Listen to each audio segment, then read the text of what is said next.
Are you ready? Okay. Do you want me to read the closed session item once you open? Sure. Good morning. Thank you all for coming. Chairman Olivera is not in yet, so I will open the meeting.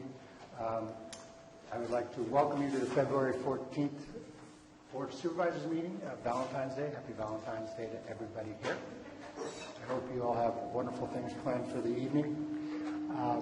With no further ado, I will pass it to our clerk. Madam Clerk, will you listen to closed session? The closed session agenda will be conference with legal counsel, anticipated litigation, significant exposure to litigation, one case pursuant to Government Code Section 54956.9Z2. Thank you. You're all welcome to stay in this room. The doors will remain open. We will exit to the back. Public comment. Excuse me, is there any public comment? On the closed session item.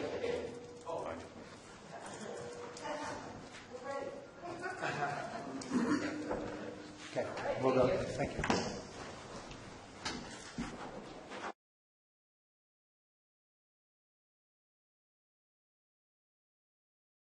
Directors meeting for Calaveras County. We have to do just a couple of little quick items. Oh, we turned on the microphones. Okay. A little quick housekeeping items. Number one, the back rows on both sides are reserved for staff of the county, especially for today when we have a lot of folks coming in to make reports and presentations. The front row on this side is reserved for the press normally, but we're going to make an exception when we have a meeting like this with a large turnout. We're going to be able to put the press up here as long as they behave themselves.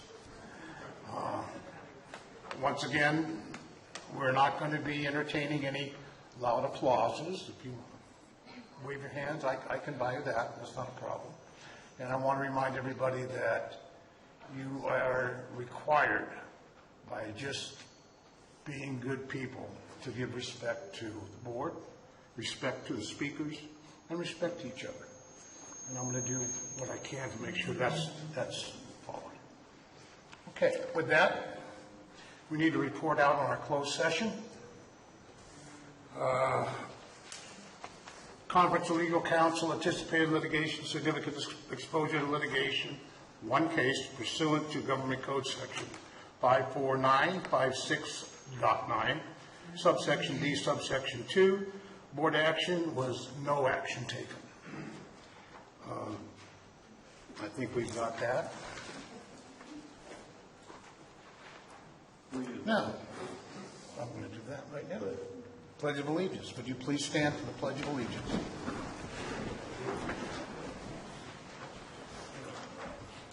CEO Lopez, would you lead us in the Pledge of Allegiance, please? I pledge allegiance to the flag of the United States of America and to the republic for which it stands, one nation, under God, indivisible, with liberty and justice for all.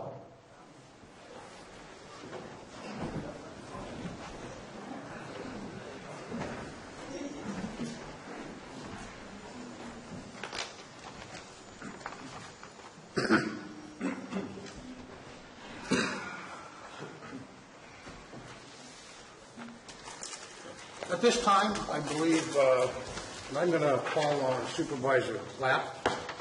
If you could make a presentation for me, please. That should be from the Board of Supervisors. So this item is from the District Attorney to approve a proclamation recognizing February 2017 as Teen Dating Violence Awareness Month. Good morning, Barbara Uke, District Attorney. I'm also here with Kelly Coane from the Crisis Center. Kathy Northington, Superintendent of Schools, wasn't able to be present, but this proclamation that we're requesting you accept today is on behalf of all of us to declare February as Teen Dating Violence Awareness Month. It's been a nationally recognized month since 2010, and we are hopeful that we can start the discussion and bring out some awareness for teen dating violence that is going on in our community. National Resource Center on Domestic Violence says approximately 1.5 million teens nationally are victims of domestic violence and dating violence. And what goes along with that, and one of the main reasons we wanted to bring this to you is that parents, it's not something that parents really talk to their kids about. I think, as parents, sometimes we think, oh, we don't want to talk to our kids about dating and what can happen. It's one of those subjects that's real tough. It's a tough conversation to have. And because of that, a lot of times the kids don't know what to do. They don't realize it's wrong, some of the things that can happen, and they don't know what to do about it if it does happen. Kelly has some quotes and some specific examples that she wants to share with you from some of their clients. And I want to remind everybody that if this is happening to you, or if you know somebody it's happening to, you don't have to necessarily report it to law enforcement if you're not ready to. The Crisis Center will still help you. We still have resources in the community, and maybe someday they are ready to report to law enforcement, but it's not required. There is still help, even if maybe it's something you're not ready to let the world know about. There is still help. And with that, I'll turn it over to Kelly. Good morning. This is actually the first time we've come before the board with a resolution for Teen Dating Violence Awareness Month. Those of you who have been here in previous years know that I come with Barbara usually every year for Sexual Assault Awareness Month and Domestic Violence Awareness Month, and we just haven't done the teen dating violence awareness, not because it's not important, but because it's not an issue that we're seeing a huge amount of people coming in for. And the problem with that is they're not coming in because they're not reporting it. When I have staff that goes into the schools, they do a prevention program. It's a personal safety awareness program. They do talk about bullying. They do talk about Teen Dating Violence Awareness Month. And so what I asked them was, how come we're not seeing kids come forward? And the quote, one of my staff said they actually asked that question to some teens at Calaveras High, and the answer that struck me was, because when you tell an adult, they mess it up. So I wish I could talk to the young lady that actually made that comment, because I want to know what that means. How are we messing it up, and how can we fix that? And I really would like to challenge everybody to start having those conversations. You know, if this was to happen to you in a dating relationship, how would you want me to respond? What do I need to do to get you to talk to me about it? And that might be the starting place. I have some packets for you that I'll hand out in a moment, but I wanted to tell you some national facts and then give you some quotes from some young people that are in our county. 1 in 10 high school students have been purposely hit, slapped, or physically hurt by a boyfriend or girlfriend. Youth victims of dating violence and rape are more likely to attempt suicide than their non-abused peers. 1 in 3 adolescents in the United States experiences physical, emotional, sexual, or verbal abuse from a dating partner. Girls and young women ages 16 to 24 experience the highest rate of intimate partner violence. And one of the things that really strikes me is when my staff are talking to the young men and young women that they're coming in contact with, a lot of the women, the young women especially, don't recognize teen dating violence as being something wrong because they're seeing domestic violence in their home. So it's perpetuating that cycle of violence that I have talked about year after year. And so for children that are raised in that kind of situation, this may seem like it's normal. And so that's why it's even more important that we start bringing awareness. The poster that I put down here, if it didn't fall, it's still up. That was actually made for me by the staff that go into the schools, and the quotes on there are from students. So I wanted to read one. It was a 12th grade girl. This is a Calaveras high school student. I was in a relationship with a very, very jealous and mean person. I tried to convince myself it was fine and normal. I think if the class, Healthy Relationships, which is what my staff goes into the school and does, makes you feel negative, it's all my positive energy, right? You know, maybe we better take a couple of seconds and adjust the volume gains on the microphones. I'll pass these out.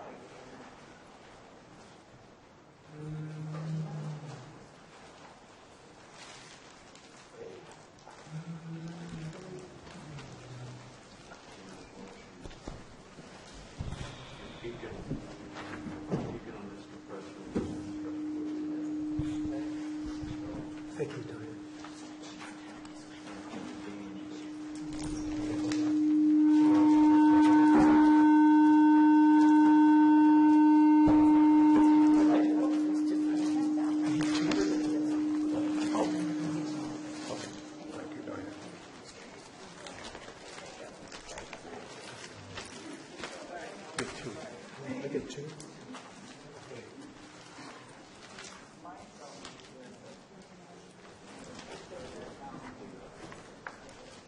Not this one.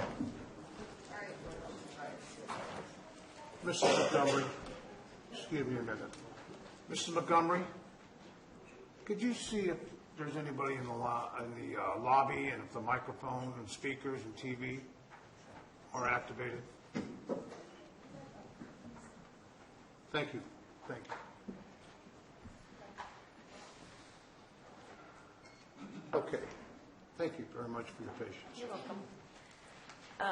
Okay, so we were talking about this 12th grade girl, and basically she said, I think if the class, healthy relationships, makes you feel negative, like guilty, if you're having a response to the information that in a negative way that makes you feel stressed out, there's probably a problem and you should get help. Telling someone can help you get out of a bad situation. I did. And this is a good example of somebody reaching out to a young person and educating them that this is not okay. She said she tried to make it normal. And that makes me wonder what kind of conversations are happening at home. What is she seeing at home? And so we know domestic violence is a problem in Calaveras County. And so this is just the next step down. And our kids are really where we can make a difference and start breaking these cycles of violence. So these awareness events, when the board talks about it, when the board approves a resolution, when we get up here and say something, I think it helps to get that word out and hopefully young people can get out of these relationships before they get too bad. In your packet, you have the statistics that I just read. There's a copy of our prevention newsletter that we do every month, and it goes out to schools and teachers. There's a flyer for our new Children's Counseling and Advocacy Center, so kids that have these issues can go to this place and get free counseling. And then there's just there's a whistle and some other fun kind of awareness items for you. Notice that the flyer and the whistle and some of the other materials are orange. Orange is the color for Teen Dating Violence Awareness Month. Thank you. Supervisor Clint? Whereas teens dating violence is controlled, abusive, and aggressive behavior in a romantic relationship and can include verbal, emotional, physical, and sexual abuse in persons or by social media. And whereas both boys and girls can be victims and perpetrators of teen dating violence, and whereas, according to the National Council on Crime and Delinquents Focus, 1 in 3 of adolescent girls in the United States is a victim of physical, emotional, or verbal abuse from a dating partner, a figure that far exceeds victimization rates for other types of violence affecting youth. And whereas, according to the 2013 Youth Risk Behavior Survey, 13% of adolescent girls and over 7.4% adolescent boys suffer actual physical violence from a dating partner. And whereas, according to the 2013 Youth Risk Behavior Survey, only 33% of teens in an abusive relationship ever tells anyone about the abuse. And whereas, according to the National Resource Center on Domestic Violence, 3 in 4 parents have never talked to their children about this type of violence. And whereas high school students who experience teen dating violence are more likely to use drugs and alcohol and are at greater risk of suicide and are much more likely to carry partners of abuse into future relationships. And whereas by providing young people with education on healthy relationships and relationship skills, and by changing social attitudes that accept and support violent teen dating violence can be prevented. And whereas everyone has a right to a safe and healthy relationship and to be free from abuse. Now therefore, I entertain a motion to accept this proclamation. So moved. Second. Moved and seconded. Call for a vote. Oh, I'm sorry. Any public comment? Excellent. Call for a vote. Indicate. Oh, I'm sorry. Ms. Crane. I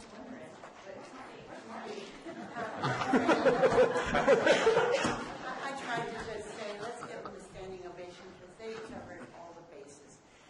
But there's just one, and one of these things that, as a woman of 67 years old, I can say I've lived through a lot.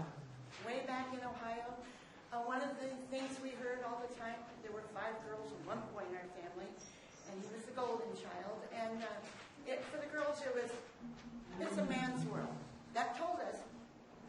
matter what you have to say. So just sit down and be quiet. We'll take care of it. So that was one of the things we heard a lot. And just sit back and slow down and let those boys catch you and let some man take care of you. That didn't work for me. I'm pretty sure we all know that. That didn't work for me. But what it does is it kind of lays the groundwork.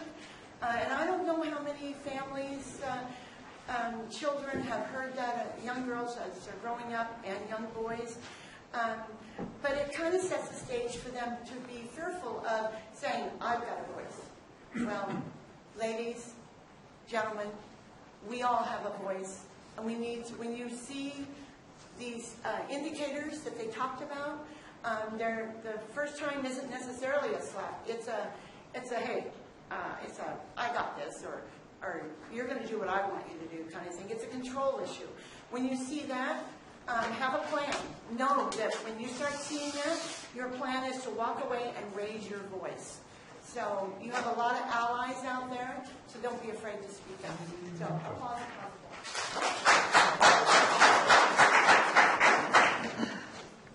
Okay, we have a motion and a second before the board.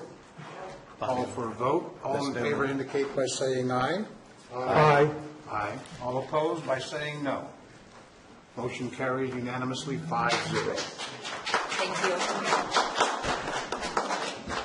you. Now therefore be it proclaimed, February 2017 Teen Dating Violence Awareness and Prevention Month throughout the County of Calaveras. The Board of Supervisors urges all citizens, agencies, and educators to promote awareness about teen dating violence and to work towards ending teen dating violence and empowering young people to develop healthier relationships, assisting victims in assessing the information and support services they need. Would you present the information to our distinguished guest? Thank you. And we're going to use some of these flyers out here. Okay.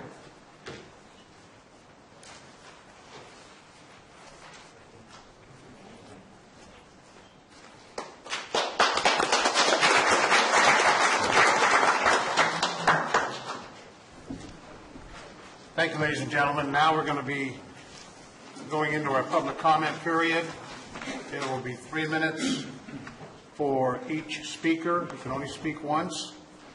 And I see we're doing a great job of keeping everybody in orderly and keeping our fire chiefs happy with not blocking our aisleway. Madam Clerk. Public comment. Any item of interest to the public that is within the subject matter jurisdiction of the board and is not posted on the consent or regular agendas may be addressed during the public comment period. California law prohibits the board from taking action on any matter which is not posted on the agenda unless it is determined to be an emergency by the Board of Supervisors. If public comment is completed before the 30-minute allotted time period, the board may immediately move to the next order of business.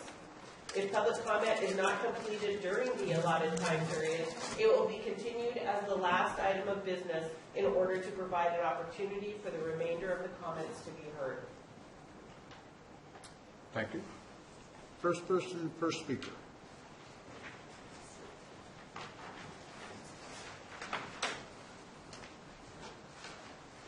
Alice Montgomery, District 3. First of all, happy Valentine's Day. Second of all, I want to acknowledge the people that it's really more important that came before us. You know, it's not just women, it's men that are victims of violence. My son got cold-cocked by a girl in high school, and he asked her, why did you hit me in the temple with your fist? She said, well, I just really wanted your attention. He said, well, you've got it. He did not raise his hand. So what I'm here to talk to you about today is about 4 things. I'd like to urge you to extend the urgency ordinance for the maximum time allowable. I think that will give you as a board ample time to make... That's on the agenda. Ms. Montgomery, I believe that's an agendized item. Oh, I'm Or we not can- to speak on that. No, we can speak public comment on the agendized item. Thank you. And when does that happen? That's going to come on, it's number 29, I believe. Is that 5 p.m. tonight? It could be. Thank you. Morning. My name name is Lisa. I live down in Valley Springs, and today happens to be a 40-year anniversary of my domestic violence story as a teen. I believe this subject is really extremely important for our children who are now teens growing in Calaveras. It is something that is a real close thing to my family and myself personally, but also as a school bus driver for many years here, I saw the teens grow up in teen violence that did not have programs available to them to be able to even discuss their home life teen violence. And now that we're at this point in 2017, to be able to, as a new Board of Supervisors, take a real hard look at what our teen generation is doing here in our school systems, in our neighborhoods, and look to the people who have been survivors of teen violence, and then now want to contribute to the betterment of my grandchildren and those children that are in my neighborhood, my community, my state, and my country. So I just thought today was a perfect day as my 40-year anniversary of a domestic violence issue that almost killed me. I broke my neck in a car accident from domestic violence, and I'm here to tell you I'm alive and speaking for my grandchildren, who are now 10 and 12, going into families now of their own that have teen violence already existing in their lives, and I would like to help them and everyone else prevent. So I really believe it's important for us as a community to come to you as new supervisors to plead with you to please take a hard look at these programs and open them up for our children here in Calaveras. Thank you. Thank you.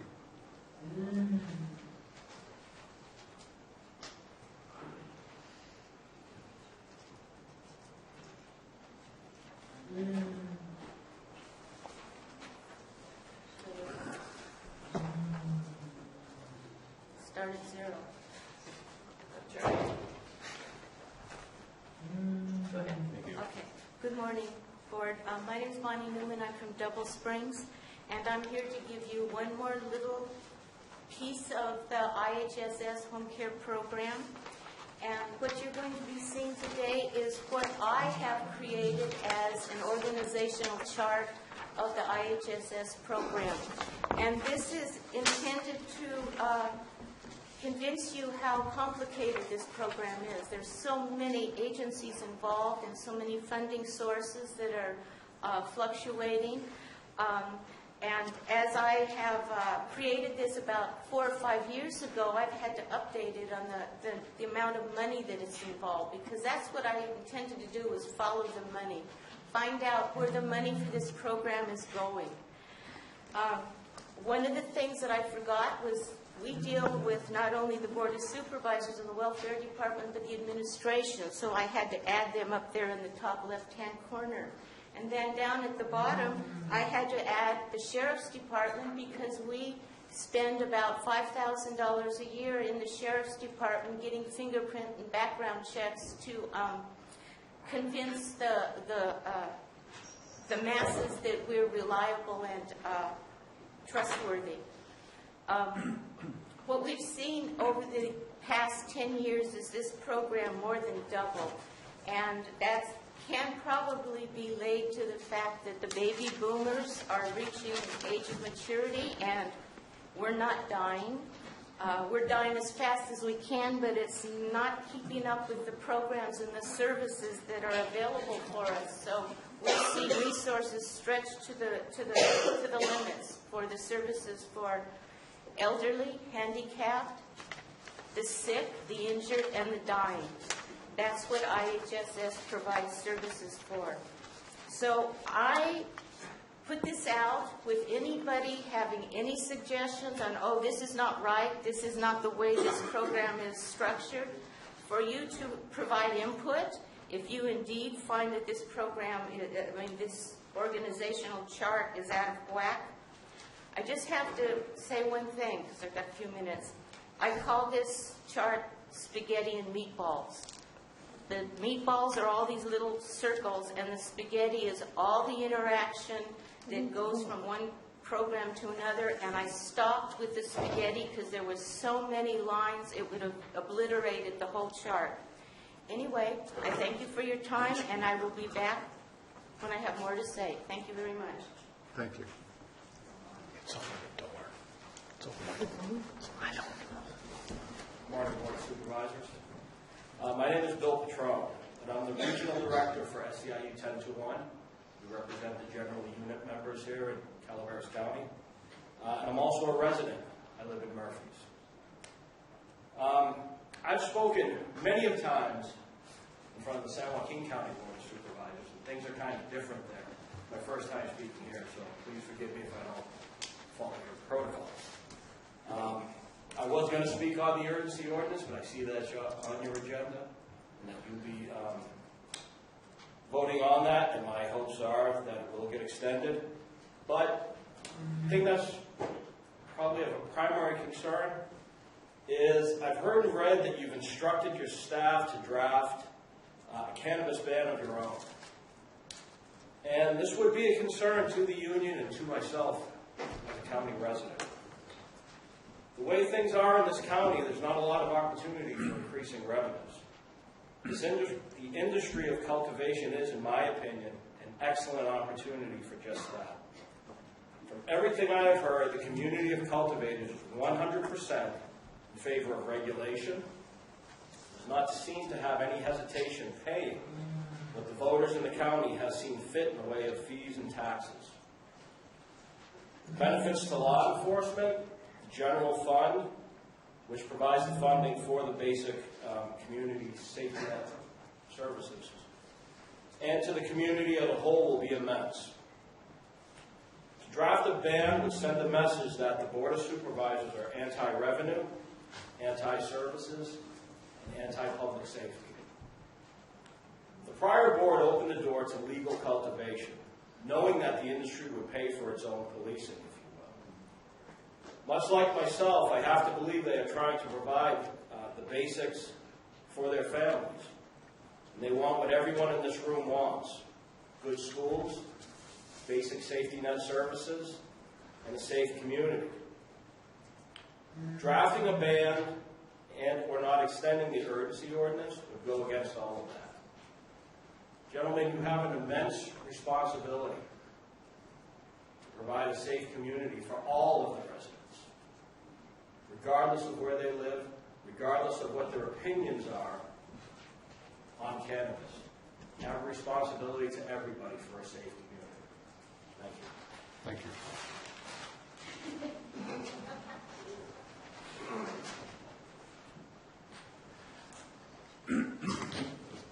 I need a haircut. About a month and a half ago, a top-ranking county official asked me to come up with an alternative to the urgency ordinance, to a ban. And this particular person is actually in favor of a ban. At that point, I put together a committee of professionals, and we went to work. We're almost there. We're not quite ready to present this, but I will tell you this: it clears up the problems in residential neighborhoods. It clears up the bottleneck for the planning department. It gives the sheriff's department everything they need, and it's something that will work. We've been doing focus groups and talking to people inside and outside of the cannabis industry. We have another focus group coming up in a couple of days with people that traditionally would probably vote for a ban. We're also, there's still a lot of work to do. I still need to sit down with Sheriff Rick, who has agreed to sit down and work with us. I need to take this to some friends, representatives that I've worked with in the past at the California Police Chiefs Association and with the League of Cities. They're the ones that coordinated MRSA, which is the strictest regulations in the country. We're getting real close to presenting this to you, and what I'm asking you for is a date of March 14th to have a 15-minute PowerPoint presentation, or to deliver that to you. And at that point, it won't be completely done, but it will be at a point where everyone should understand where we're coming from, what needs to happen. And this is strict enough that even a lot of the banners are going to like this. This answers a lot of problems. It's full of solutions, not questions. So I'm asking you now, can we have 15 minutes March 14th to do a PowerPoint presentation and present our regulation package?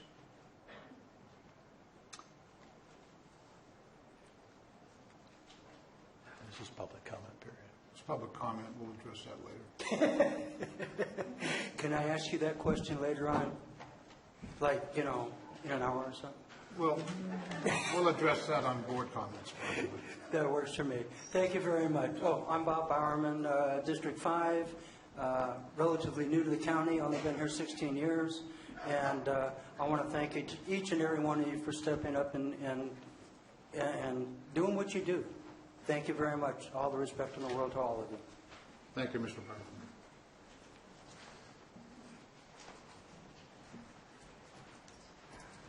Marty Crane, District 5, still. I tend to think that the universe brings to you a message that you need at the time when you need it, from time to time. And recently something like that came along. And in the interest of us all finding our voices, I'd like to read this. The author is unknown, but it spoke to me to my core, and so I just want to share that. I am not a liberal snowflake. My feelings aren't fragile. My heart isn't bleeding. I am a badass believer in human rights. My toughness is in tenderness. My strength is in the service to others. There is nothing more fierce than formidable, unconditional love. There is not a thing more courageous than compassion. But if my belief in equity, empathy, goodness, and love indeed make me, or people like me, snowflakes, then you should know winter is coming. Thank you.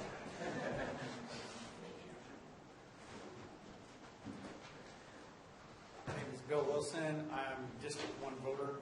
I have an estimate actually written out that I mentioned to the board the last time when they were considering the ban initiative that's now on the ballot. Here's a copy for the board.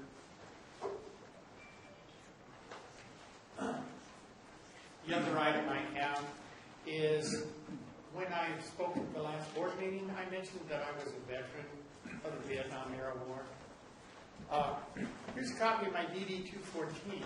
People in this audience have challenged the fact that I did serve. If any board member would like to see it, I'd be happy to show it to them. Thank you.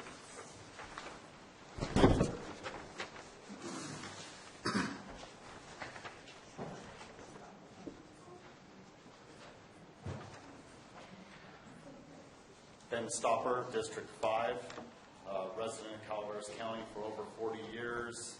Grew up in Colmy Hill, and the last 5 years moved to District 5. Good Tuesday, Board. As many of you know, in the past I have spoken critically of the urgency ordinance and its shortcomings. For regulation, I then spoke critically of Measure D and of it being short of the urgency ordinance and its shortcomings. I now will speak towards the ban initiative, its shortcomings, and the financial perils would put our great Calaveras County in that some of our current board members ran on. Mr. Toffanelli, thank you for the questions of County Council, although more could have been asked. It was sufficient to point out not the potential, but the reality of litigation the ban poses. Mr. Garamendi, thank you, sir, for asking for the assessment of costs to impose the ban. We need to let the people know not only the costs incurred, but the cost of returning not $2.5 million, but possibly the whole $3.7 million in fees, loss of jobs, paying for these loss of jobs, and litigation that may follow. Mr. Oliveira, clarity, we know where you stand. Mr. Mills, sir, with your business experience, you need to let the people know how the county will pay studied math and science myself. For the life of me, I cannot make the loss of revenue to the point of deficit, along with no new revenue, add up to being able to pay for a band in a county that has dipped into its reserves in deficit spending for nearly a decade now. Mr. Clapp, I don't have a lot of input on the issue from you, other than your comments pertaining to registered growers breaking the law, and you as a contractor working through the septic moratorium, and how you obeyed the law and have always obeyed the law when it came to code. Part of this is telling the truth. 5/27/1999, illegal discharge of sewage. This is a public record that I found in the Superior Court that has Mr. Clapp's name on it, that has a conviction. So in light, moving forward with a ban, we need to tell the people the truth. We have to give them the numbers and make them understand if you're going to impose a ban, we need to be able to pay for it. We need to do Thank you, safety Mr. for our Buck. people. Thank you, sir. Thank you.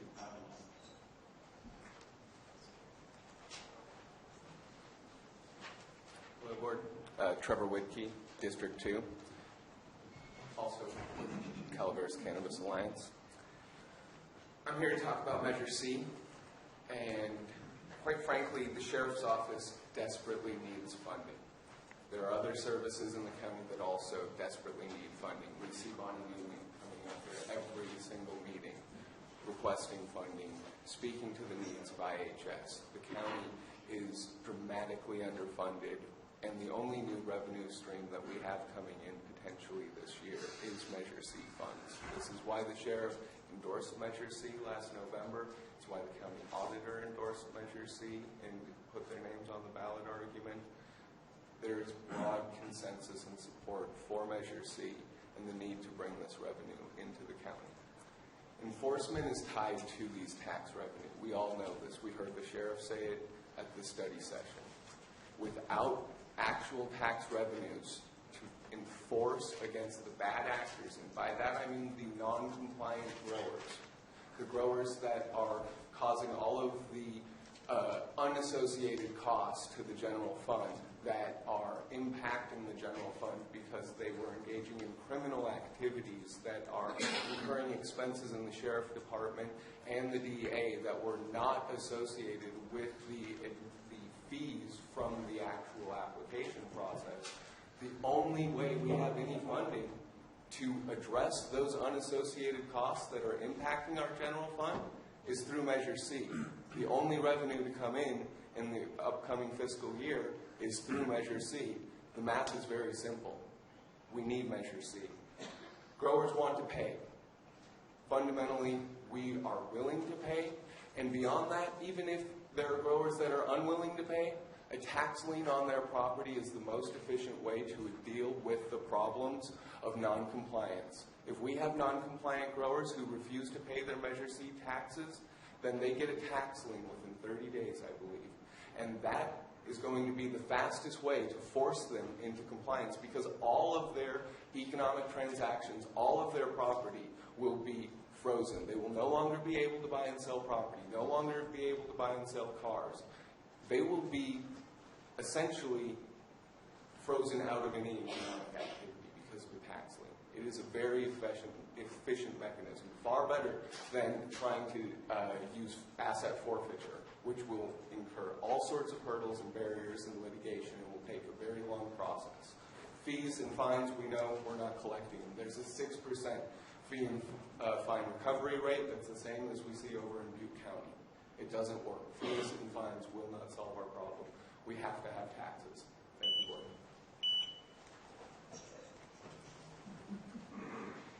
So it's 30 minutes. Any other speakers for public comment? Seeing none? Madam Clerk? Moving on to consent agenda items are expected to be routine and non-controversial. They will be acted upon by the board at one time without discussion. Any board member, staff member, or interested party may request removal of an item from the consent agenda for later discussion. Anybody from the public wish to pull any item from the consent agenda? Mr. McManus? Number 10, please. Number 10? Anybody else from the public?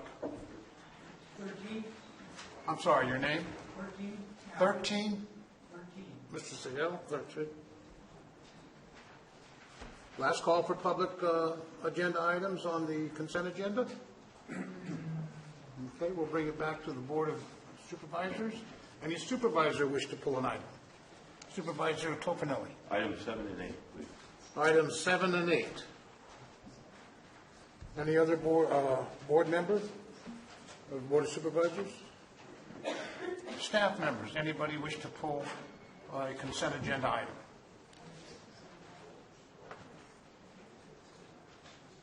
Okay, thank you very much. We have 4 items on the consent agenda that has been pulled. I would entertain a motion to accept the consent agenda.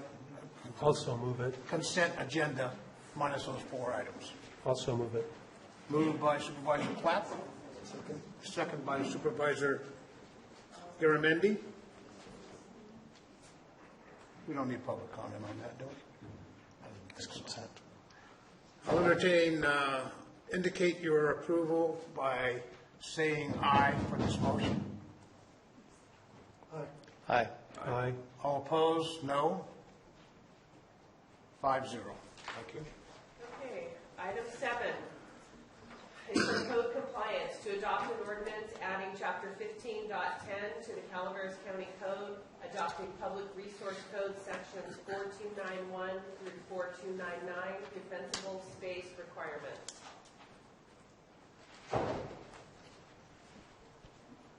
Good morning. Todd Bart with the Building Department Code Compliance. Yeah, Todd, I have a couple questions on this item and item number 8. I know it came before the board and we consented without even reading of it to get to this point to adopt this ordinance. But I did do some research on this. I went to the code, state code regulations and read these regulations. And the concerns that I have on it is it talks about expanding the space around our homes or properties and buildings and such. But it states here under financing on both items 7 and 8, says no cost to general fund. This ordinance is associated with the building permit application submittal and issuance process currently in place with the building department. But when I read it, and I read the code, it pertains to, we adopt this, and we've already have one in place, to everybody. It's not just when you get a permit. If you have a building, you're required to have a defensible space around your building, whether you're going to get a permit for a new building or not. Is that correct? That is correct. You are required to have defensible space. That's normally enforced or addressed by CAL FIRE. But when you get a permit, what it triggers is not only defensible space, but the driveway requirements and some mitigation concerning driveways, turnarounds, hammerheads, so that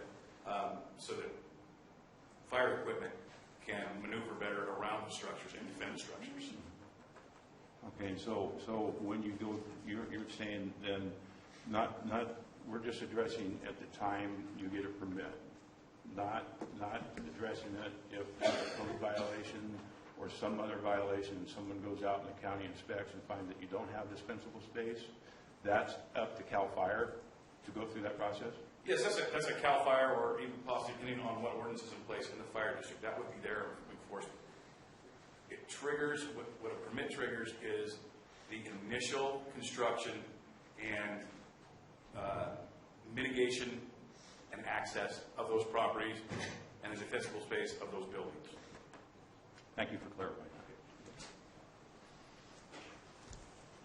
And that would go for both items 7 and 8 for me. I don't know if you want to reopen for 7, but we had the same condition on both of them. I just wanted to clarify Excellent, that. excellent. Council, we can vote separately, or we can combine 7 and 8? It's in the discretion of the chair as long as you provide or allow for public comment on both items. All right. Any further comment from the board? I'd open it up to public comment now. Any public comment regarding items 7 and 8 on the consent agenda? Seeing none, bring it back. I would entertain a motion to combine and vote on items 7 and 8 in regards to sections 4291 through 4299 and item 8, 4290 of the Fire Safe Regulations Code. So moved. Moved by Supervisor Tofanelli. Second, please. I'd second. Second by Supervisor Mills. All in favor indicate by saying aye. Aye. All opposed by saying no. Motion carries 5-0 unanimously. Okay, so moving to item 10, Public Health Services, to adopt a resolution authorizing changes to the fee schedule for the medical marijuana identification card program, reducing the fee from $104 to $100 per application, effective November 8, 2016, and to authorize fee refunds to 4 individuals in the amount of $4 each in the amount not to exceed $16. Thank you. Good morning, Mr. Chair, members of the board. Kristen Brinks, Health and Human Services Agency. The resolution that we are recommending is to, for your board today, is to bring us into compliance with changes to the Health and Safety Code as a result of Proposition 64. It's a fairly routine item, but we welcome any questions or comments that may be associated with it. Okay. Any questions from the board from staff report?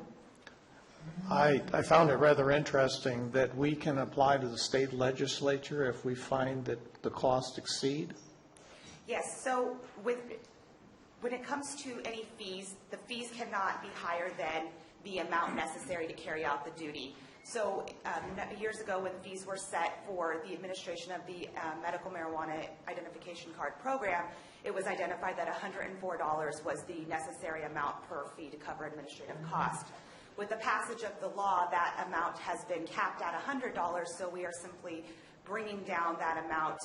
We're choosing not to, we're making a recommendation not to move forward with trying to recoup that $4 as we're identifying that that's fairly immaterial. So that was our thinking. And in addition, the previous direction required us to submit a portion of that monies to the state.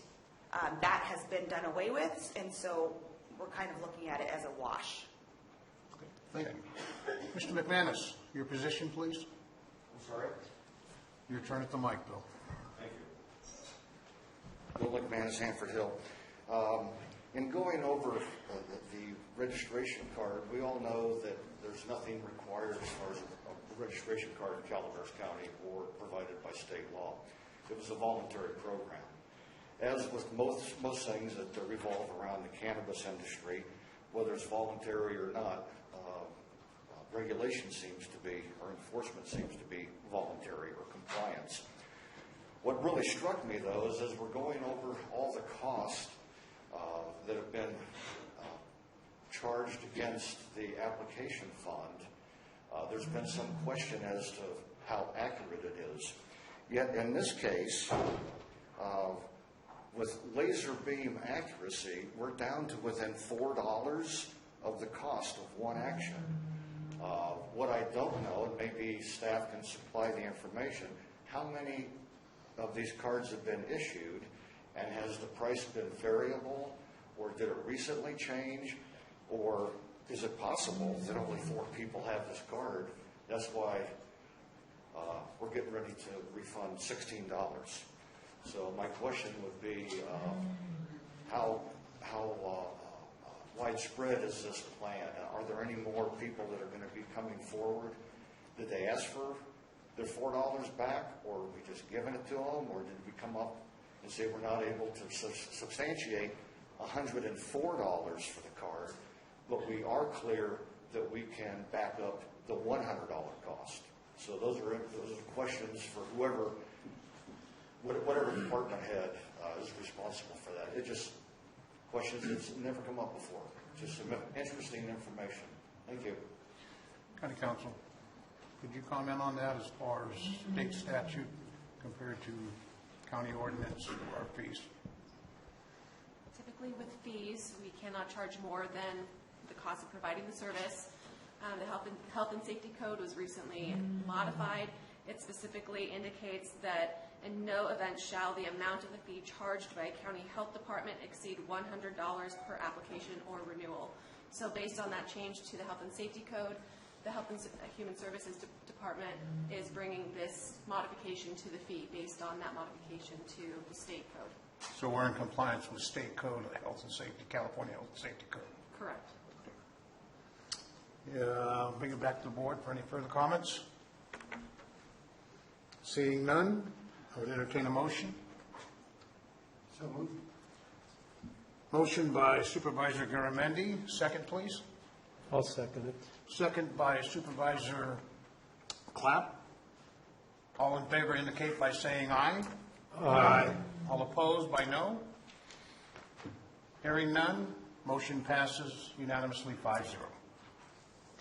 So the next item is from the Administrative Office to approve Amendment 2 to the Meade and Glenn Airport Continuing Services Agreement in the amount of $10,000 and authorize the County Administrative Officer to sign the amendment. Okay, this was brought by Mr. Segala. Mr. Segala, your position.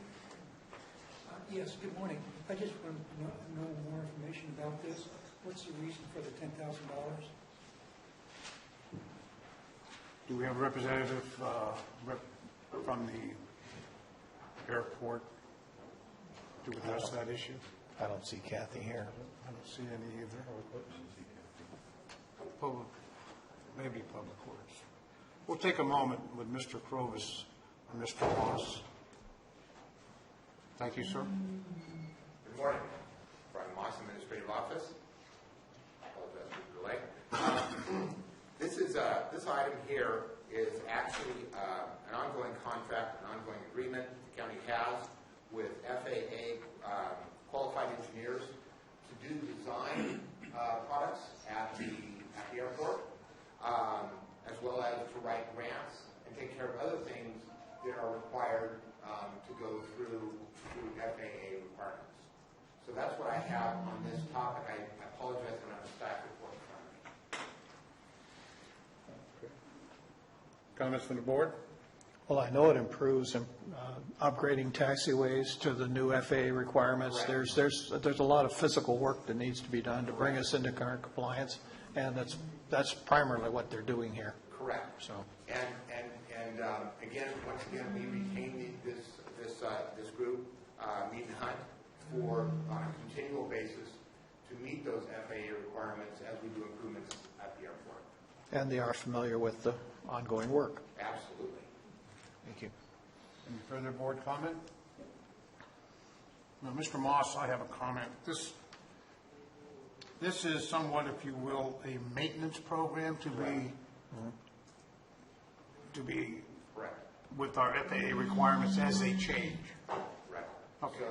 So I would just use this as an example. It's not on your staff report, but if let's say we were going to do new above ground storage tank sites or above ground storage tanks at the airport, and we did one a few years back. But as an example, if we're to do something like that in the engineering that is required, the design that's required, we need to make sure it meets FAA requirements. Also meets the local environmental health requirements, which are really essentially the same, but because it is jet fuel, et cetera. So. $54,000 question. Is this in the airport's budget? Yes. Or Yes. It is. It's a budgeted item. Okay. Thank you. Yes. Again, we were just starting to exceed the amount allowed under our current allocation. So we do have the funding. We just wanted to come to the board to ratify that additional expenditures. Thank you. Thank you. I'm sorry, any more board comments? I'll take public comments on this agenda item. Seeing none, I'll bring it back to the board. We entertain a motion. So moved. Second. Moved by Supervisor Tofanelli, seconded by Supervisor Mills. All in favor indicate by saying aye. Aye. All opposed by saying no. Hearing none, motion passes unanimously 5-0. That will take us to our regular agenda. Oh, okay, I'm sorry. Ladies and gentlemen, let's take a 10-minute break. 15. All right? 15. Oh, I'm sorry, 15-minute break for federal law.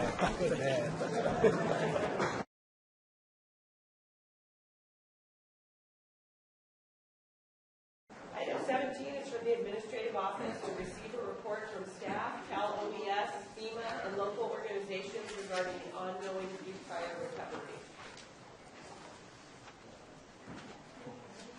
Good morning again, Brian Moss, Administrative Office, and this is the monthly report for fire recovery efforts in the county. And I know that we have a few department heads here that are going to address the board. Everything probably from insurance issues to what's happening with the roads. So with that said, I will turn it over to the department heads unless somebody has a question of these specific. Thank you, Mr. Moss. Thank you.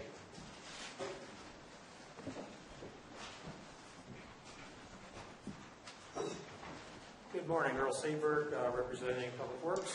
Mr. Groves is working on something else right at the moment, so he'll be back shortly. I'm very pleased to report to you today that the hazardous tree removal started on January 30th. They've commenced on the days that weren't raining. They've had 6 to 12 days where they could remove trees. They've taken out over 400 trees at this point along Mountain Ranch Road and Railroad Flat.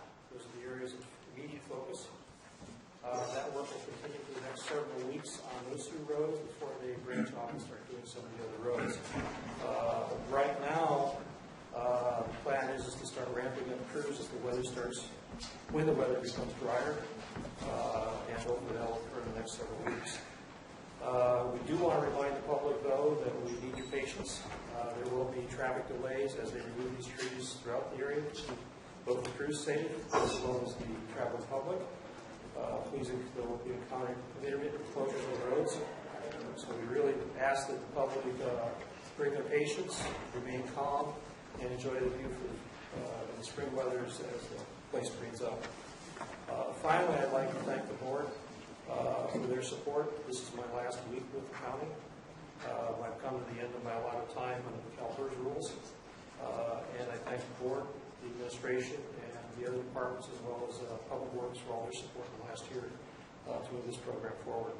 And I wish you much success in the future as we move forward. Thank you. Thank you. Thank you. Yes, sir. Supervisor. I want to thank you very much for your work. I have a quick question on the roads. I know we've had long discussions about digging, that we're going to be rebuilding a lot of them over the next several years, as we recover. Does our county have a dig once policy in place? I know some other counties do, where if you dig up a road or replace it, you put in infrastructure underneath it, even if it's not lit. I'm not certain about Calaveras County. I know there are other places that we have this. However, the challenge becomes under the federal rules, they will not pay for betterments, and that may be considered a betterment. The other thing that would trigger is additional work under the NEPA process, the National Environmental Policy Act, because now you're doing ground disturbing activities as opposed to just surface activities. If it's all right, if you could reference me to what our current policy is in the future, maybe we could find some time to sit down. Because I think that might be an interesting policy, not just in the Butte fire area, but countywide. It's always more efficient to do it once and do it correctly. Well, I certainly agree with that. Hate to tear out new structure in there. So. I have a quick comment. Earl, for the folks that don't understand, you're on the retirement on PERS, so you're only allowed to work X number of hours per year. That is correct. Thank you very much for the good job you've done, and would you be willing to come back next year? Well, I'll never say never. Okay. Thank you very much for your services.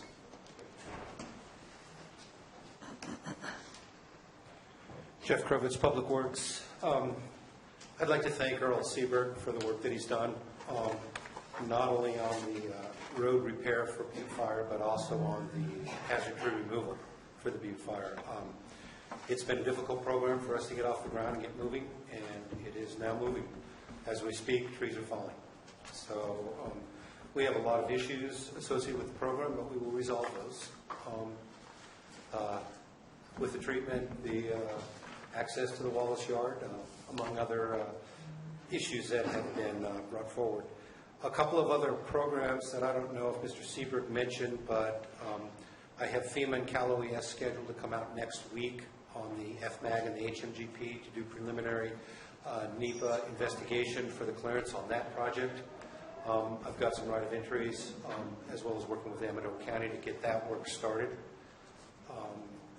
And I'm sure that he talked briefly already about our 2 road recovery programs, the emergency recovery program through federal highways, as well as the public assistance roads through Federal Emergency Management Agency. He's already covered that. Any other questions on Butte Fire recovery? That's right. Thank you, Mr. Krovitz. We were just talking before you came in about a dig once policy, and that under federal and state laws, as we get reimbursed for building these roads, they don't do betterments. They build the roads in accordance to state, county codes, correct? Well, we hope that's true. However, many of the roads that we have in the backcountry where the fire occurred were organically developed. Sure. They started as a animal path. They moved to a people path. It moved to a wagon track. It moved to a paved road. And so was there a county standard to which they were built to? No. Many of these roads, no. And that has been one of the problems in terms of recovery, because FEMA only recovers to the condition it was prior to the disaster. But certainly they wouldn't build a road that wasn't to code. Well, they're not going to, if you've got a road that wasn't to standard before, and then you come in and you're going to rebuild it, you're going to build it correctly. You wouldn't build an inadequate road, because that would be a liability on everybody, right? I would agree with that to a certain point. However, you know these roads better than I do.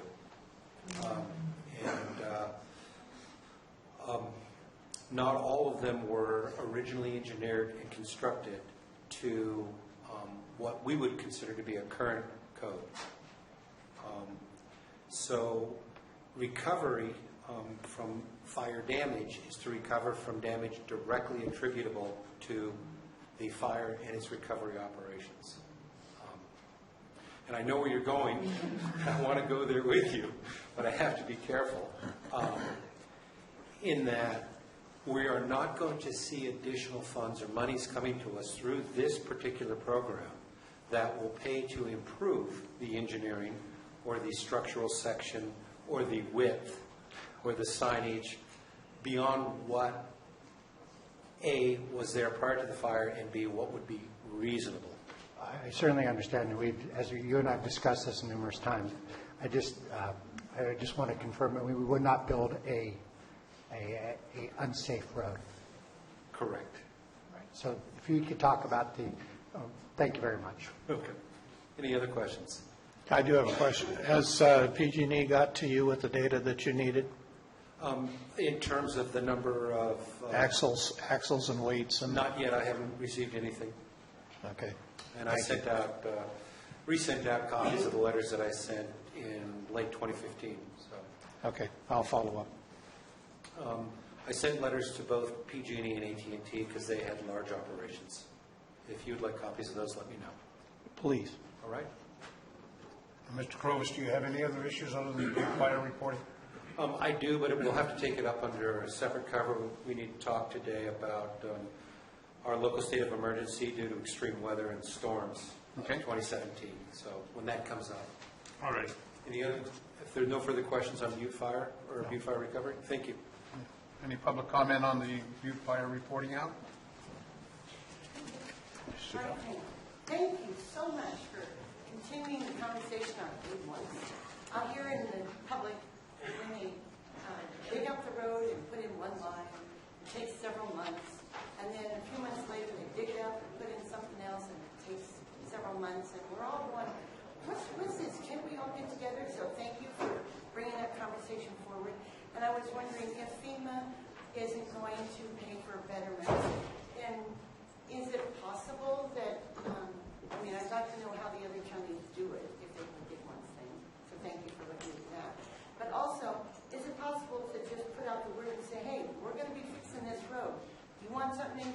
them do it now, and then, I mean, in a systematic thing. So anyway, thank you. Thank you. Any other public comment? Okay, Mr. King. Mr. Knight. Actually, additional department comment. Mel Knight, Environmental Management Agency. I want to update you on the progress of the structural burn debris removal program. As a reminder to the board and others, following the Butte fire, the state and federal agencies brought in a unique program with debris removal, and as a condition of that, the county is responsible for some administration, some of the program elements. One of those that's being implemented now will be that where they have actually done debris removal at properties, those properties that had homeowners insurance will be invoiced for the amount of the insurance that's specifically related to debris removal. This reflects the fact that the federal requirement says that they cannot spend federal dollars where there are other resources available. So to avoid duplication of benefits, this is one of the program elements. Again, as a reminder, there were about 850 properties involved in this program. About half are thought to have the insurance. We're confirming some of those numbers now. That is in progress. Contractor is on board, Tetra Tech, which the prior board had approved the contract for.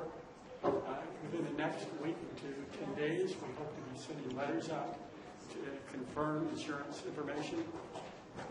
There'll be people available to assist. Supervisor Caramendi, Public Information Officer, and others have reviewed some of the documents or will be reviewing these prior to them going out. And we hope to be available to provide all the assistance and support to make sure this is done in an effective and considerate manner. There will be opportunity for individual property owners to meet with individuals to express any issues, concerns, or get any details that relate to the program. Again, this is a very successful program. Nearly 500 million pounds of potentially hazardous debris was removed for either recycling, reuse, or disposal. Very large program, very large dollar amount was spent on this, and we expect to, again, see that this will be brought to closure within, hopefully, the next 8 to 10 weeks. Oh, good job. Any questions? Supervisor Garamendi? Mr. Knight, I want to thank you very much for all the time that you've spent with me explaining this program. I think it's very important for people in the burn scar area that they're notified about this. I think this is a bill that's a long time in coming, and most of us expected it, and many people probably forgot about it. It's not. It's only related to their insurance and what their insurance is going to pay out for debris removal, and that's what the county will be asking for. So it's we're behind. So hopefully people will understand this isn't a new bill. It's rather an old bill that's we're a little late in asking for, but we are going to ask for it. And so, and if there are questions, I appreciate the openness that your office has had in dealing with individuals and individual claims. We have a large variety of insurance people who had plenty of insurance, people who had minimal insurance, and people who had no insurance. And I appreciate your willingness to be compassionate, understanding, and working through this, and starting with me. Thank you. Thank you. Thank you, sir. Any questions from the board? Any further questions? Any public comment on staff report?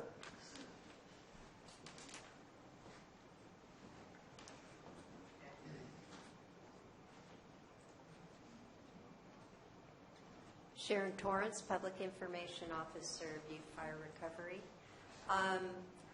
I've been working closely with both Mel and Earl and Jeff Krovitz on tree removal and the insurance recovery piece.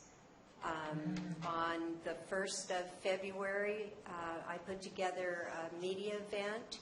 We had Channel 13 come out, and both Phillips and Jordan and Tetra Tech explained their piece, what they did and how they did a safety review. We took them out on site, and they actually got to see what it took to take one tree down. They were very impressed. I think everyone there was impressed with exactly what goes into taking those trees down. It's just not cutting down a tree. There's so much more that goes along with it. Channel 13 did a great piece for us that evening. I have a link to that if any of you want to see it, if you haven't seen it already. Things have gotten very busy in my office with all the activity. So I'm trying to keep up with our Facebook page and county website and the Butte Fire Recovery page. We have gained a lot of viewers. I've been putting out information on weather related to the burn scar and also the rest of the county as far as roads go. That's where I am. Any questions? PIO Sheriff, I'm sorry. Is there any way that we can bring our numbers from our Facebook page and our website page to the board next time? Yes. To indicate what type of hits and what type of people are reading our articles? Very important with today's social media. Seems to be the preferred way to communicate, and I think you've done a great job. Thank County's done a good job, but we always have room for improvement, and I'd like to see what kind of numbers we're getting and track that. You bet. Thank you. Appreciate it. Any other staff report regarding item number 17, Butte Fire? Thank you. Any board comments? Okay, Madam Clerk.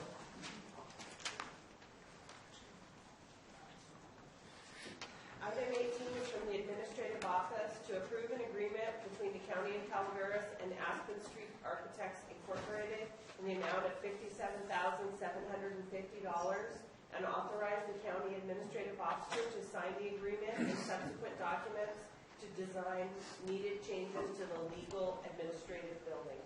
Mr. Chairman, County Administrative Office would like this item removed from today's agenda for consideration at a future date. Thank you, CEO Lopez. Is there any board comment on that? No objection. I would grant that request.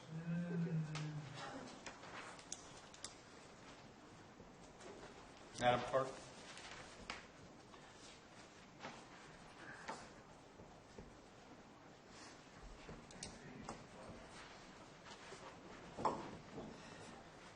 Number 19 is from Human Resources to adopt a resolution authorizing changes to the position control list by reclassifying an existing senior administrative analyst position to a principal administrative analyst position in the administrative department. Judy Hawkins, Human Resources and Risk Director. Good morning, Chair, Board of Supervisors. I am asking for you to adopt a resolution authorizing the change. We are asking to reclass the Senior Administrative Analyst to the Principal Administrative Analyst. With the resignation of our CAO, Shirley Ryan, Shirley came up through the administrative office. First, she was the Principal Analyst, then she was the Assistant CAO, and then became the CAO. And so she possessed the fiscal knowledge in this county by working through in fiscal positions for 26 years. With the loss of that knowledge and then with the resignation of our senior analyst, we no longer have anyone in the office with that level of experience. We did a recruitment for the senior analyst. We had the recruitment out there for 3 weeks. We did not have anyone who met the MQs of the position. We feel that with the needs of the department, the level of experience that we need, we do need to reclass this position to a principal analyst. Thank you. Appreciate your help. Any comments from the board? Ms. Hawkins, would this position also involve participating in writing grants or administrating grants? With the attached job description, we do have that on there, and I believe... Page 168, or, yeah, 168 of the packet. And I do believe it is assisting in those.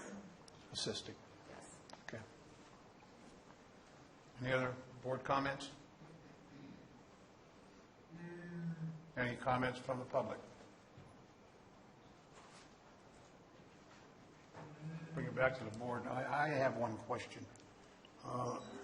Has this increase been budgeted for, or is the budget able to support this type of movement from this position? I notice there's a 16,000 plus increase for this job change. Is that correct?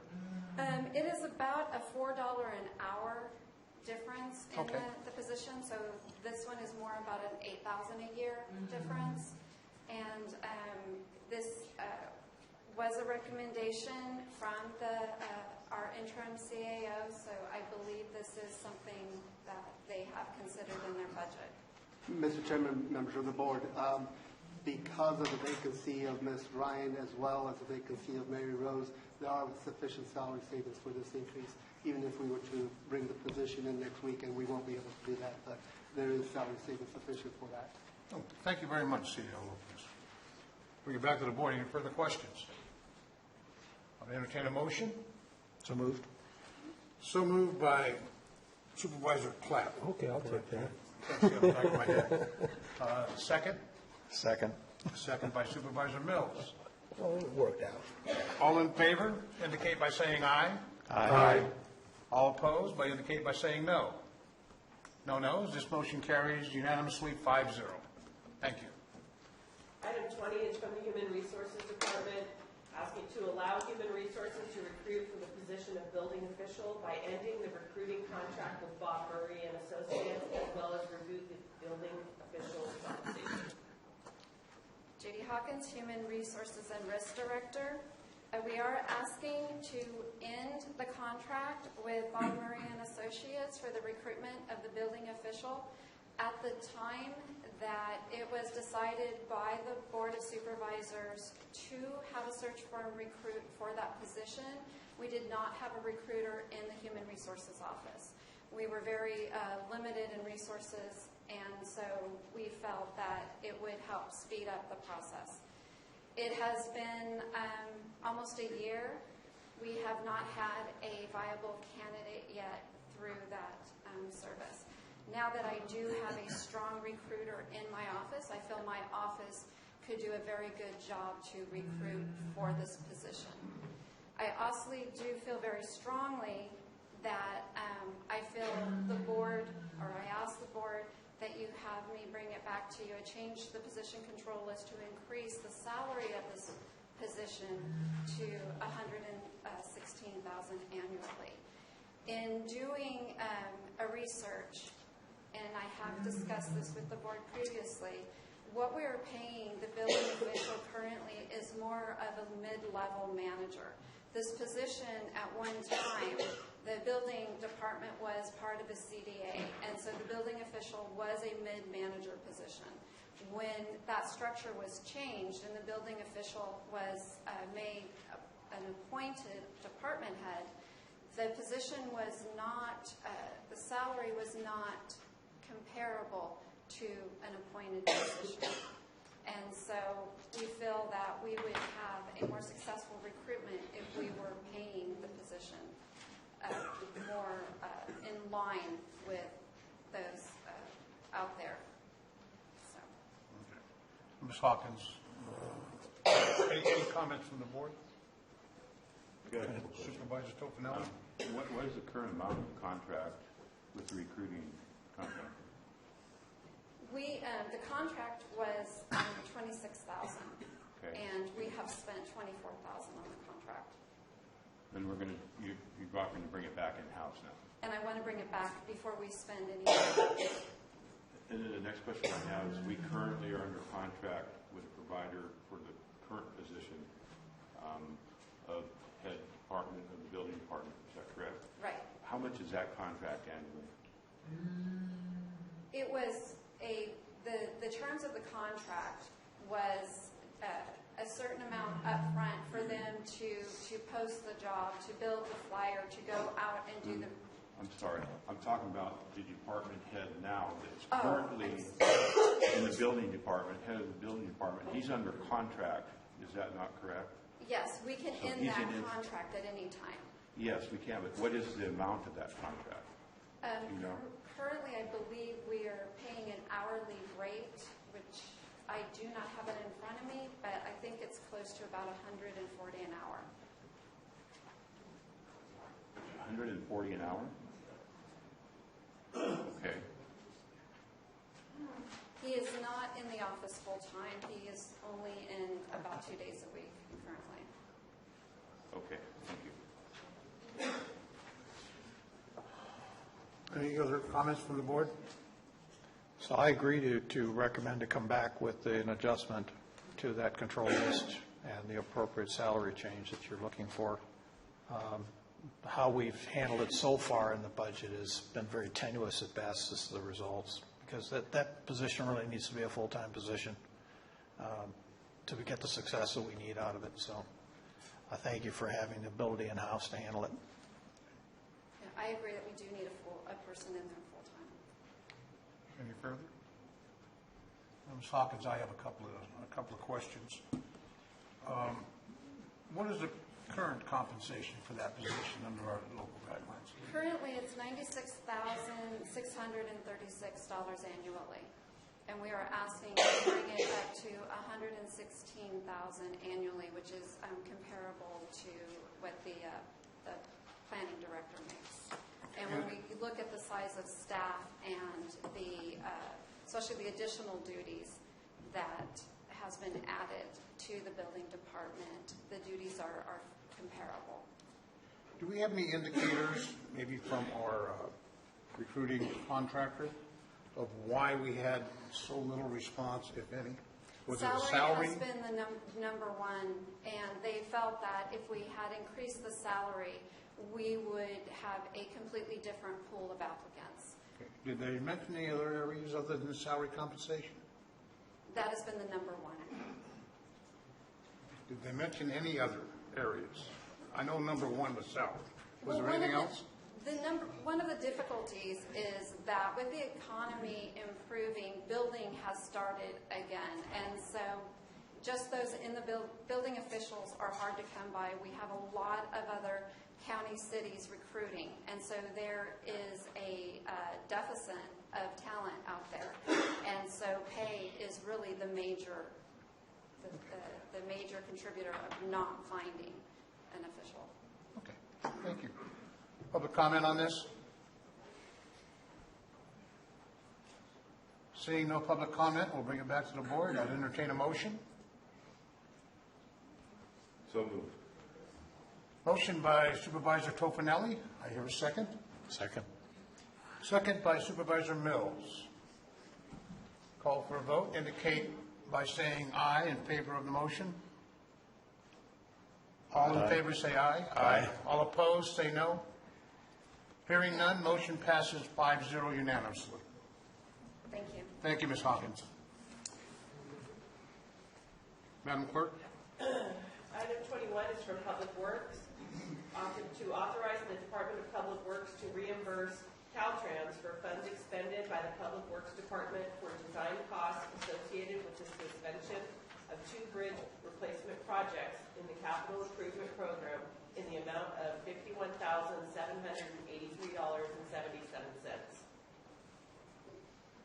Thank you, Clerk. Jeff Krovitz, Public Works Director, Public Works Department. Since we have a new board, I'm going to back up a little bit, and then we'll go forward.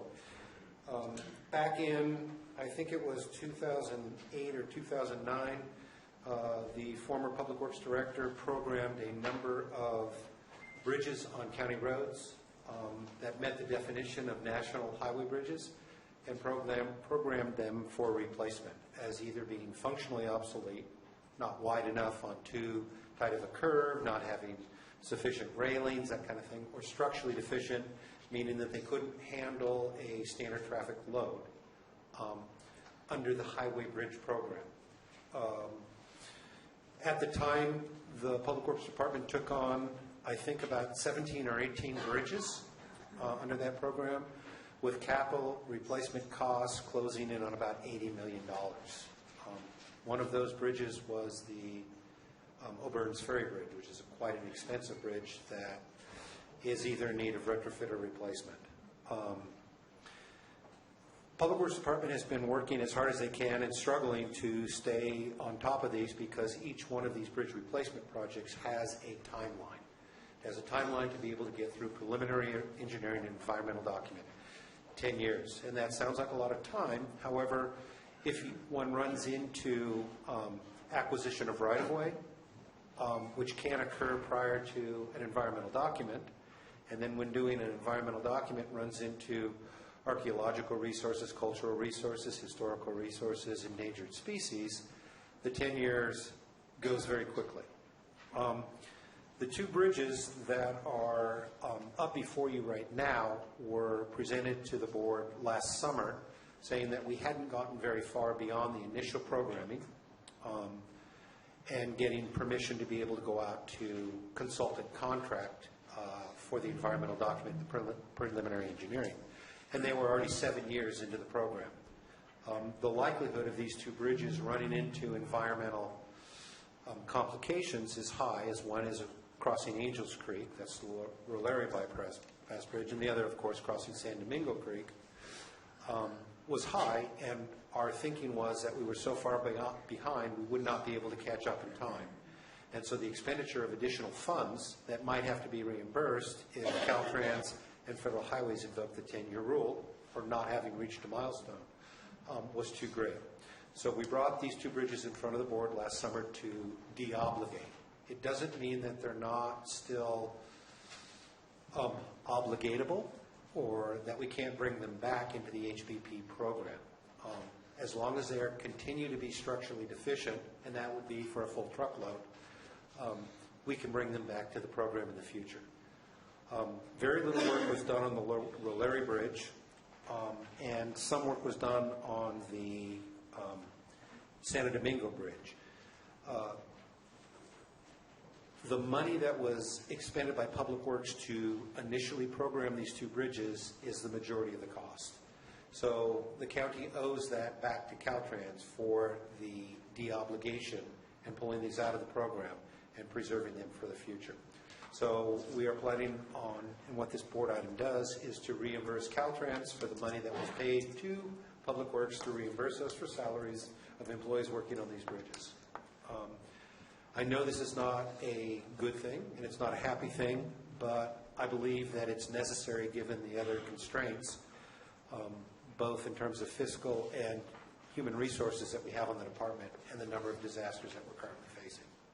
So what this board package asks you to do is to approve the reimbursement of Caltrans, to Caltrans, of money, approximately $20,000 for the San Domingo Bridge and approximately $31,000 for the Rolary Bridge that were previously expended to get them into the program.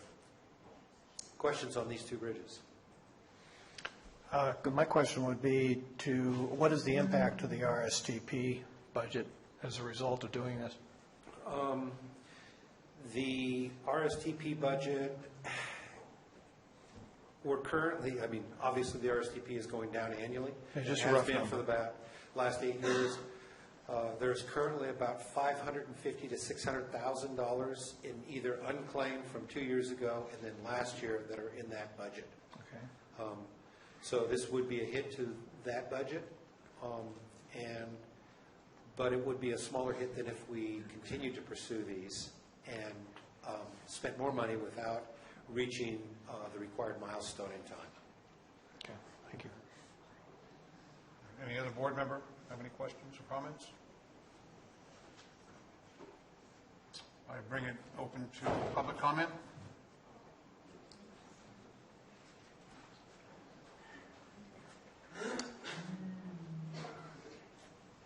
Just one quick question. Is this $51,000, is that in the general fund right now and it's got to come out of the general fund? Okay, where is it at and where? It's in the RSTP budget.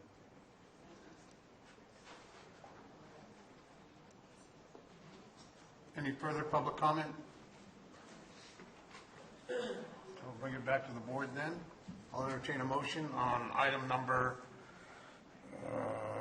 21. So moved. Moved by Supervisor Mills. Second. Second by Supervisor Clapp. All in favor indicate by saying aye.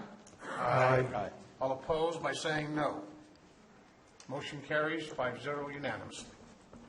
Item 22 is from the probation department to approve capital equipment expense for a vehicle partition and 2 radios for 2 new probation department vehicles. This requires a 4/5 vote to approve the budget transfer. Good morning, members of the board. I'm Sam Leach, Chief Probation Officer. I'll be extremely brief today. Just for clarification, these are purchases that I had already authorized and purchased, and then we have not paid the bill. The reason for that is because, in my understanding, these were under $10,000 purchases that I needed for the administration of our duties. I authorized the purchase, and then we weren't able to pay it. So I did not view it as a capital improvement because, to me, it didn't qualify for what the county code was. I believe that the interpretation from the auditor was that because the vehicles we purchased are over that $10,000 limit, and these are going inside of those vehicles, that they then own. So that's why I'm now here. And my understanding, I thought the sheriff has tended to purchase them in one group, whereas we purchased the vehicles and then later went to add the radios and the cage for the partition. So the total's a little over $3,000. We are asking, or I put it on the full agenda because we're asking to do a transfer with the SB 678 revenue so that there's no county general fund impact. It's a state revenue. And with that, I'll be available to answer.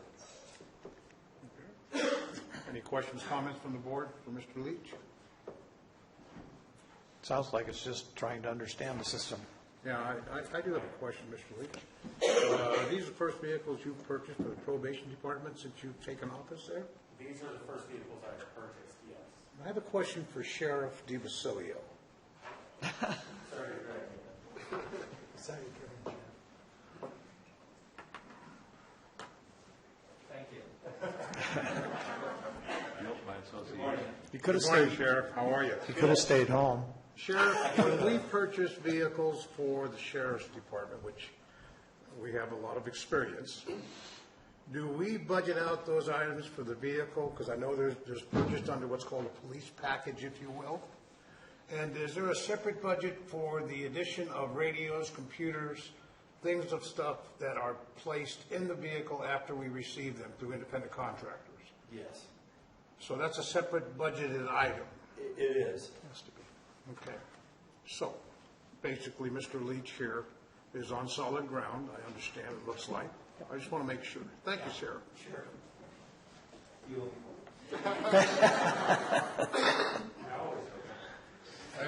Any further questions from the board? I'll open it up to public comment. Any public comment on this issue? Okay, we'll bring it back to the board, and I want to make one more comment. Ladies and gentlemen, we need radios in cars. Tin cans and strings don't go that far in this county. With that, I'd entertain a motion. So moved. Second. All right, Supervisor Clapp moves. Supervisor Tofinelli seconds. All in favor indicate by saying aye. Aye. All opposed by saying no. Motion carries 5-0 unanimously.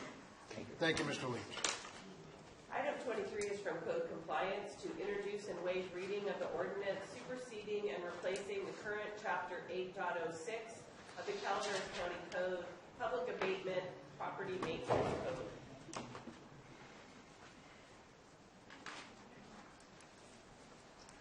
Morning, Mike Ritter, Building Department. So this is part 2 of the 806. We're directed by the board to bring back a bit of a hybrid system, leaving standard, quote-unquote, code enforcement issues kind of alone, given how they are, so the board is the ultimate authority for any appeals. Part 2 being specific to expedited abatement system for cannabis-related activities. So what you have before you, I guess there's a few main points. Number one, it's much faster while still providing due process to alleged offenders. It'll allow us to get from violation citation to hearing very quickly. So especially with something like cannabis, it's a time-sensitive thing. So it's going to be helpful for the county.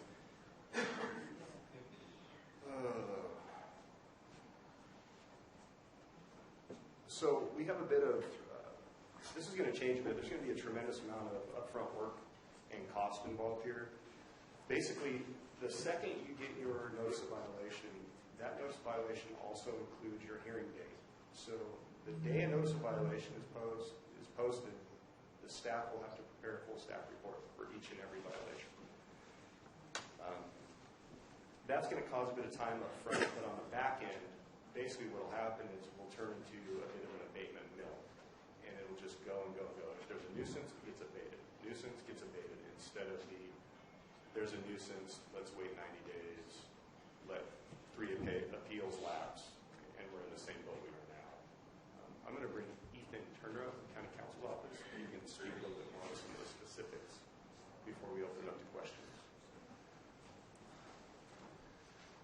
Good afternoon, Chair, members of the board. I'm Ethan Turner. I represent code compliance with reference to all marijuana-related activities. As Mike indicated, this new 8.06 has 2 components. The first is ordinary code compliance violations, and those are dealt with through the ordinary administrative hearing board process. Currently, the Planning Commission acts as the hearing board, and in those instances, a notice of violation is issued. The cited person has an opportunity to appeal. A hearing is scheduled, and they get to have their day in court. And then the hearing board then makes a recommendation based on the findings of that hearing, which are then sent to you for approval.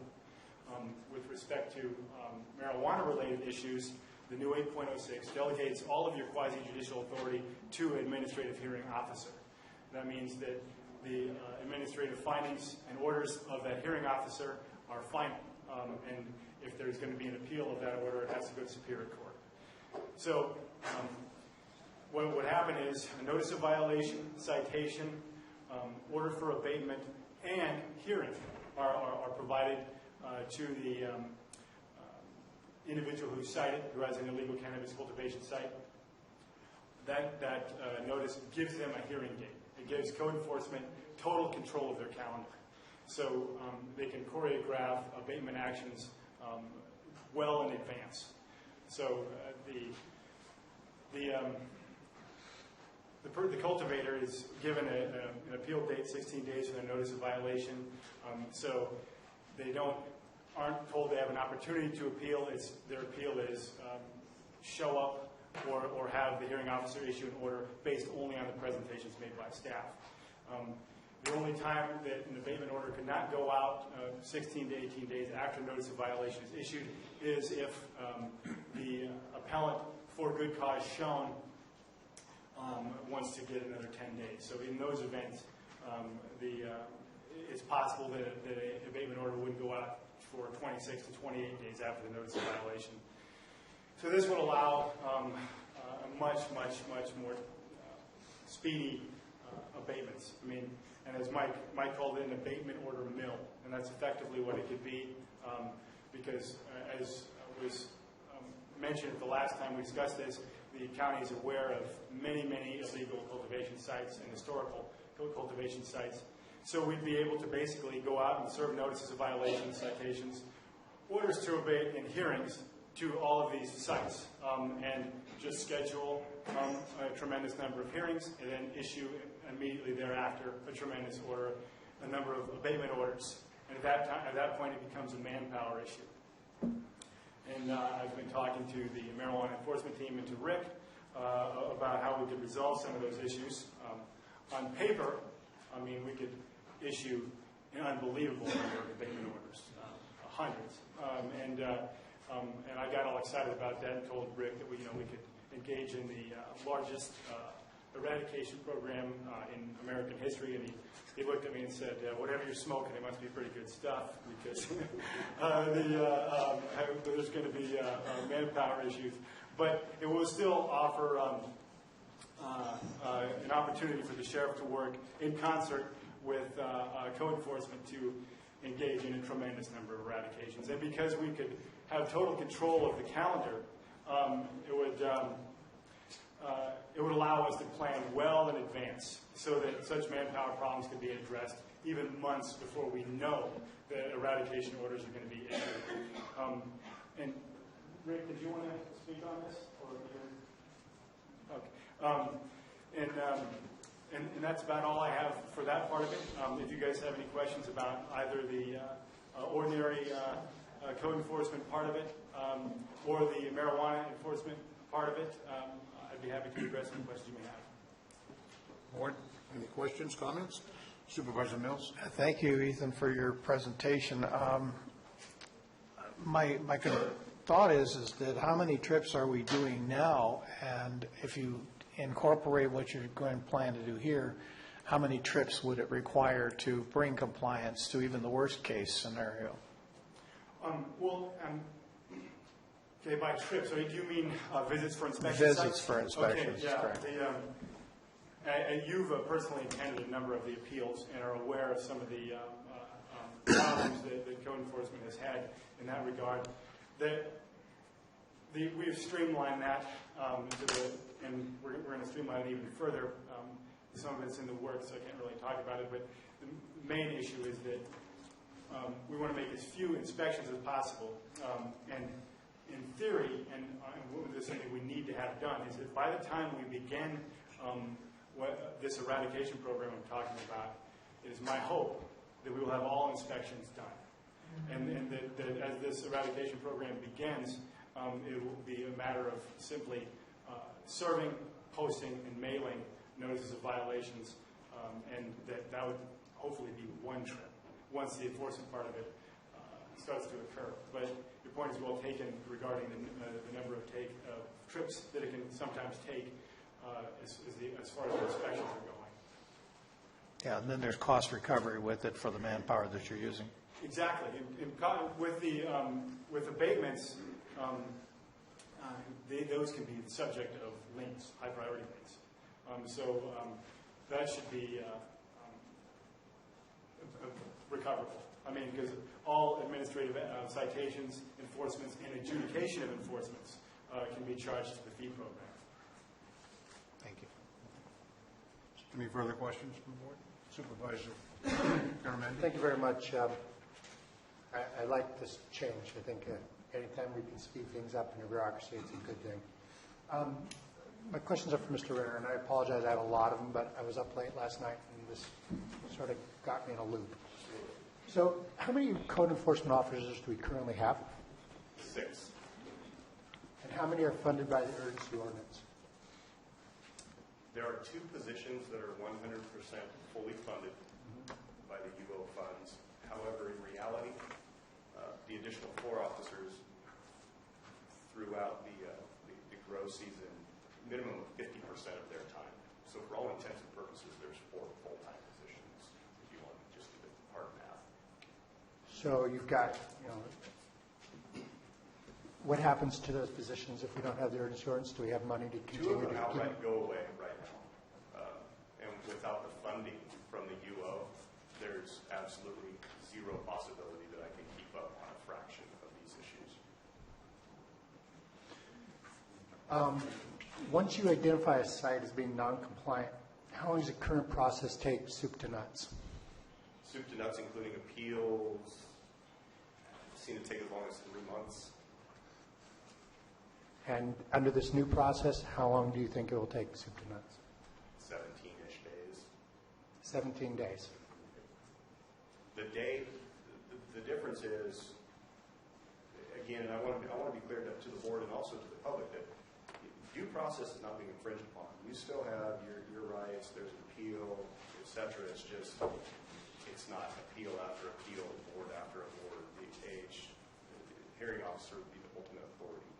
So if we got this underway now and you guys had time to plan, it would be much less opportunity for people to game the system as we saw last fall. Oh, 100%. Absolutely. Absolutely. Assuming, you find these folks and, we cite them and they get in trouble. They're non-compliant growers and they abandon their sites because they're not allowed to grow there. How do we pay for cleaning it up? And who does that work? Clean up an abandoned site? Yeah. The guys who just walk away. Generally, it'd be a lien on the property that would pay for the abatement cost. And when the property changed hands or the tax roll came around, Would that be paid, cleanup be paid for by urgency ordinance fees? Absolutely. That's directly tied to cultivation of marijuana. And I imagine there's a lot of hazardous materials in that abandoned site. I should probably ask Mr. Knight to come forward.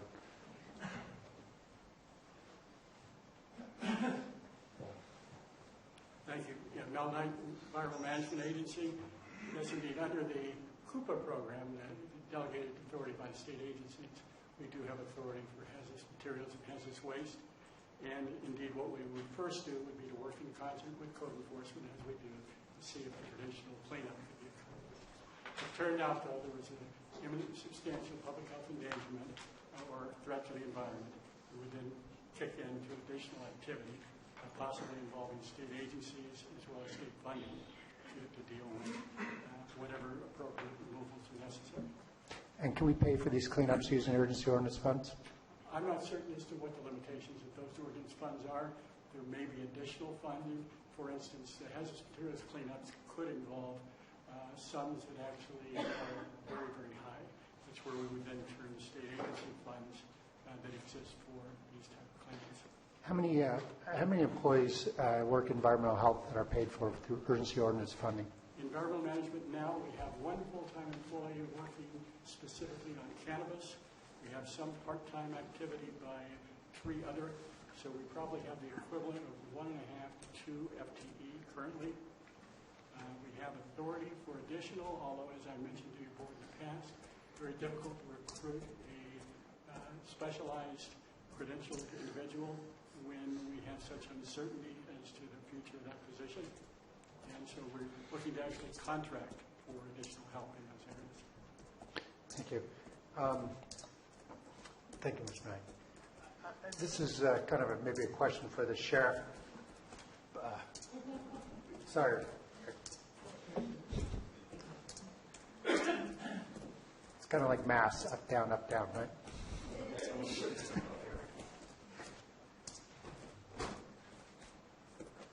Sheriff, how's this new process going to work with your department? We've got code enforcement with this new tool.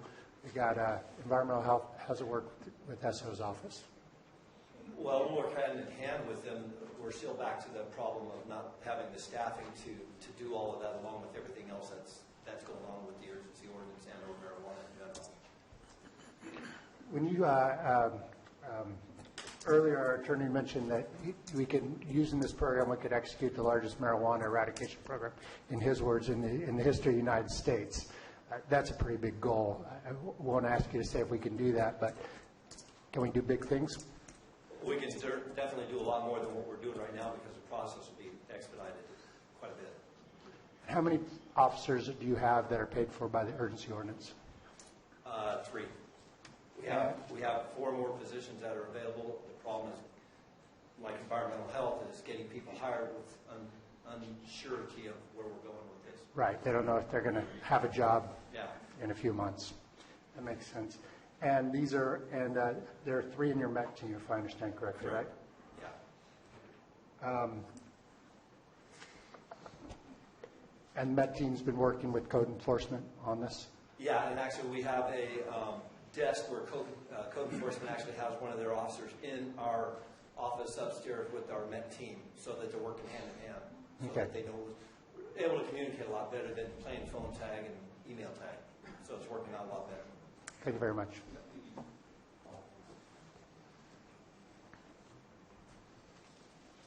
There's also, if I can add one more thing, getting into the grow season next year, I have if the UO is extended, I have every intention of bringing forth to the board the addition of 2 more positions. Maybe those could be extra higher positions, or depending on the need, they could be full-time code positions.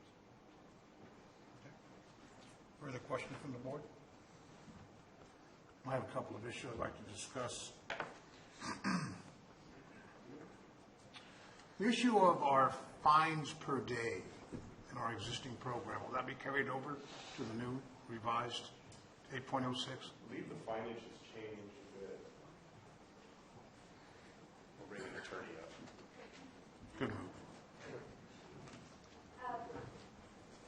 Sarah DeKay, Deputy County Counsel. In general, yes. The fine structure for cannabis cultivation-related violations is in the urgency ordinance. Right, it's in 17.95. That's that $1,000 per day per violation. That will be unchanged by this change. And with regard to non-cannabis cultivation, sort of general run-of-the-mill code violations, the fine structure goes up very slightly from the existing 8.06. It's essentially the maximum allowable by state law. It tracks the government code fine structure. In the past, I've been informed that those fines are somewhat negotiable when trying to find an amicable solution to the violations. Does the new 8.06 make that a mandatory statute as far as the fine program and scheduling? And who has final authorization about whether or not that fine can be reduced or increased? Is that the administrative law judge, if you will? The hearing officer will absolutely have the discretion to rule on the appropriateness of the fines that code enforcement has imposed. And with regard to non-cannabis cultivation, I think code's goal is compliance. And so to the extent that those lesser fines, I do think that there is some amount of negotiation or adjustment depending on the violator or alleged violator's efforts to come into compliance and the extent to which they are working with the code compliance department to get into compliance as quickly as possible. At the end of the day, this is property maintenance and public safety, and so I think the goal of the code of Mike's department is to get folks into compliance with state law and county code as quickly as possible. Okay, and the funding, what activities, and it probably answers its own question, would those fines actually fund? Would that be code compliance? Okay, so it goes back into your self-sustaining systems as far as code compliance, correct? Yes, absolutely. All right. Hypothetically, when you come across an illegal grow, and we're looking to the future, and there's a lot of ifs here, and you find that that's a totally illegal grow with no registration, no application on file, and seeing that we recently passed Proposition C, the people did, is that cultivation tax come into play on that? In other words, is it applicable to an illegal grow when code compliance? And I'm asking a question I probably don't know the answer to. Counsel? I'm not sure if I know the answer to that. I'll defer to Megan. Would you please state the question again, please? Okay, let's say we have, this is hypothetical. We'll say that Mr. Clapp has a grow, no offense. I do have one next door to me. Okay, I'll second that. So moved. Aye, back up. We come across, code compliance comes across an illegal grow with no registration. And let's say it's a 5,000 square foot grow, canopy size. And we abate that during our normal procedures through 8.06. Does Measure C, which taxes a cultivation of cannabis, have any influence or bearing on that particular illegal grow? The illegal grow would be abated, so there'd be nothing to tax, because under this scheme, code compliance is looking for a streamlined way to abate non-compliant or, quote, illegal grows faster, so there isn't a grow there once it's abated, obviously. Measure C funds would be the tax bills would go out to all of the registered and or application pending registrants at the various times that they would normally go out to. In my experience as a law enforcement officer, we would have direct lines to IRS and state franchise tax board for that type of income, be it legal or illegal. Thank you. Well, since I'm in there, so if I sold my drugs, I would still be responsible for paying IRS tax on those drugs, or else I'd be going to prison for it. Oh, sure. So that doesn't affect the growth of it, just the sales? I asked the question, I didn't have the answer. Any further questions from the board? Mr. Chair, if I may, Go right ahead. I think that this is a great hammer to get rid of bad guys, and I recognize it might impact Mr. Clapp's grow. But, I'm sorry. But I'm I just worried about the press over here, what I'm worried about. we have really great imagery of every place in the county. Well, but it really is a tool that I think is really going to move things along and help us get rid of some of the bad guys quickly. It's kind of a hammer that we need while still preserving people's civil rights and their rights as well, which I think is really important. So I imagine that if we had how we pay for them, the funds can pay for the enforcement of the urgency ordinance fees can pay for the eradication of the non-compliant growers who come under the urgency ordinance. But Measure C funds would have to be, which would cover in the future for the law enforcement piece of it, correct? For criminal? That's my understanding as far as Measure C goes. I can speak directly to the code compliance portion, but beyond that. Thank you for bringing this forward. And again, not to be redundant, but without an extension of the UO, there's zero funding or capability for me to do this. Any further questions from the board?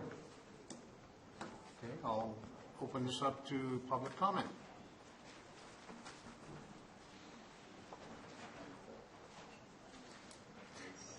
Next Valley Mountain Ranch, I'd like to ask a specific question of the board and code compliance. If the current 806 is replaced this summer, can I call up code compliance board members and inform them that the grow a quarter mile from me has been denied under appeal in front of the planning commission and the board? It was probably the first one denied. And they continued to grow last summer. They harvested. Now they're preparing for this spring's grow. I hear equipment, backup horns all day long. They've been denied by the planning commission and the board. If I call code compliance in the spring, when I see the dirt going up the road, is someone going to come and abate that project that has been denied by you? Under 806, the new 806. Ladies and gentlemen, how many people intend to speak on this issue from the public? I see a raise of hands. Okay, all right. We're gonna document the questions and hopefully we can get those answered. This is an agendized item specific. Mr. McManus, go ahead. Thank you. As I understand it, Measure C is a tax that is kind of initiated by the application for grow permits and whatnot. Whether it is or not doesn't make any difference. Right now you've got two groups of people out there that either have applications in or they don't, and very little seems to be done to move them along or abate them or anything else. I don't know why the tax collection process would be any easier if you don't know who they are, even if you do know who they are. Are we going to now have to beef up the tax collector's office to get all this done? If you were to get some additional money on Measure C, it's my understanding that's a general tax. And what I hear from the panel and everyone else is, well, we need to get some Measure C money, or will that be charged against the Measure C account? It's not the same as the registration account. You can buy new buses with Measure C. You can use all of it to fund law enforcement if you want. You can spend that money any way you want or not spend it. That's entirely up to the board. So there's no automatic reach into the treasure chest of Measure C money based on whether the marijuana program is succeeding or failing, whether more growers are complying or not complying. It's entirely up to this board. So you will have control over that money. It's not pre-allocated like the application fund, which has severe restrictions on it, which probably should be looked at to see if maybe that money can be accessible from marijuana-related general fund expenses that normally wouldn't have been incurred if we didn't have it in our county. Thank you.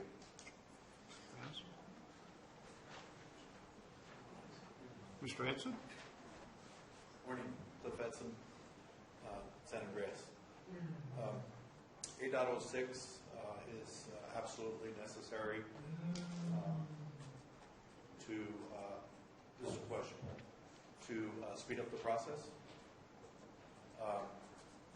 And I believe that, didn't we try to bring this up for the past 6 months to speed up the process, and hasn't it been delayed? I don't know why, but from going from 3 months to 17 to 21 days for an abatement process would definitely detour many of the folks that would take advantage, would it not, to take advantage of the system? And I think it would. So also, I believe that Supervisor Tofinelli had a concern about, making 8.06 across the board instead of just cannabis. I believe that our current system for our code enforcement, as far as 8.06 goes, around property, regular property stuff, I think that's a pretty good idea, actually, to keep it that way, because I believe the supervisors need to be engaged in that portion of it. But as far as but I can see I guess the question would be, is this the right thing to do to speed up the process to get rid of the folks that don't want to follow the rules? That would be the question. Thank you. Thank you. Any further? I'm sorry, sir. Go ahead. Ken Stopper, District 5. I'm fully for expediting the process. In the past, building department permit fees and compliance fines prior to 2006 fully funded the building department code compliance. After the recession and everything, that fell through the bottom, as with many of the other departments. Mr. Oliveira and Mr. Garamini did ask some of the right questions as pertaining to mine. But with this system going through an administrative hearing court and possibly moving on to a superior court, what does the superior court want for being on an appeal that they're hearing at that point? Will that dip into our funds also? We know what the administrative court judge would cost, but will there be a further cost when it comes to the superior court if it moves on to that through the appeal process that would also drain off our funds? Good question to ask. Thank you.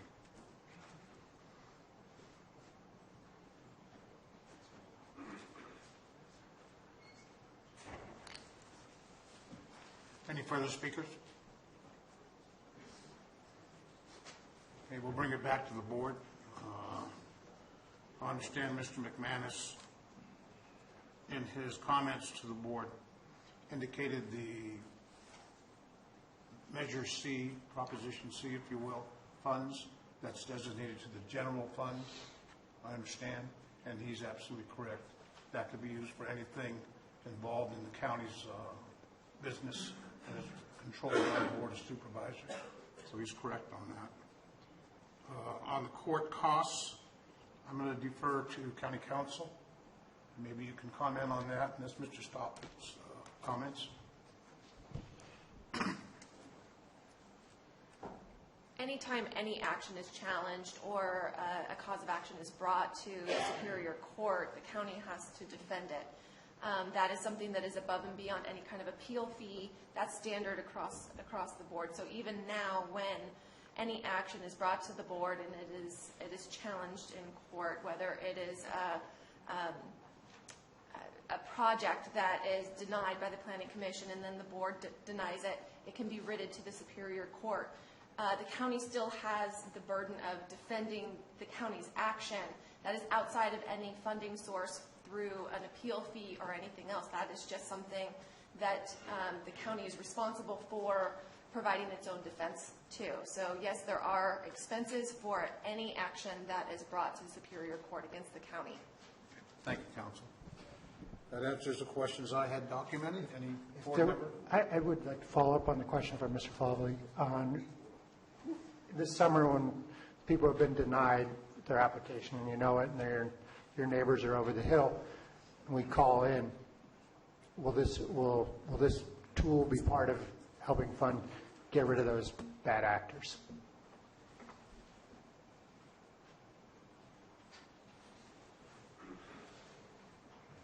So this is the direct purpose of the rewrite of this code. The county, in my department, we were extremely frustrated. We were getting these calls. What are you doing about it? What are you doing about it? What are you doing about it? And it's, well, we're waiting for appeal number 2. We're waiting for the decision from this. We're waiting for that. So our response to the citizenry was totally unacceptable, and that, in a large part, was due to our current enforcement system and our code. So I firmly believe that the adoption of this new 806, it's still a numbers game. If you have 500 sites that need to be abated, some are going to be at the beginning of the year, some are going to be at the end. But I firmly believe we will get to a huge majority with this new tool. It's just mathematics. The appeals process is slowed down. The abatement process gets rolling right away. So if there's some other failure, then it would be my failure, the failure of my department. So those calls are good at code. In my opinion. Thank you. Go ahead, Counsel.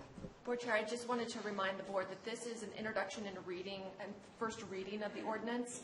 So if it is passed forward for adoption, it would come back to at a future board date for adoption, and it wouldn't go into effect until 30 days later. So whenever that happens, obviously 30 days after it's adopted is when code could actually start utilizing the language of this new 8.06 in abatements. Thank you, Councilman. Mr. Renner, I do have one question. I apologize to Mr. McVeigh. I didn't document your question, but I know what it is. It was brought up in public comment. How long would it take under this new program for CC to respond to a property once a complaint's made? That's still dependent on what our backlog is. If we have 6 people and we get 200 calls in one day, it's going to delay the response. What my thought is that within a 2-week time frame we would be out there, and the abatement would then, if the nuisance was so found, the abatement would start within. And the abatement would be finished within 17 days. Okay. So soup to nuts, and that's extreme. I think in reality it can be a few days we can be out there, because once the grow season really hits, most of my officers will be mobilized in that capacity. All right. Any further, board? Thank you, Mr. Renner. Any further public comment? And I'll bring it back to the board. I would entertain a motion on item number 23. So moved, Mr. Chair. Second. Moved by Supervisor Tofinelli. Board Chair? Yes, Before you Counsel. take a vote, I did want to clarify if the board would also include in the motion a publication of a summary of the ordinance, so staff doesn't have to publish the entire ordinance. It does save staff resources and money in actually publishing the entire ordinance. If the board directs staff and authorizes staff to publish a summary of it, that is an alternative, and I would ask that the board consider that. Needs to modify his motion. Yeah, I was going to ask Supervisor Tofinelli to accept that nomination, and Yes. I mean, you accept that modification to your original motion? Yes. The board understand the modification? Yes. Seconded, I believe you did. Supervisor Mills, you understand the modification? Yes, sir. Any question on the modification? Then I would entertain a vote. Indicate your approval of the motion by saying aye. Aye. Aye. Indicate your disapproval by saying no. Motion passes 5-0 unanimous. Item 24 is from the Board of Supervisors to appointment of applicants to serve on various committees, commissions, advisory boards, and county service areas. Chair, I would like to pull the Library Commission from the agenda so that I can recuse myself for only that item on the appointments.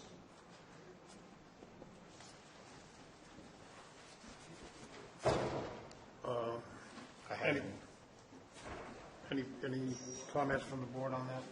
So just step out on that one. I would step out on that one only. The chair has no. Just we can, if you want to do that one first, then I'll step out on that one. Yeah. That would be fine.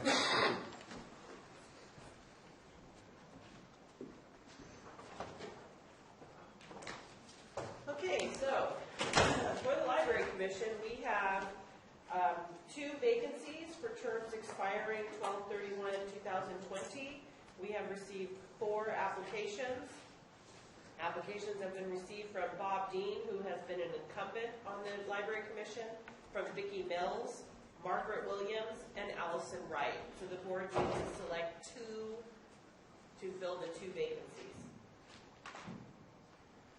Comments from the board? I'd like to nominate, Mr. Chair, Commission, I'd like to nominate Bob Dean. He's currently, I believe, chairing the commission, and it's clearly dedicated to the libraries. Okay. Do we need a second on the nomination council, or just nominations as a general? However you would like to do it is okay with me. Okay, let's go on nominations only at this time. Any other nominations for the library board?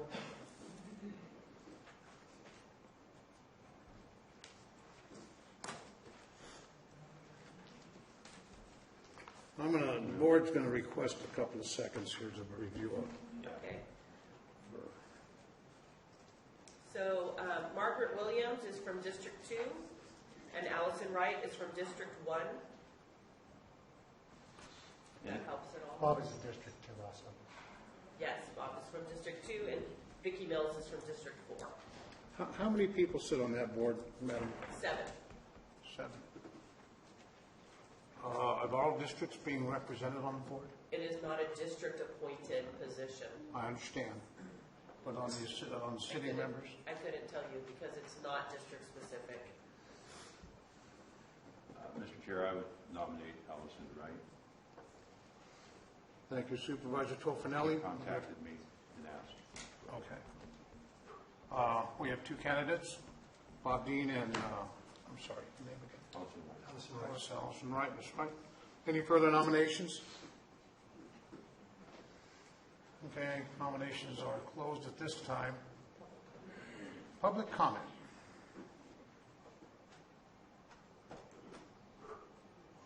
Hearing no public comment, I'd call for a vote on these 2 candidates for the Library Commission. So All in favor indicate by saying aye. Aye. Aye. All opposed by no. Wait. So you have 2 nominations. You don't have a motion nor a second. Oh, I'm sorry. I moved it. I moved it. I would We say. have one now. And you have a second. Supervisor Clapp has made the motion to accept these 2 nominations for the 2 open positions, seconded by Supervisor Tofinelli. Public comment. I'll bring it back to the board for the vote. Indicate your acceptance of these 2 nominees to fill the positions by indicating aye. Aye. All opposed by no. Motion carries 4-0, 1 abstain. An absent. 1 absent. Supervisor Clapp, would you mind telling Supervisor Mills that he can come back? Oh, yeah, we can bring him back.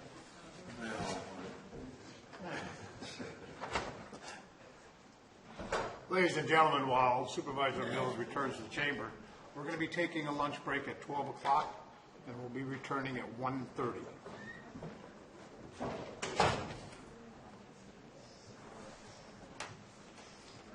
Okay, so moving right along, the Agriculture Advisory Committee has 3 vacancies. We have received 5 applications. This is a district-specific appointment, so we have 1 vacancy in District 1, 1 in District 2, and 1 in District 5. All appointments expire on December 31st, 2019. In District 1, Francisca Chabram and Libby Rader-Kasich have applied. In District 2, Doug Josies, who is an incumbent on the Agriculture Advisory Committee, and Margaret Williams have applied. And in District 5, John Roby, who is an incumbent, has applied. Thank you, Madam Clerk. Comments from the board? Any nominations? Mr. Chair, I would nominate Libby Rader-Kasich for District 1. Mr. Chair, I'd nominate Doug Josie for District 2. Any further nominations? I'll keep mine. Gordon? I'll keep the incumbent. You keep the incumbent? Okay. So we're going to act on all of these as one. As at this one? point. Okay. Any public comment? I'll bring it back to the board. Entertain a motion to accept these. No, we're going to do all of the rest of the appointments Oh. in one swoop, one vote. Okay. Next is the Children's and Families Commission for 5 Calaveras. There are 2 vacancies. One is for a special ed early intervention person, and the term expires 12/31/2019. Tricia Simmons is the incumbent and has reapplied. The second is for a recipient of project services, again expiring 12/31/2019. Stephanie Zenos is the incumbent, and she has applied as well. Is there any objection to these 2? Board, any objections? Public comment? Okay, Madam Clerk. The Commission on Aging has 2 vacancies that have received application. One is for District 4, one is for District 5, so you need to select one for each. 2 applications were received for District 4, one from Carrie Steffi and one from Elizabeth Thompson, and one from District 5, that's Linda Mellon. I would appoint Elizabeth Thompson. Any further appointees or nominees from the board? I'll take Linda Miller. Linda Miller? Mm-hmm. Thank you, Supervisor Clapp. Public comment on those individuals? The next is for County Service Area 1, Rancho Calaveras. There are 2 vacancies, and we have received 3 applications. One is from Charles Ferrucci, one is from David Rayner, and one is from Darren Spellman. You need to select 2. Any nominee by the board? I like David Rayner and Spellman. I'm sorry, who, sir? I like to have Rayner and Spellman. Rayner and Spellman?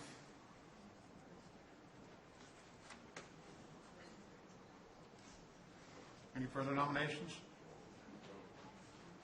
Public comment? Bring it back to the board. Madam, that's all we have, Madam Clerk? No, we have lots more. We have more? We have lots more. County Service Area 8, Spring Hills. There is 1 vacancy and 1 applicant. William Hamilton is the incumbent and has reapplied. Okay. Any comment from the board? Public comment? Okay, thank you. Madam Clerk? Okay. The Fish and Game Commission, there are 2 vacancies that have received application. One is for District 3 and one is for District 4. The District 3 applicant is Ronald Severud. The District 4 applicant is Elaine St. John. Do we have any information on this Ronald Severud guy? Maybe a little. I would nominate Mr. Severud for Fish and Game Commission. And I would nominate Elaine St. John. Okay, thank you. Next, for the IHSS Advisory Committee, there is a vacancy for a general public member, and we received 1 application, and that's from Margaret Williams. Board comments on Ms. Williams? Public comment? Bring it back to the board. Madam Clerk? Okay, the next is for Murphy Cemetery District. There is a vacancy that has received 1 application, and that's from Jeff St. Louis, who is an incumbent.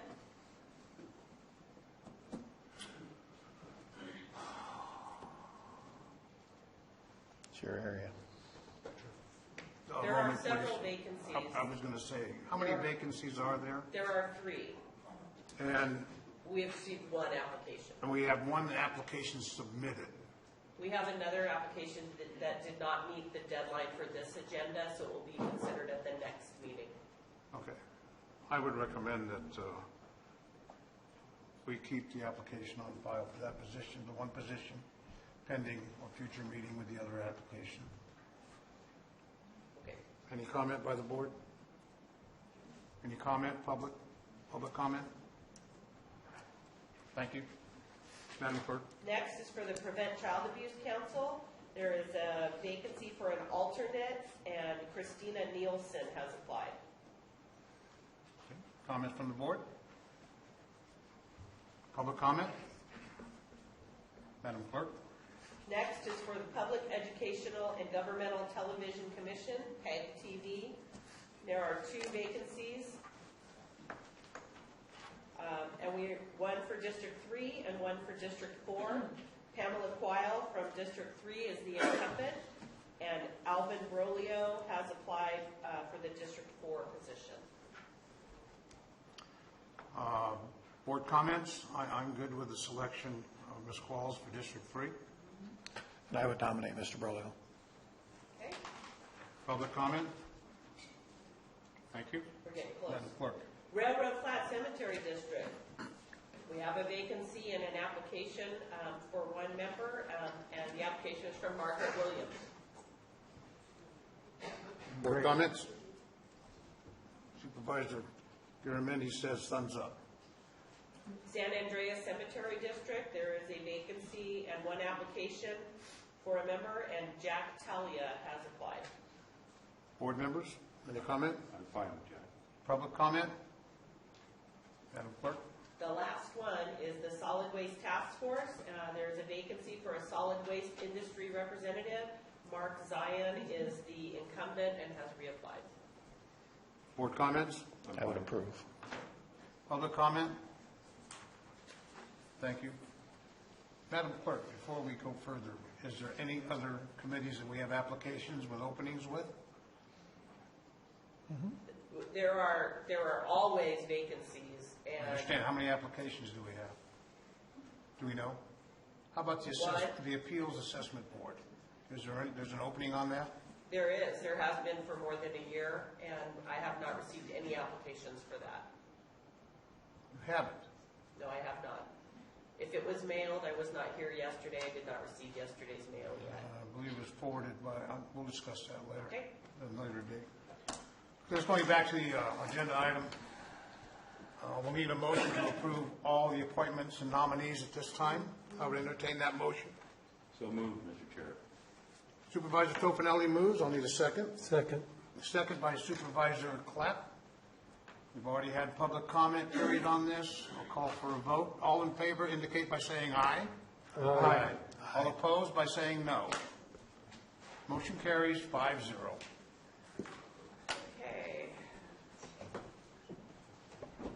Item 25 is from the Board of Supervisors to reassign members of the Board of Supervisors to various committees, commissions, and boards pursuant to FPPC Regulation 18705.5 to CCR Section 18705.5.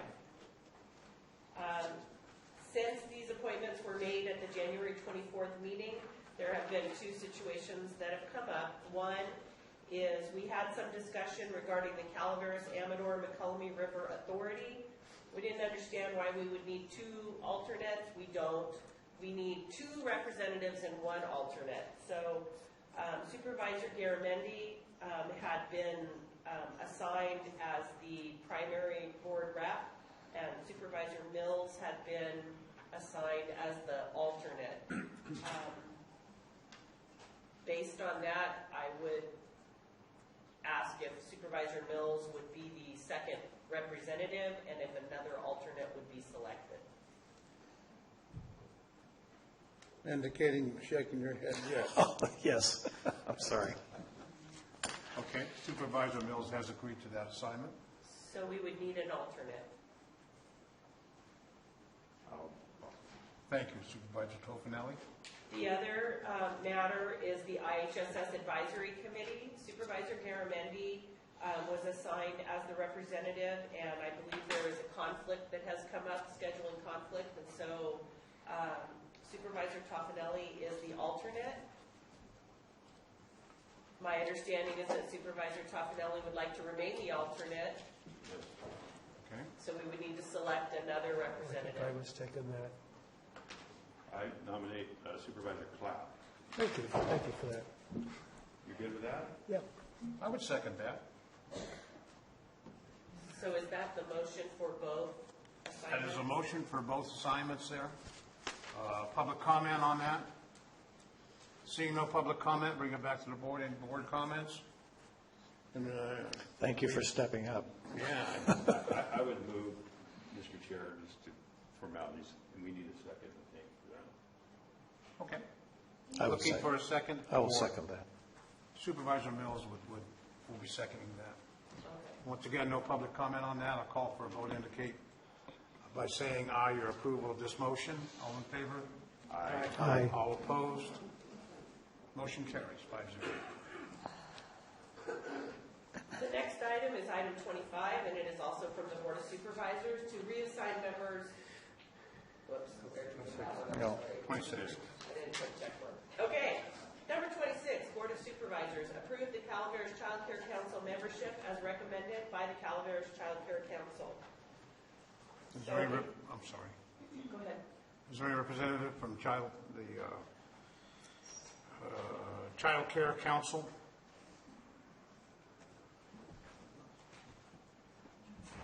Good morning. My name is Kelly Rash, and I'm the representative from the Calaveras Child Care Council. And the council is a public committee that reports and makes recommendations to the Board of Supervisors.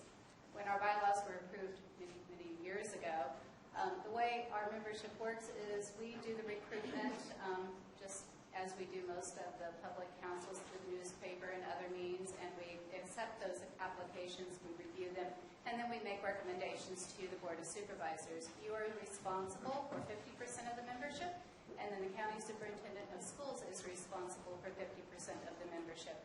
What you have in front of you today is one membership application that we have received. There were 3 applications that we received this year. 2 were approved by the County Superintendent of Schools, and you have one before you, and that is Linda Wynn from the Lake Health Department.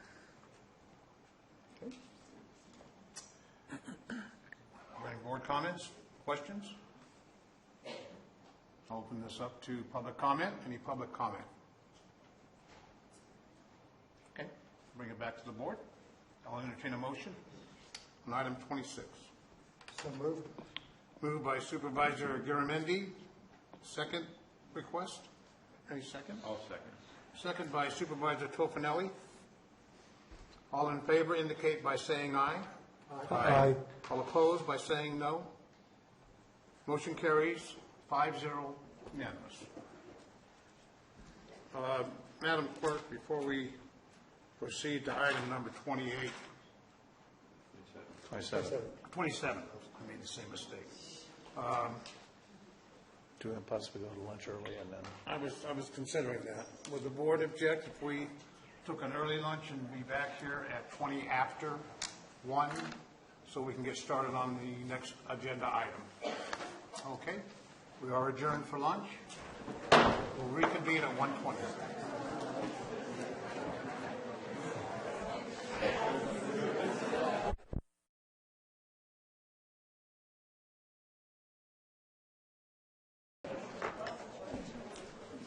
Welcome back, ladies and gentlemen. A couple of housekeeping rules. Once again, we're going to be going into a very active couple of items here. So we appreciate, number one, respect shown to both speakers, the board, the chambers, and the individuals. We do have a little problem. I understand that there was a problem with folks listening to us. We're talking away from the mic, so we're going to try to correct that up here at the board. That goes for the speaker's podium also. And I want to ask the cooperation of the folks here in the galley, if you will, and out in the lobby. Apparently there was a lot of side conversations being conducted. Folks couldn't hear, so we want to be conscious about that. Lastly, our last 2 rows on both sides of the audience here are reserved for staff. If you see staff come in and you're seated in there, I'd appreciate if we'd give them a seat. Now, they're going to be here presenting on their particular time slot or their agenda item, so they may not be here. They may be walking in and walking out.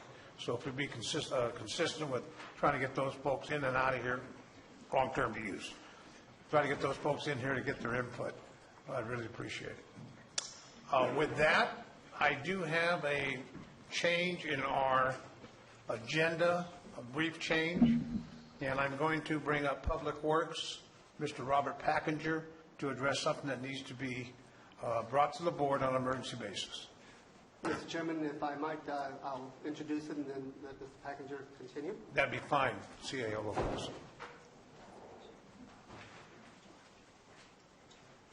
The board might recall that on January 24th, your board approved a resolution declaring a local state of emergency due to extreme winter weather of January of 17, particularly with respect to the county's road system. However, that resolution expires today. Our Public Works Department is very concerned that possible upcoming storms would further threaten damage to the road system. Therefore, a new resolution declaring a local state of emergency is necessary to be eligible for further fiscal assistance. Because this resolution is not on today's agenda, it is necessary that your board first, by a two-thirds vote, majority vote, authorize consideration of the item on today's agenda.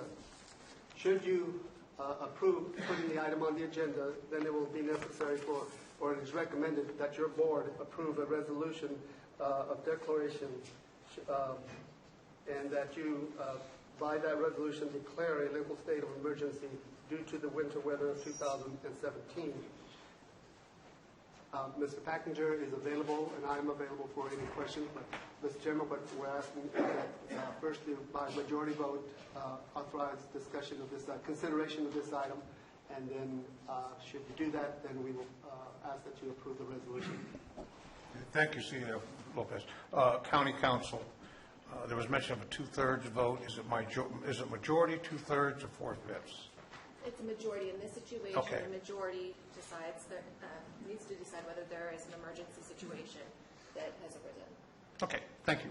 At this time, Mr. Packinger, do you want to make any presentation, or we need to move first? Well, we can. Yes, sir. We continue to work as best we can, dealing with various road repairs that are occurring as a result of the winter weather storms. We're expecting more to happen. We don't know exactly what. We are still in winter, and as we confront various culverts that are being washed out and road situations, we'll be working on them as best we can. Okay, thank you, sir. Any board comment or question on this? I think first we need to have a motion to consider this item for the agenda, and I would make that motion. Thank you, Supervisor Mills. I stand corrected on that. He did say that. I'm not perfect, folks. I got to screw up once in a while. That's why I'm here. Entertain a second to Supervisor Mills' motion to consider this issue. Second by Supervisor Garamendi. Public comment. Bring it back to the board. Any further discussion by the board?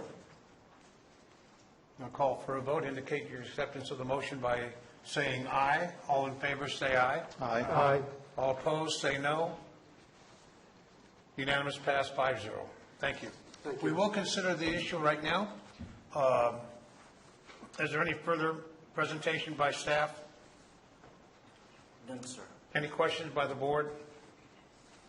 Any comments? Would you like me to read the resolution? Please. Please.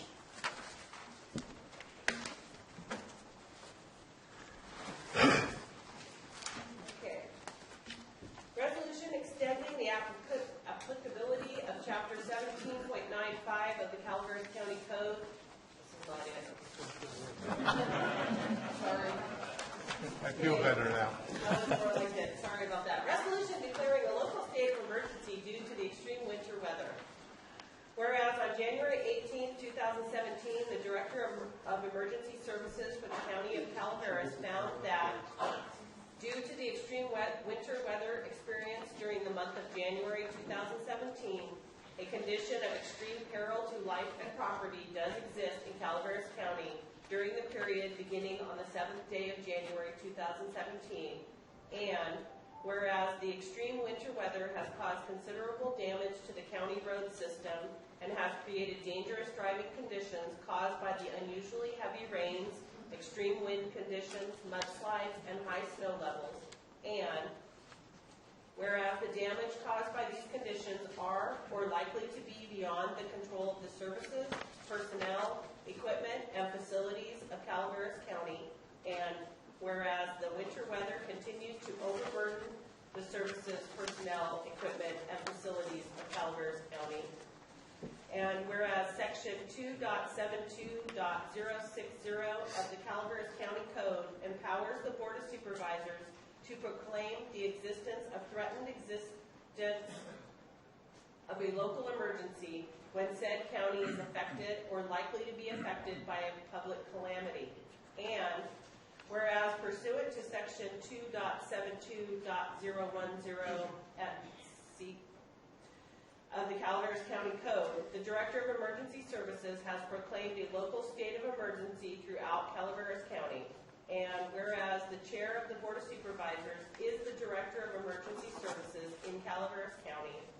And whereas the Calaveras County Director of Emergency Services does believe that these conditions are and will be present, the Board of Supervisors does desire to ratify the proclamation of the existence of a local emergency. And whereas the Calaveras County Board of Supervisors ratified the proclamation of the existence of a local emergency at a duly noticed Board of Supervisors hearing on January 24, 2017.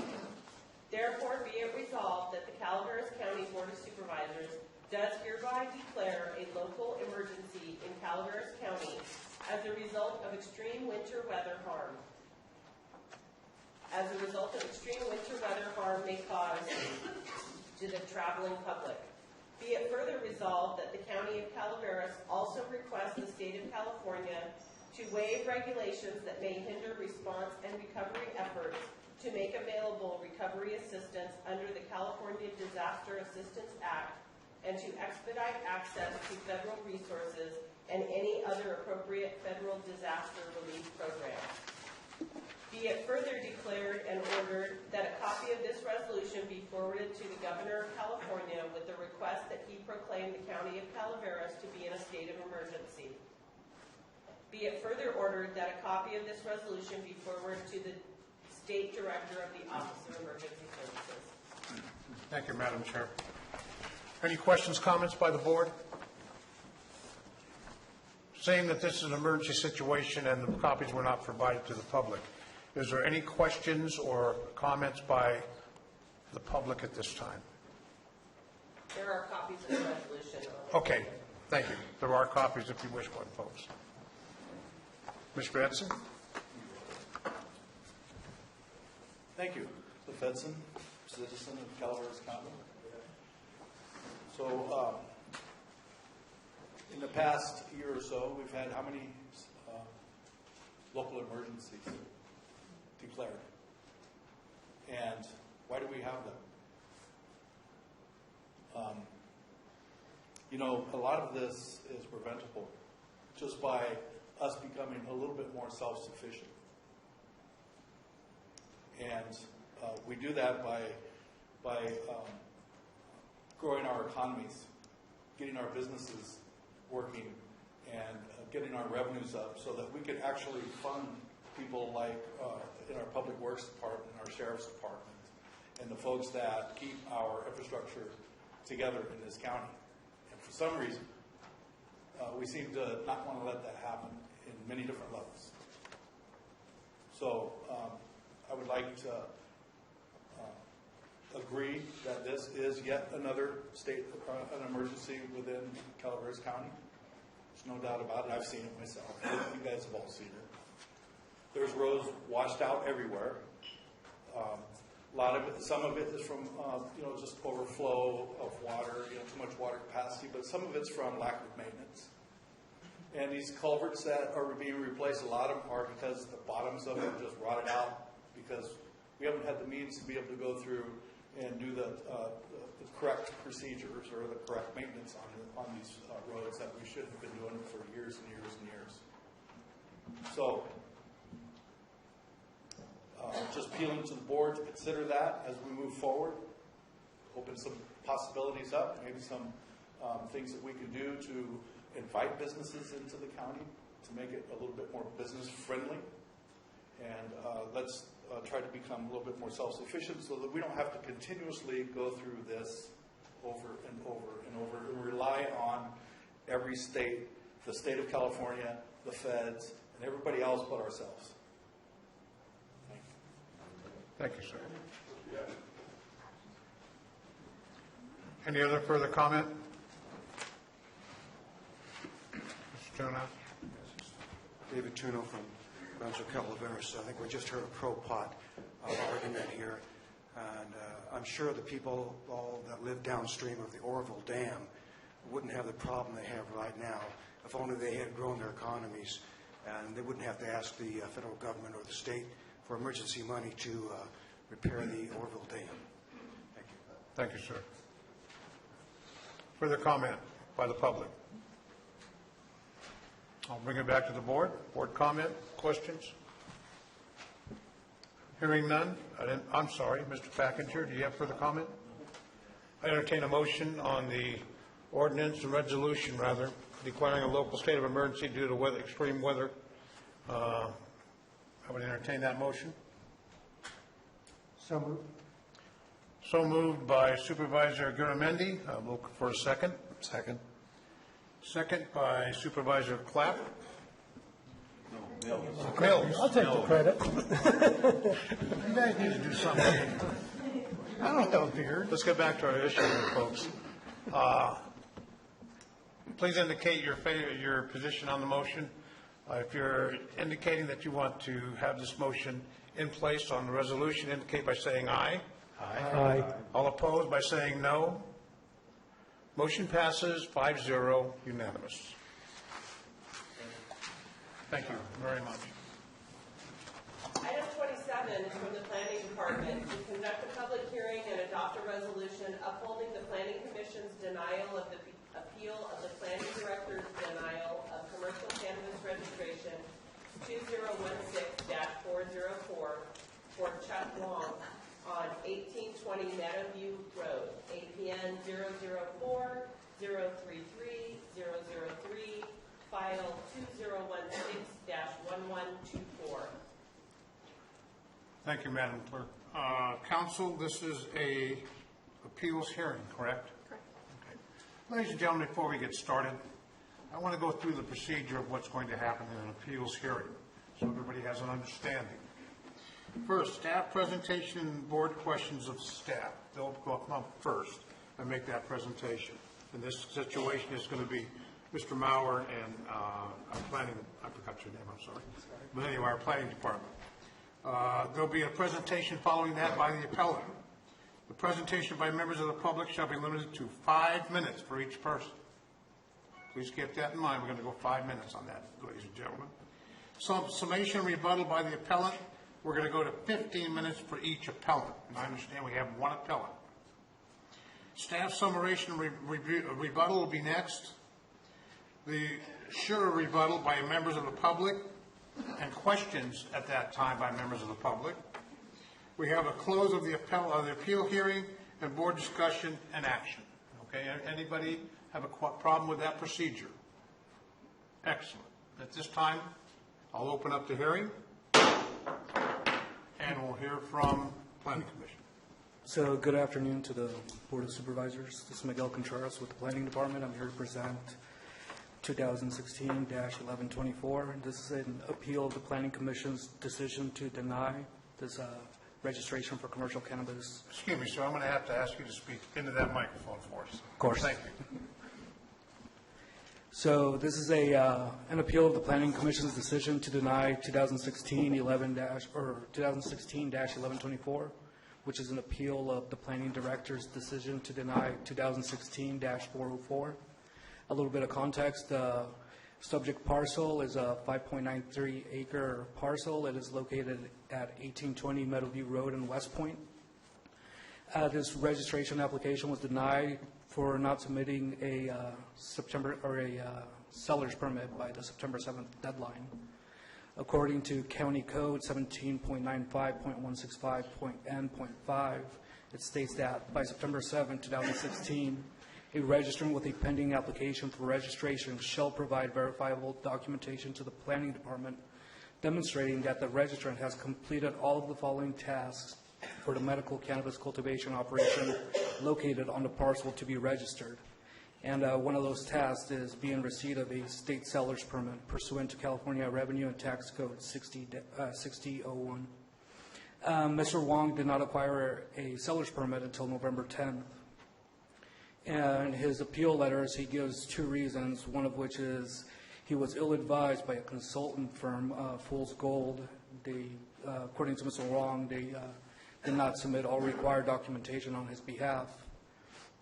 His second reason is that in November 2015, his mother passed away. And later on, regrettably, his father passed away in August of 2016, which is 8 months apart. However, it's the planning department's position that it is Mr. Wong's responsibility to submit all required documentation as per the urgency ordinance. That is what the Planning Commission felt as well. And while they sympathized with Mr. Wong's situation and his parents' passing, they concurred that the urgency ordinance is extremely clear and there's really no wiggle room for interpretation when it comes to the September 7th deadline in terms of a seller's permit. Okay. Any questions?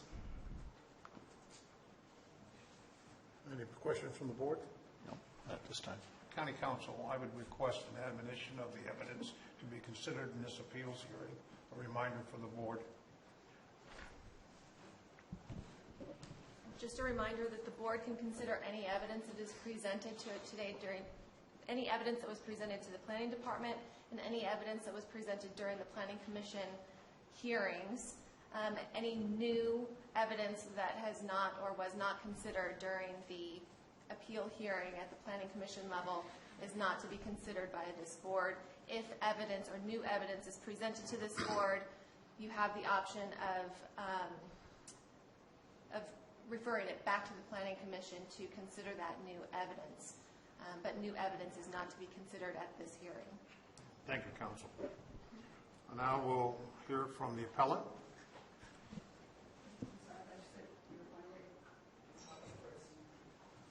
Good afternoon. Thank you for giving us the time to be heard on this matter. I'm used to being in front of judges, Your Honors, Board. There's a little bit more detail to this. Ma'am, could I ask, you are my name is Denise Henderson. He's your client, you're the attorney? My name is Denise Henderson. I'm the attorney of record. Okay. And this is Mr. Wong, who is the gentleman that made the application. Mr. Wong, there's a bit more detail than this. For instance, Mr. Wong filled out an application for the county in the proper time and provided all the documents that are necessary for that application. He did go to a place, and then I've advised the planning commission of this, a business in town entitled Fool's Gold that is claiming to assist people in applications for these grows, and they're not doing it properly. And personally, I think they're practicing law unlawfully. Because you really have to give advice in putting these things together, these businesses together properly, and to make sure that they follow all the laws, not just these, but all the laws. And so what they did is they gave him, told him what to do, what to provide. He did everything. Now, what he did not do was get the Board of Equalization seller's permit.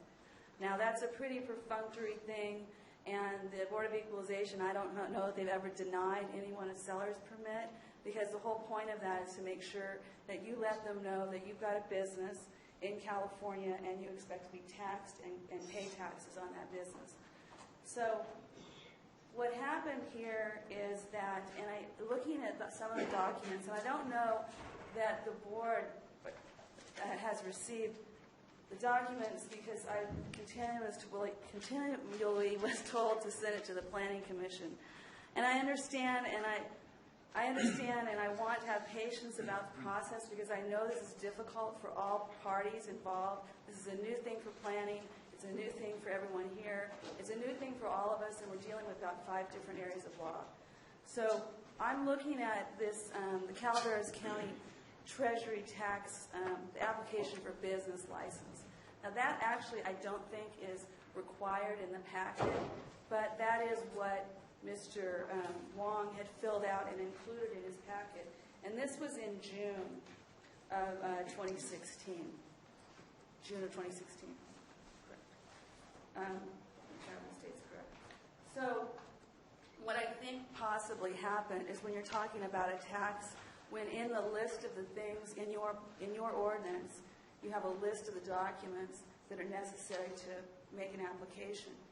Now, there's a long list, and then later on in the document, it talks about the seller's permit.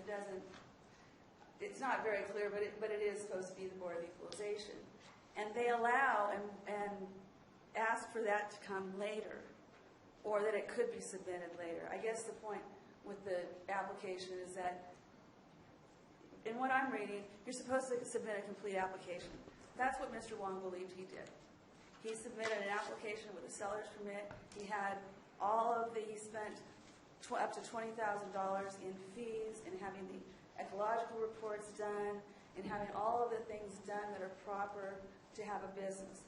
At the Planning Commission meeting, the Planning Commission didn't think they had authority to make a decision on this because it was they didn't have any statute to rely on in such a situation where what the planner did was look at it. They saw that he didn't have the Board of Equalization number. They didn't see this application, which really isn't, it should be necessary in a packet, but it's not. But it is the taxing, one of the taxing documents that should be filed when you run a business in a county. And they stopped looking at the complete application. So they stopped at that point. And in that complete application are all the documents that are necessary. All his fees, all what's more important is the watering, the monitoring watering, the notice of intent, the background. I did obtain the seller's permit as soon as I was retained on the case. And that, of course, was we have a seller's permit. As to this point that he stopped business as soon as he was denied, there's been no business, no sales, nothing involved with his business. So there are no taxes, seller's tax is due until his understanding was when he was received approval by the county, then he's going to go forward and work, have the permission to work and grow and do all the things that he can do. So the biological site assessment is in the packet that was sent to the planning committee. But they didn't get to any of that, and they didn't look at any of that, and I understand that when looking at it and saying, okay, there's not a seller's permit here, kick it out and send it back. But the purpose of that, in looking at other areas where you tax and you zone businesses, you don't just terminate the ability to have a business in Calaveras County when you have missed one technical thing that hasn't even become an issue yet because no business has taken place. Now, he also has, the background, and this is a $6,000 report. The other thing that we had at the meeting, the Planning Commission meeting, was that there was a gentleman there with a neighbor. And he came and he testified and said that originally they didn't want anything to do with any of these businesses. And he said after it was about a year of working and seeing Mr. Wong and his employees, the people that worked there, and how he did business, they had all changed their minds about this business and about objecting to it because they saw that it was being put together respectfully. And personally, I prefer to support businesses that are going to be ecologically considerate, that are going to follow all laws, and that are going to pay all their taxes, and are going to be a benefit to the community.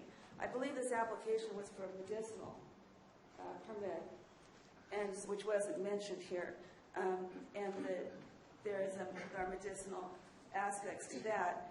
As far as the parents passing, Your Honor, excuse me, as far as his parents passing, this was a family that was very close. His parents lived with him and his wife and children as he lived with them all of his life. So he had lived with his parents his whole life. His mother passed as they said, 8 months before the father passed. So his mother passed. He began to take care of her. At that point, or shortly thereafter, he made that application in June of 2016. He made the application to this county. And things were going fairly well with the family.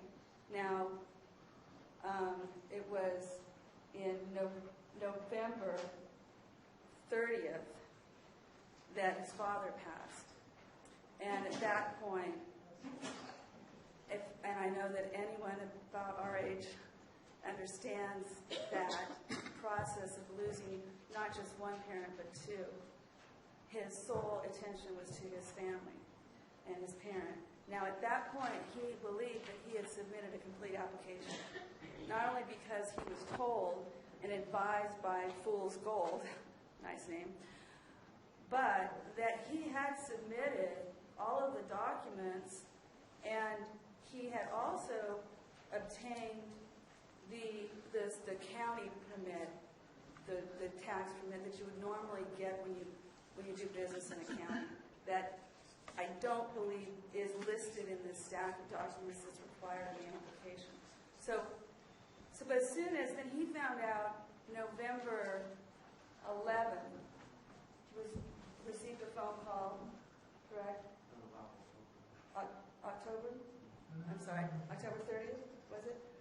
Received the letter indicating that there was a denial. Now, he had, between the time that his father passed, less than a month, where if he had been possibly even knowledgeable that he was missing a document, he would have taken care of that. When he became aware of it by the planning commission, or by the planner, it was too late. So that was where our problem was. It was too late to submit that.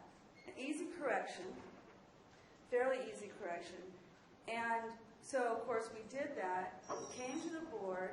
A planner had already been out to the business and told him they thought that it would be fairly simple because it wasn't an egregious error, and that he had done everything else properly. We have not been able to communicate very well with the planning committee, and that makes sense because, of course, they're overwhelmed. But they truly indicated they did not think they had the ability to make a decision on this issue. Because, and if you look at the regs and look at everything, it says late in the packet that this one document is due September 7th of 2016. My suggestion would be that all documents are submitted at once. And when I put a business together like these, the first thing I do is I go to the Secretary of State and then I go to the BOE. But lay people miss these things. Now, what I'm asking is that, first of all, I think that I would hope that this is not just a way of jumping through hoops and not being forthright about what's been passed in both the state, and county, indicating that there is an opportunity to do business, particularly in the medicinal community, to do business in this industry. And what we want to show as an attorney and as representing people, want to show boards and the counties is that this can be a business. These can be businesses that can benefit the community. Now, in this case, you're just talking about a grow. So what do you want in that grow? You want to make sure that person's not putting anything nasty into the environment, that's not using the water incorrectly, that is not a nuisance, that doesn't smell, it doesn't have a bunch of dogs running around, you don't have razor wire. It's something that is an asset. Now, this is what he's trying to create. And in that, there are people and scientists that are working with CBD. And whether any of us have experienced it or not, the findings are that there are people in their community that benefit from this. And there are people that are not wealthy and can afford a lot of anything. And this is what they're using. Just Council, briefly, let's get back to the issue. yes, and my issue is that at this point, I don't believe this should have had to come this far, because the Planning Commission needs to understand that they can do some things at their hearings. That may speed the process through a bit. This was one of those things. One gentleman on that planning committee said, I understand, this is not, and he voted in favor of us. And the other gentleman said, I don't think we can even decide this, so let's send it on to the board. So Mr. Wong has done everything that he can do. My office has attempted to communicate with the planning committee, with the board if necessary, with whoever we had to not circumvent, but make things go faster so that you in your county can have the tax that he can give to you. This is why this is one of the reasons we're doing this. His investment and the promises that this county has made, and then to understand, and I don't know that you received the letter that I sent, or that's why I wanted to try to tell the story a bit, but this is a gentleman who had a very close family, and that loss of his parent did disturb a number of things, but it didn't disturb. He's also a business person. This will never happen in his life again, to lose two parents. And he made the mistake in giving you the county tax collector document. Signed off on that, put that in the packet, and didn't get the BOE. And as I stated before, the Board of Equalization, at this point, I'm not saying no harm, no foul, but you've got someone in your community that has put a lot of time and energy into showing you that how it can be done properly. And don't waste that on a technicality, which is going to end up, unfortunately, in litigation, because if you look at your documents, it said it's a little unclear, and we are starting from scratch here in many ways. And I can point to further areas in the application that I think need to be pointed out. For instance, here on page, doesn't even have the page number, but it's in your ordinance, and it is under definitions, under mandatory registration of medical cannabis cultivation sites, and it indicates the things that we're supposed to do with the planning department. Now, it says if you're a corporation, you have to go to the Secretary of State, okay? But it doesn't tell you anything about the BOE number until much later. And it is complex. Not that part is complex, but the laws and the regs in this area are complex. The regulations for zoning and for city ordinances and building businesses are complex. Mr. Wong went to an outside person that did not advise him to get that Board of Equalization. They advised him somehow he got the county one. Now, do we throw away not only the services that have been done by people in this county, But what's been done by the planning department so far, and taking the application, you know, and is he going to be denied because we didn't get that until it was too late for him to fix it? We fixed it, and there have been no sales. But as soon as he's registered and able, he'd be looking at something like, it's an amazing amount of tax that this county's going to receive on medicinal permits. And I know that's not the only thing you're thinking of, but I think in the packet, and I don't know that you've all seen the packet that was submitted with all of the documents and all of the studies that were done that are required to have done, that Mr. Wong had done. And I would submit with that. Thank you, Council. This time, we have presentations by a member of the public. Those should be limited to 5 minutes for each person.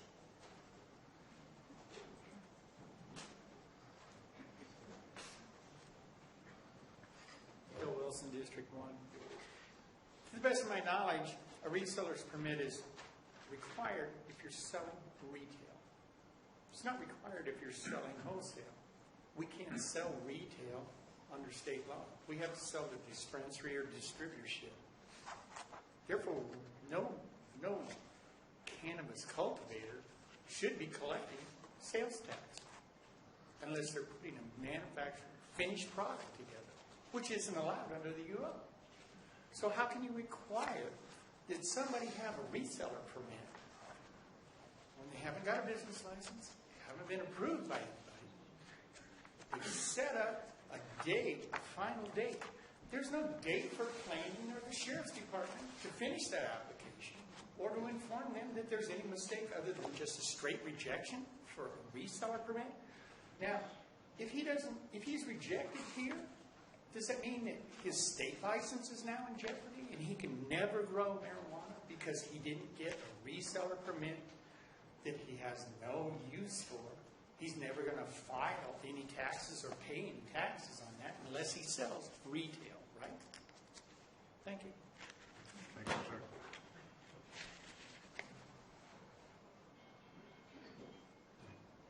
Any other public comment?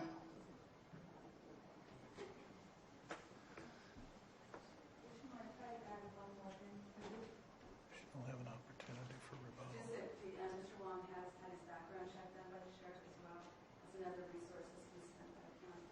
And it was approved. Thank you, Council. That information was brought up in the Planning Commission's hearing. That's correct. All right. Yes, it was. Any further comments by the public?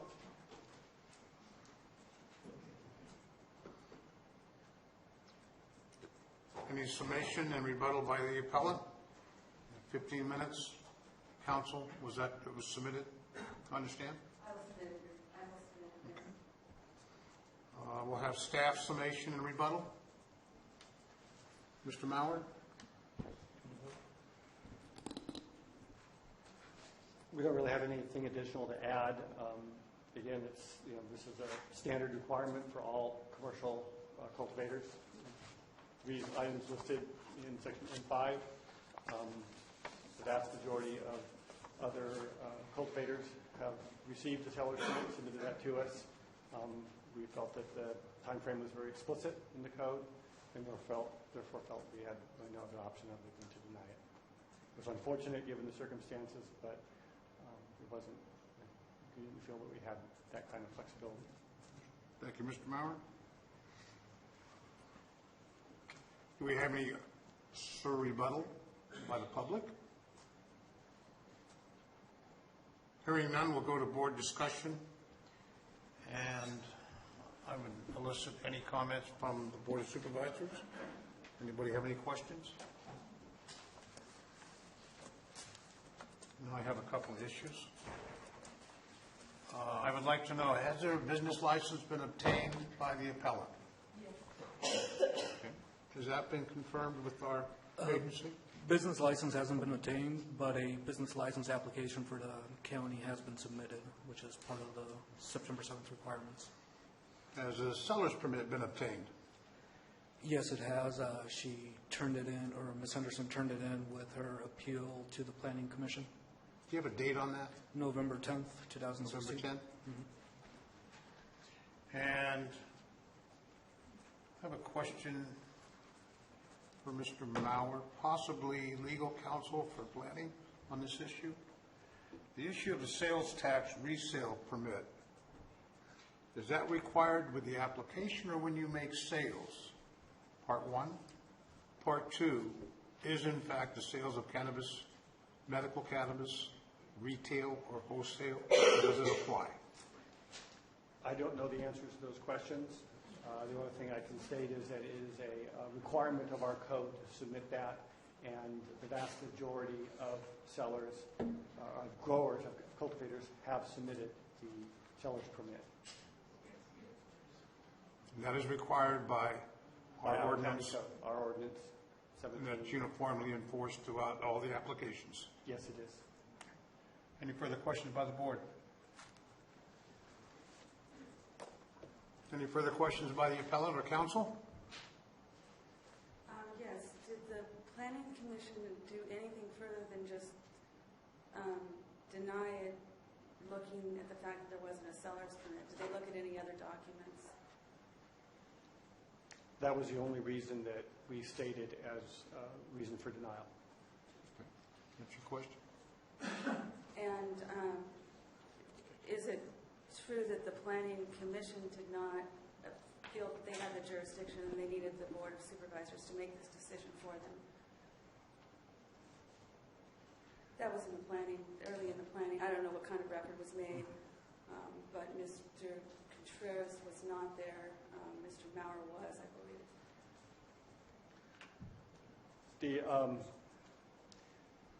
The Planning Commission has the authority to uphold the decision by the planning director or approve the appeal and reverse. They chose to uphold the planning director's denial. They did not feel that they, in their statements, that they had the authority to overrule a provision of the code that was, I'm not sure exact wording, but it was very plain text that this was required to be submitted as of September 7th. They felt that I think, as I recall, they made a statement that that would be up to the board if the board wanted to somehow come up with an exception to the rules that the board established. In other planning, I'm not sure I'm speaking directly to the board or the planning commission, but in other zoning and business applications, is one denied when you are missing a single document, or is the denial normally in a situation where there's fraud or there's something much more than, in this case, not missing a document because he had something that he thought was correct. Looking at ABC, the alcohol control boards that are utilized by this county, I think in looking at most of those, they're given opportunities to provide the document, and they don't lose the right to running a business. Isn't that correct? Submitted by parties? The urgency ordinance is somewhat unique in that it was, in a way, addressing the retroactive application of existing growers. And there were some things were established that this is what was required on May 10th, that you had to have established your cultivation site. There was a deadline for submitting the paperwork to the county on June 30th, and then a subsequent deadline for additional items that were required, knowing that it would take longer than approximately a month and a half necessary to acquire that from some state agencies. So the county established a 90-day time frame to provide those other additional things, the business license, the seller's permit, and the registration with the Board of Equalization. Typically, in other applications where you're looking at something, say a parcel map, where you don't get to move forward until you actually have the permit in hand, we will work with the applicant and say, well, gee, we're missing this item. But This was an urgency ordinance. It was intended to freeze cultivation until we had permanent regulations in place. And these were the requirements in order to establish that. The comment, I'd like to refer to another comment. While this was the only reason that the application was denied, at the time it was denied, we hadn't gone through our complete review of it, but this one came up as we were reviewing all of the applications for compliance with the September 7th deadline. This popped up because we didn't have it, and therefore was not in that. We have yet to have an inspection made of the site, so I cannot say one way or the other whether or not it would pass the inspection. It may not. We don't know because we haven't had the inspection yet.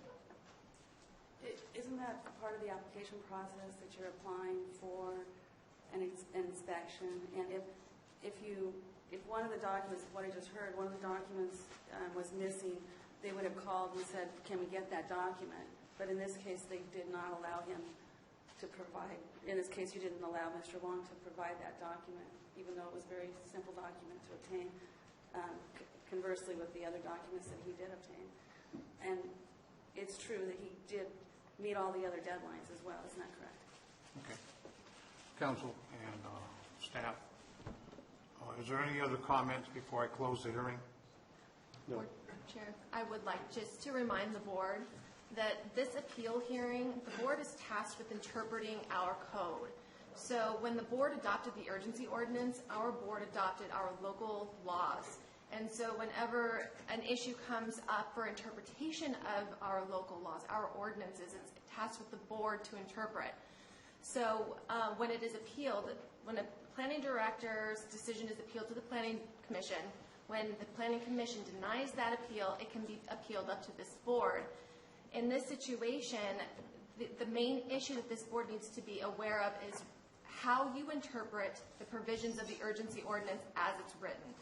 Under section, as Mr. Maurer indicated, under section 1795165, I just want to make sure that the board is aware the language of the urgency ordinance under N5, A, B, and C says that by September 7, 2016, a registrant with a pending application for registration shall provide verifiable documentation to the planning department demonstrating that the registrant has completed all of the following tasks for the medical cannabis cultivation operation located on the parcel to be registered. A, receipt of a current valid business license pursuant to 5.04 of the Calaveras County Code. That is a standard business license, which appears to be the license that the attorney identified as something that the applicant had obtained. B is receipt of a state seller's permit pursuant to California Revenue and Tax Code 6001.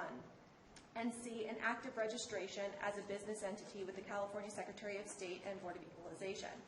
So what's before this board is interpreting the language of that code provision and whether the facts in front of this board are sufficient that you believe that this applicant or this appellant meets the county code as you interpret it, whether there is other factors that you are considering that would allow for that time frame to be extended, or how you interpret the language of that specific section of the urgency ordinance. Thank you, Council. Is this part of the appeals hearing, or can we respond to it in board discussion, Council? I feel we should be able to have this information during board discussion, and I'm going to close the appeals hearing. That is in the discretion of the board chair. If the board chair is inclined to allow the appellant's attorney to respond to just my comment, that is in the discretion of the chair, considering all of the summation and the rebuttals have already gone through, but certainly in the board chair's discretion, you can allow for the additional comment if that's what the board I would actually rule in that manner. So I'm going to close the hearing. Council, did you come up? You want to respond to? I'm sorry, I thought you denied that. Just briefly, Come up to the podium. The law also, I believe your duty is also to evaluate what's not in that document as well. Oftentimes when ordinances are written, there isn't anything, and that was what the planning committee had a problem with. There wasn't anything, if there was some error or some problem with the individual that should be considered by a committee that isn't fraud, it isn't intentional withholding of evidence, of documents. So I think, yes, you have the duty to evaluate what that is, what your ordinance says, but also what it doesn't say and what it might need to say in the future to clarify this for the planning committee.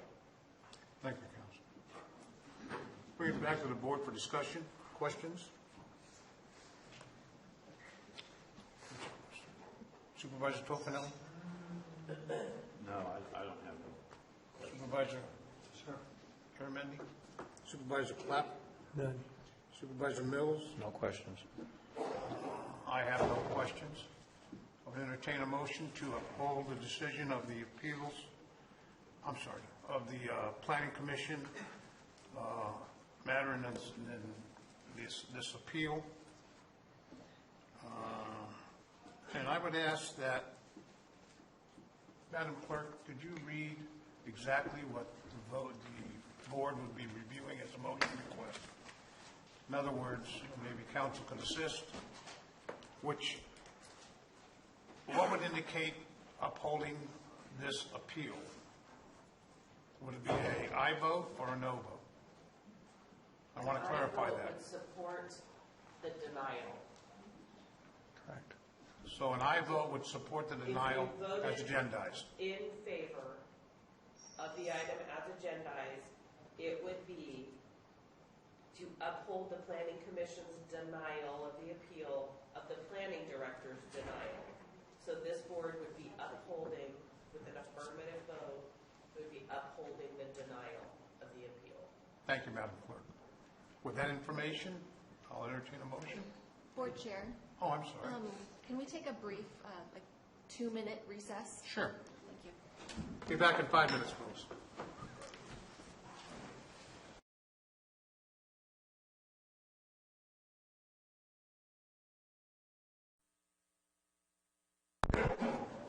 Okay. At this time, we'll bring it back to the board. I would entertain a motion regarding item number 27, the appeals from the appellant, Mr. Wong. I would move to deny the appeal and uphold the Planning Commission's decision. Have a motion by Supervisor Mills to uphold the Planning Commission's decision. Second. Second by Supervisor Garamendi. Any public comment? I'll bring it back to the board. Indicate your vote by saying aye for the affirmative, no for against the motion. All in favor? Say aye. Indicate by saying aye. Aye. Aye. All opposed? Hearing none, motion carries 5-0 unanimous. Item 28 is from the Planning Department. Pursuant to Government Code Section 65858, extends the applicability of Chapter 17.95 of the Calaveras County Code, an urgency ordinance regulating medical cannabis cultivation and commerce for a period not to exceed 1 year. Ladies and gentlemen, before we start, I'd like to remind everybody this is going to be a very involved discussion. And I'd like to remind everybody to stay on topic with the agendized item. It's going to be very important that we get all the most accurate information disseminated by all positions regarding this issue. With that, Mr. Maurer. Good afternoon, Peter Maurer, Planning Director. Before I get started, we had a bit of a glitch with our electronic agenda item, and we lost some of the documents that were submitted. And so I have passed out a copy of the proposed resolution to each of you, as well as there are copies of it on the podium for the public. This is essentially a follow-up to our discussion that we had on the 31st 2 weeks ago. Take a break, folks, and just look at copies.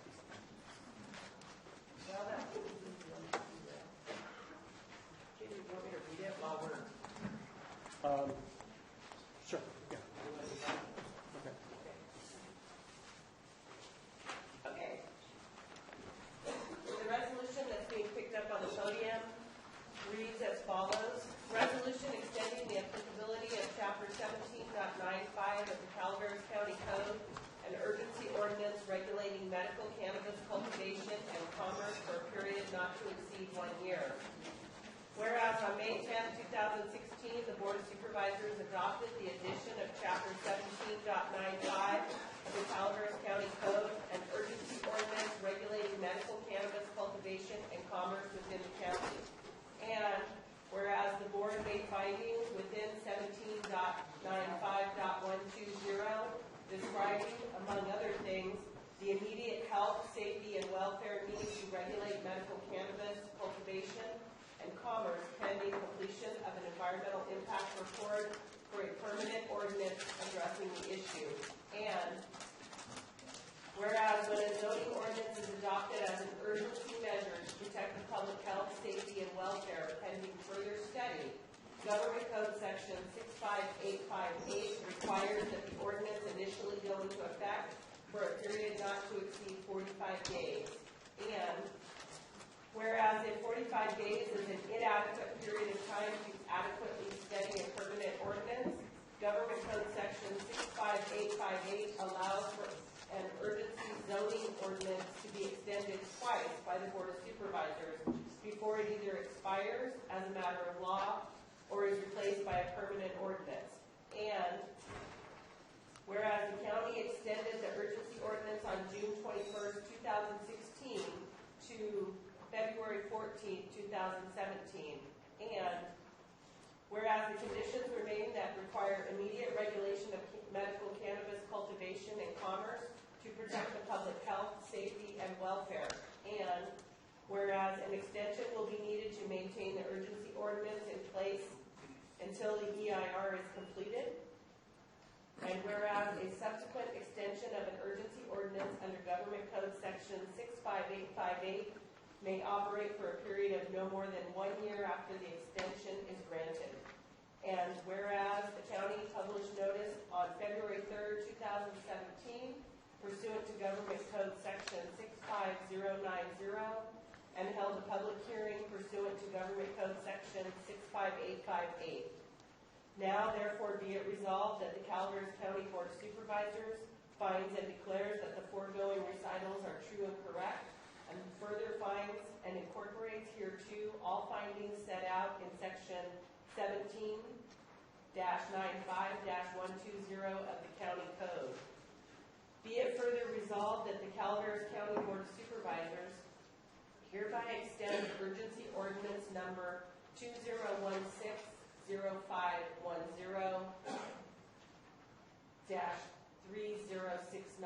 which was passed on May 10th, 2016, and was extended on June 21st, 2016 to February 14th, 2017 for a period of no more than 1 year. Thank you, Madam Clerk. Mr. Mauer? So as we discussed 2 weeks ago, we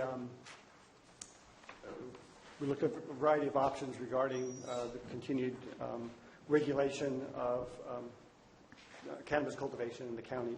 At that time, the board gave some direction to staff, including to prepare a ban ordinance that would be gone through the normal process, as well as the previous determination by the board to place the initiative on the ballot for May 2nd. So we've got two parallel things going with that. In the meantime, the urgency ordinance expires today if not acted upon, and it was the consensus of the majority of the board that we would bring back a resolution to extend that ordinance. I think there was quite a bit of discussion as to the length of time, how long it should be extended. The extension of the ordinance would leave the existing regulations in place until a permanent ordinance is adopted, whether it be a ban or regulation, or the citizens' initiative passes that would then enact the ban. Once a new ordinance becomes effective, which would be either 30 days after the adoption of an ordinance or immediately upon passage of the initiative, then the urgency ordinance would have no force in effect. We are recommending that you extend it for the full length of time that is allowed under law, not because we think we'll need that amount of time, but you just never know what's going to happen. There could be all kinds of contingent circumstances that may delay us beyond what we expect to happen, and that just gives us the additional insurance policy, if you will, to have something in place rather than go back to the lack of any regulation, which led to the problems identified by the prior board to adopt the urgency ordinance. The lack of any regulation led to the sort of free-for-all of what was occurring a year ago at this point in time. And while it may not be, certainly not perfect in everyone's eyes, or probably in anyone's eyes, having some regulation is better than no regulation whatsoever. So with that, we are recommending that you adopt the resolution, extend the ordinance for another year until such time as we adopt something else permanently in its place. I would like to turn it over to the interim CAO, who wanted to talk a little bit about some of the financial ramifications of where we are right now. Another one of the directions of the board was to report back on some of the finances of the board. So with that, turn it over to Mr. Lopez. If I may, Mr. Chairman, as Peter's already indicated at the last meeting on this subject, you asked that I bring back some information regarding the expenditures. Since the adoption of the urgency ordinance and the collection of the medical cannabis cultivation fee, a number of departments have charged staff costs, certain capital assets, professional services, as well as services and supplies for the implementation and enforcement of the program. The departments that have utilized more than $10,000 for the cannabis fund as of February 6th of this year, the corresponding charges made by those departments I'm going to go through those just for your information. The first department is information technology, has used $114,727.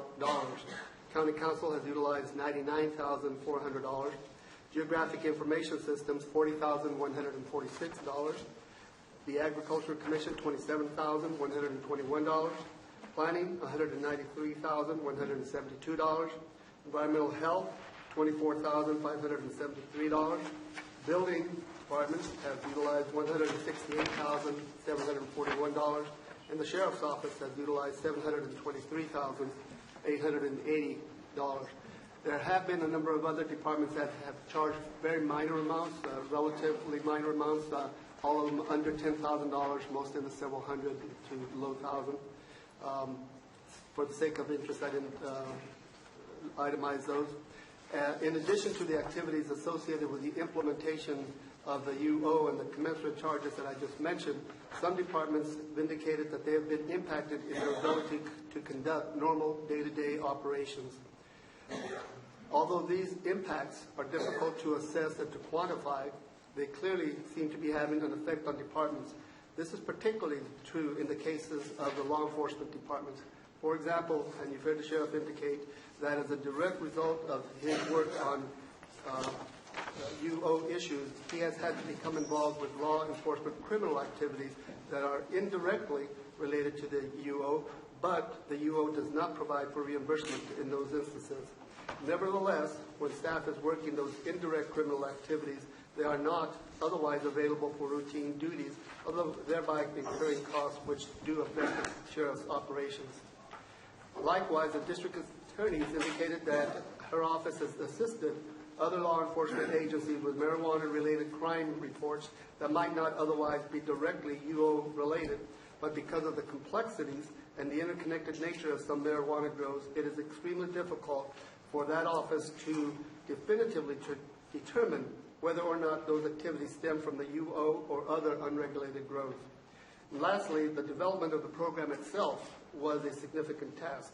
Once the program was established and the funds were programmed, there was an urgency by staff to recruit appropriate staff for the various departments, to train new personnel, to conduct application reviews, obtain new vehicles and other equipment, to analyze new data, and to communicate with the applicants and the community at large regarding the status of the various applications.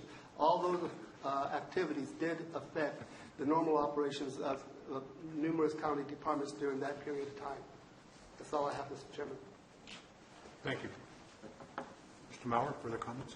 I have nothing else unless you have any questions of me. Comments from the board? Questions from the board? Questions of staff? This time we'll open it up to public discussion. You will have 3 minutes. I think there are some other departments that may want to. Captain, I apologize. This will be as part of the staff presentation, not limited to time limit.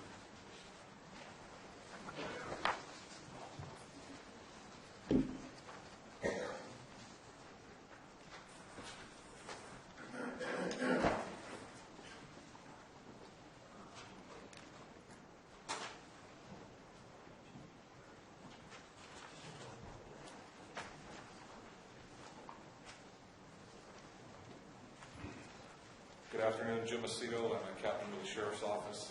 I'm going to be going over the contents of a memo which will be displayed on the projector, and then you're all going to have a copy of the memo. There's some statistics and information within the memo that we requested at a previous meeting.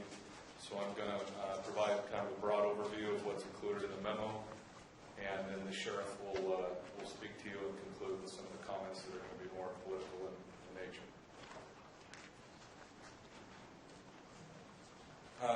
Just some background over the urgency ordinance. The little graph you see there is the number of staff that was allocated to the sheriff's office from the marijuana urgency ordinance. You can see we were allocated 1 sergeant's position, and then in the far right-hand column, you can see that position was filled. We were allocated 6 deputy sheriff positions. You can see at this point in time, 2 of those were filled. Down below, we have a sheriff's services technician, 2 full-time. 2 of those were allocated. 2 of those have been filled. And then lastly, on the bottom, we have extra hire sheriff's services technicians. 4 of those were allocated, and currently 2 of those have been filled. Jumping back up to the deputy sheriff section, the second one down, when you ask yourself why are not all of those positions filled, we would have to fill those positions at the detriment of patrol staff. We would actually have to pull people off of the street who are covering a beat, who are providing service to your constituents on a 24-hour basis in order to fill those marijuana-related positions. We do plan to do that in the very near future. We've recently hired quite a bit of staff, and they're making their way through the field training program. At the bottom of that paragraph, we're going to talk about enforcement hours. You'll see that with relation to marijuana enforcement, registration, inspection sub-projects, we basically spent about 6,215 hours working on marijuana. Jump to the next slide, please.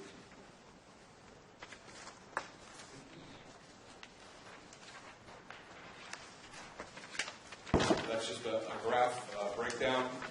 Below, you'll notice some of our sub-budget units, and specifically, you can see the amount we have spent on marijuana, with a total that the county administrative officer noted, roughly 78% of the amount of time we spent on marijuana since the urgency ordinance had occurred. Next slide.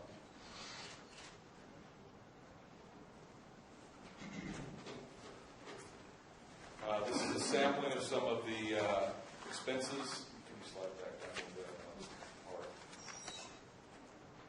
Next, there's a sampling of some of the expenses. You can see the clothing. The clothing seems high. Keep in mind when we go out to do a large marijuana eradication or a large dangerous investigation, it's not just the sergeant and the 2 deputies assigned to marijuana that go. Our SWAT team will go, other detectives will go, members of the Sheriff's Administration attend. So some of that clothing is spread out amongst a lot more than just a couple of staff members. We actually store that clothing and check it in and out to those that work marijuana. But there's an expenditure breakdown for you to review either now or at a later date.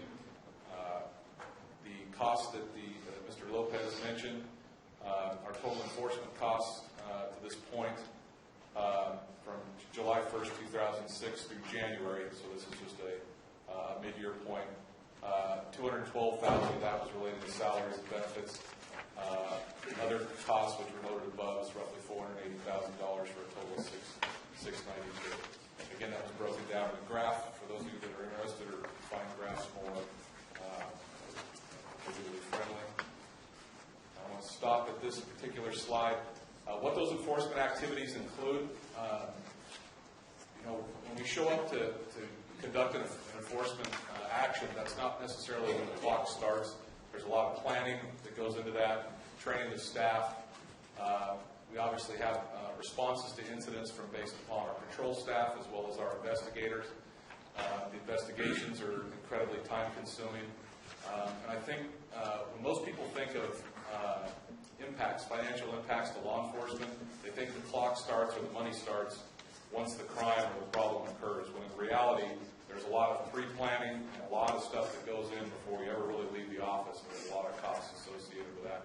There's also a lot of time. So when you hear people want to know why it takes so long to conduct an investigation, why does it take so long to respond to a particular location where there's marijuana involved or some other crime, we don't just saddle up real quick and run out to a place unless there's a impending emergency. We actually study who's there, what's going on there. We look at backgrounds of people who are known to be there. There's other investigative methods that go on that I won't necessarily get into. But there's a lot of work and a lot of expense that goes into a case before we ever leave the office. So I want to make sure the board's aware of that.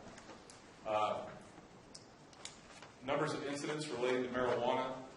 Our incidents are managed through our records information management system. And again, utilizing that same time period, we had 268 incidents related to marijuana. The average time it took to complete one of those incidents is roughly 2.5 hours. Now, some of them are obviously handled in a very short period of time. In one particular case, we were there for about 48 hours straight, maybe a little bit longer. So sometimes we have to actually secure a location and sit on it for a period of time while we're either waiting for a search warrant, or in other cases, it takes us 2 days to actually process marijuana. There's that much marijuana, and it's that difficult. There's a lot of heavy labor involved in eradicating some of the problematic drugs. The following are some sample type incidents. I don't want you to necessarily focus on the numbers to the right of that column, but these are crimes that have been directly related to marijuana in the last 6 months. These are crimes and cases that are directly related to people we believe arrived as a result of either the urgency ordinance or the message that Calaveras County was open for marijuana cultivation and production. The illegal marijuana cultivation shouldn't surprise anyone, neither should the possession of methamphetamine. We've had a perjury case, obviously driving on a suspended license, robberies, assault with deadly weapon other than a gun, with a gun. We've had a couple of rape cases reported. We've had some other sexual assault cases, domestic violence, violations of parole, elder abuse, brandishing a weapon, terrorist threats, arson, burglary, grand theft, cruelty to animals, and attempted murder. Next slide. So in summary, if you want to look at the amount of money, the Sheriff's Office essentially was allocated about roughly $1.3 million of marijuana funds. We spent about $754,000 or 58% for salaries and benefits, and another $556,000 for supplies, services, and equipment. We've also are encumbering some funds because we don't know what we're going to be facing this next year. Crime and issues related to marijuana don't stay static. Sometimes we have to adjust on the fly depending on what problems are in a particular or given year. And I want to emphasize that all of this information was thus far, meaning as of January, and things do tend to change over time. To kind of conclude my statements, after listening to the board talk on this issue for quite a while, but more importantly, probably the last meeting, it was clear several board members had some questions. So before I came here today, I put together some notes specific to if I was a board member, what would I want to know as it relates to the urgency ordinance. The first question would probably be, is the ordinance working well? Unequivocally, that answer is no. It is not working well. It's not working well for the reasons that I've already spoken to the board about, as has the sheriff, and I think you've heard from other county staff, but I'm going to stick with the sheriff's office, is unequivocally not working well.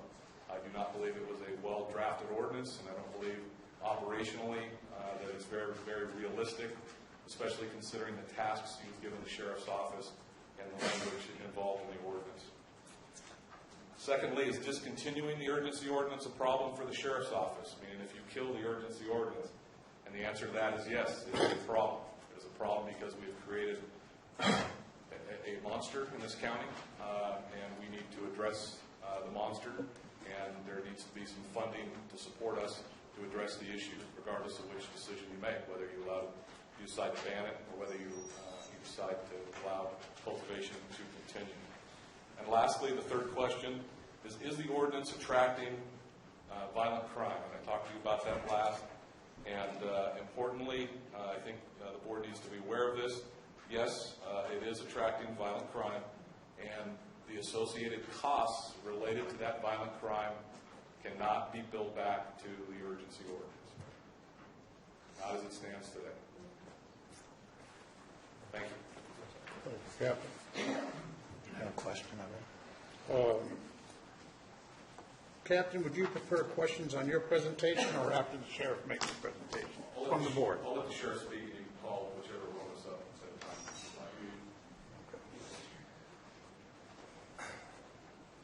same time. Good afternoon.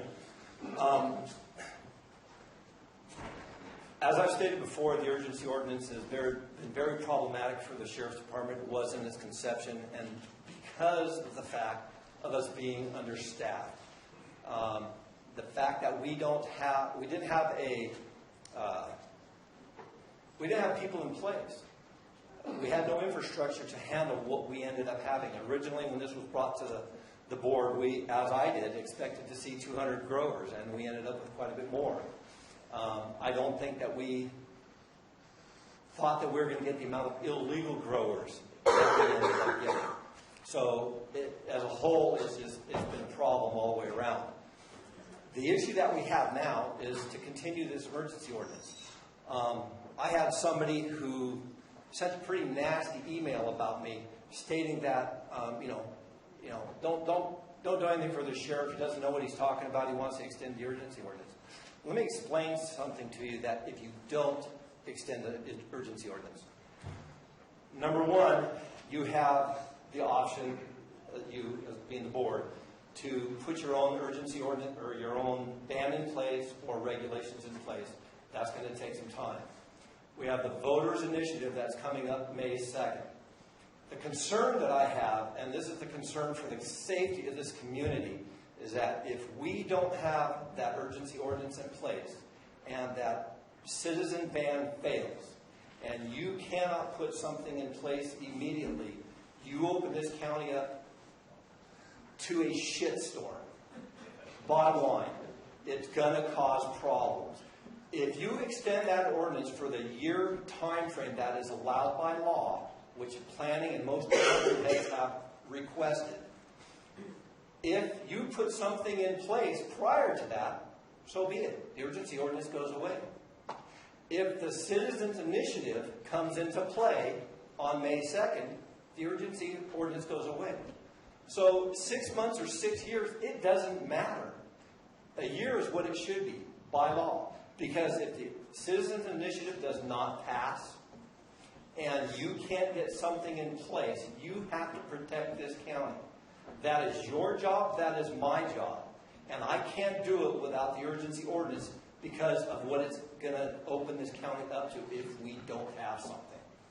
So unless you have something in place before the end of today, you very seriously need to extend this ordinance. Or it could, big word could, cause problems. That's it in a nutshell. It's very simple. In my eyes. Maybe my eyes are looking left where they should be looking right. I don't know. But I don't see a way around this. The ordinance being extended doesn't change what you folks or the citizens are going to do. It doesn't hurt anything to extend it for the full year. Any questions? Any questions of the sheriff? Well, maybe the sheriff would be the correct one to ask. I just certainly do appreciate the time that's been put into this by Captain Macedo and the memorandum. I think that's very helpful. But I would like to ask, because it was brought up, what do you feel, it's not just a rough number, what you feel that the indirect criminal costs have been to your department? Because those are actually reductions of service in the rest of the community. Would you have to pull that from your budget? I don't know that I can give you that. We would have to go back, and I think that's detailed in that letter that was given to you, that we would have to go back and individually go through everybody's time cards to see exactly what they did and how much time they spent on that. The problem is when we have something that happens out in the world, everybody goes. Right. And then they may break off because they're not needed anymore. So it's very difficult to give you an exact number. When this program was implemented, I wanted to have a separate line item for my budget for marijuana. It was brought to us as a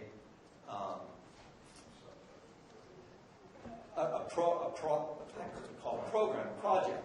So it's harder for me to track those hours in that aspect. So to give you an exact number is very, very difficult to do. It would take a lot of man hours to figure all that out, is the bottom line. I think it can be interpolated, though, over time.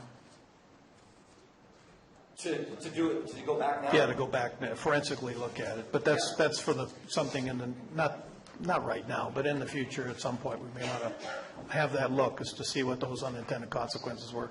So after you made that request, we sat down and discussed what the sheriff was talking about. Can you hear me okay? Yes, sir. Can hear you, Captain.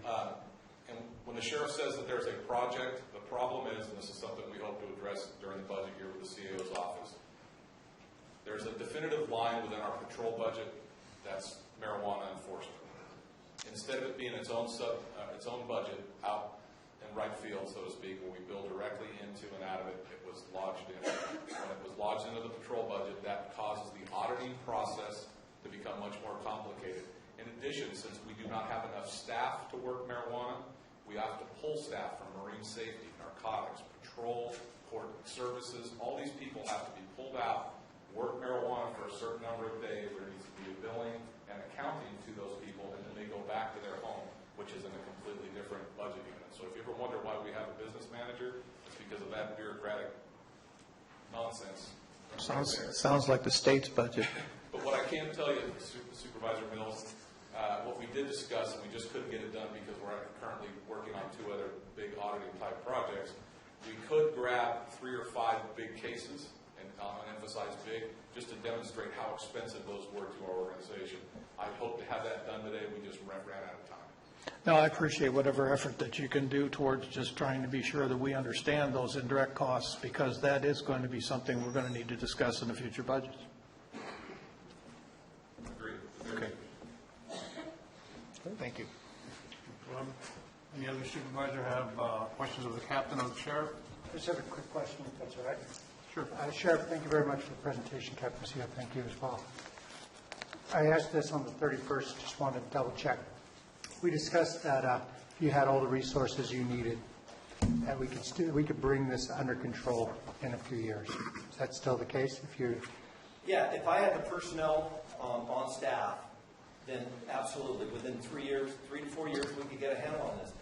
And the reason I say 3 to 4 years is because it takes time to get people hired to put them in place. If it was a perfect world and I had everybody on staff right now, we wouldn't be having the issue that we're having. So absolutely, it can be handled. And the thing you got to understand is that I hate to play Jerry Maguire on that, because whether you ban it or whether it needs to be regulated, you have to show me the money. I need to be able to put people in place to either ban it or regulate it. The costs are indifferent because these people are not going to go away. When I say these people, the illegal growers are not going to go away. They've been here. We talked about that. Mr. Edson talked about that when he brought it up originally. They've been here. There is a lot more now than there ever was. Don't mistake that. There are a lot of people from out of the area that were not here. I have somebody from Maine who is trying to get registered, lives in Maine, but owns property in Calaveras County to grow medicinal marijuana. So there's a problem there. Now, if you go to Prop 64, and I don't want to get off topic too much, but you go to Prop 64, the new commercial recreational growing, they have to reside in the state of California in order to get a license to grow. So for the county to put stuff like that in place in a regulation that'll work for the county, that's there. Yeah, absolutely. We are going to need some help from the state as well. The sheriff has been working diligently with the state Department of Justice and the FBI because our backgrounds, they almost shouldn't be called a background. They're terrible. They're problematic because of the type of background we can run when it relates to employment. It minimizes the amount of looking we can do. So there's, we mentioned this before the previous board, but right now we are prohibited from running growers interstate. So if you have somebody who applies, who has a criminal history out of state, we are prohibited from looking into that right now. That's just an example. There are several other prohibitions that are weak, in my opinion, very weak, and then and we're going to need state and federal help. It hasn't quite caught up with California law in order to be able to run a thorough, full background on folks. So to answer your question, can the county, given the staff, can we take care of business? We can't, but we're going to need some help in some of those non-traditional areas such as backgrounds. Of course. And we have that language already in place to go into a final draft ordinance if that's the direction you folks decide to go. So everything is in place. It's just a matter of implementing it and, again, depending on what you folks do. Supervisor Tofinelli? Yeah, Sheriff, how many open positions that are funded that you have right now on the books that you're carrying? For total or for just marijuana? Total. I believe right now we're at, with the 4 for the marijuana, I think I'm at 11. I think So it's it's excluding corrections, just excluding... This is just patrol staff, which we would use for the marijuana. I believe it's, is it 9? You have 9 open positions that 9 you're open carrying positions right now. Just sworn. Right, and that doesn't count the 8 or the 6 frozen positions that we have that are in the parking lot. Okay. All right. Got your attention, didn't it? Frozen positions in the parking lot. Those are positions that when we went back to 2008 and as the economy started to fall, those were positions that we were not able to backfill, and they are not funded by the sheriff, or not funded right now. So we would have to come back to the board to request those positions back. They're not even on the books, but those are positions that we used to have. All right. Thank you, Sheriff. Any questions of the Sheriff or the Captain? I have one question. Maybe the Captain can answer this. I've kind of a vague question. Back on page 4, the following are sample incident cases types where we went down a list of violations and laws. Do we have any idea which of these cases are attributed to the registered growers versus the non-registered growers? No, it's not differentiated. Okay. Thank you.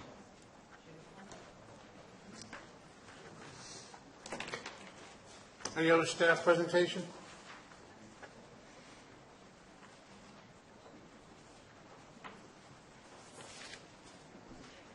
Good afternoon, Barbara Uke, District Attorney. I apologize for my foot fell asleep. Okay.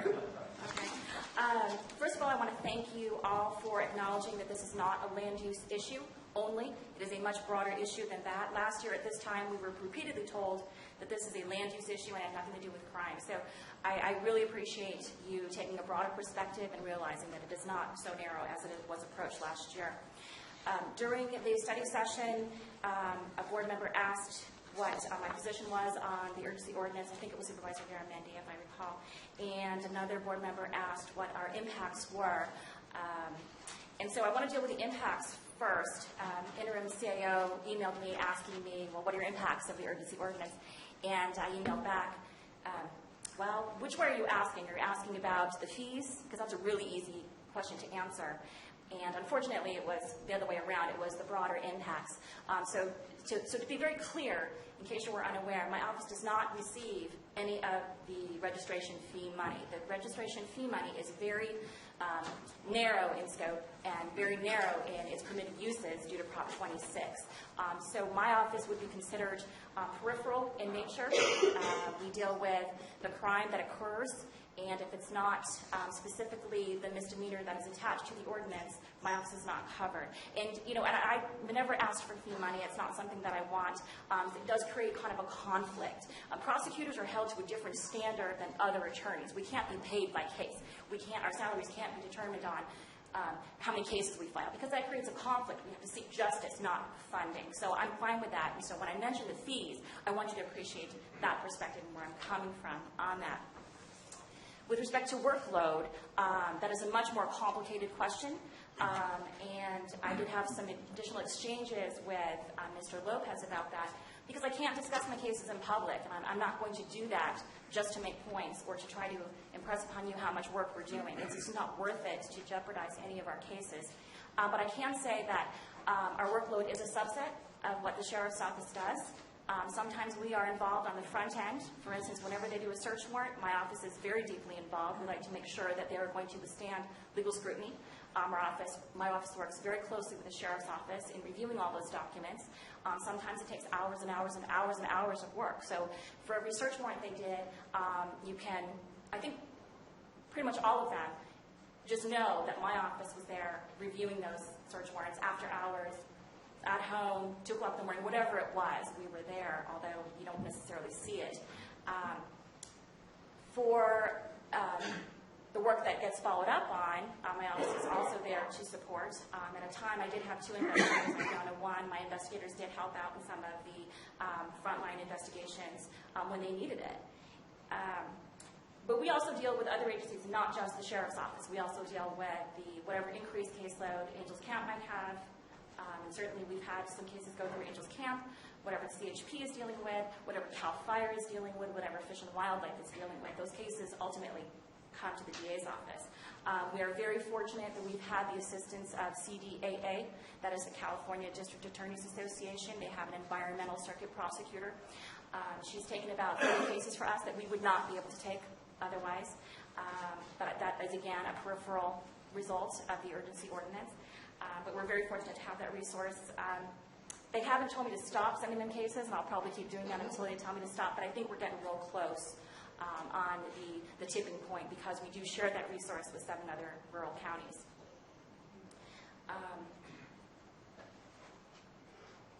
I don't know if Supervisor Oliveira will remember, I think Mr. Mills will remember, approximately a year ago, I was telling this board that my office was already overloaded. Our caseload had increased at that time.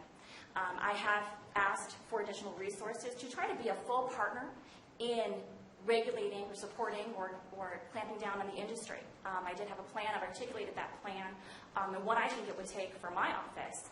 I don't want to sound like a broken record. I feel like that at this point. It would take a unit of at least 4 people. I've set it forth in my preliminary budget memo last year. I came before the board during the final budget and asked for it. I've been denied each time because it's expensive. It's expensive to invest in some infrastructure to deal with this problem. It is something new. It's a new venture that you want to try to get a hold of. Well, that takes an investment. And if you think that this industry is something that will be beneficial, well, it should be worth the investment. If you think that this is something the community needs to clamp down on it, then it also should be worth the investment. But we haven't gotten that funding in order to go down that road. There are a lot of things that we could be doing that we can't be doing. There are a lot of regulations and laws already on the books, but they're no good unless you have the ability to enforce them, and we just don't. So turning back to the urgency ordinance, some of you should know that I was not a fan of the urgency ordinance as drafted. I felt it was deeply flawed. I do think it actually made the problem worse than it needed to be made. But we need to look at what we have today. And we really need to take a step back, and we can't change what happened in the past. We need to look at what we have today, especially with the impacts that we've seen. The spotlight that was shown on our desperate lack of infrastructure. And 64. We can't ignore that 64 did pass. And we have to think, what are some predictable consequences of letting the urgency ordinance sunset? And maybe what are some unintended consequences to that decision? And so while I am no fan of the urgency ordinance as drafted, I think we need to really look at what would happen one way or the other. And I think it's really important to understand that the MMPA and 215 are still here. The MMPA does not go away, at least until 2018. So without the urgency ordinance, we kind of open up the window. Okay, and so that's a very predictable consequence. And I would think that if you are in favor of a ban, or assuming the ban's going to pass, you want to consider that consequence to having that window open, even if it is for a short period of time. Okay, so what you also have to remember is that many of the people who were here growing before, they were MMPA grows. Then they got the right, because of the urgency ordinance, to grow commercially out in the open. If you close that, they're not necessarily going to go away. Now, some may, because they want to go to places where they have a future with their state license. But for the meantime, there is absolutely no incentive to go away. So if you were thinking we should get rid of the urgency ordinance because it's all going to go away, I don't think that's going to happen. It's just not going to happen. There is no incentive to happen, and for that to happen. Like I said, maybe some will, because they're thinking down the road a year or two. But you could end up with an influx, because people could come here to grow under the MMPA, because you've opened it up again. So I think, so those need to be considered as some predictable consequences, or maybe some unintended consequences of the decision. And the problem with letting the UO sunset is the return of fees and what it's going to impact, and how that's going to impact the departments that have really spent a lot of time in trying to make some headway on it. Now, I don't for a second think it's enough headway. I think that, like I said, the urgency ordinance is deeply flawed. If we did not have the infrastructure in place to go down this road, but we did, and here we are, and we need to look at what this road is. I don't get any money out of the urgency ordinance. It actually really does not matter to my department, but it does matter to the Sheriff's Office, Code Enforcement, County Council, Planning. And so I think that the bottom line is that letting it sunset is not really going to make anything better, but it could make things worse. It could make things marginally worse. And so that should be the consideration. So keeping it in place until it's replaced either by a voter ban or by board action, then the code compliance officers and the sheriff's office can continue to make whatever headway they can. The county council can continue to bring administrative actions where appropriate. And my bottom line on that is the urgency ordinance is not enough, but at least it's something. Thank you, District Attorney. I have a question. Supervisor Platt of the DA? Yeah. Okay. When you're in court, are a lot of defendants being defended by the public defender's office? Yes, they have a hefty caseload, but there are also a lot of private attorneys. Thank you. Yeah, it would depend on the case. Supervisor Garamendi? District Attorney, thank you very much. I was not here on this board last year when you did your budget request for the 4 positions. I sincerely believe that ban without enforcement means nothing, and enforcement without prosecution on criminal acts means little. So I see hand in glove with the Sheriff's Office and getting things under control. Can you tell me, bring me up to a little bit of history on why you weren't part of these fees and weren't able to tap into these fees, and then also sort of what the material impacts would have been of those 4 people you requested in the budget? I would defer to County Council on the interpretation of Prop 26. Okay, so we'll go to the 4 people. The fees are to pay for the registration program and enforcement of the program. I think Supervisor Topinelli described it perfectly last time when he said it was a licensing program. Mm-hmm. So if you think about that and the cost of what it takes to get through this licensing, crime that occurs isn't really part of the licensing scheme, except for if you did something without a license, perhaps. So I think that's just a very lay explanation. And the 4 positions that you requested, were they going to be cannabis related, or you're just down people in your office? I identified that as a way to help our workload and how we were being impacted, plus be an active partner in trying to get a hold of the situation.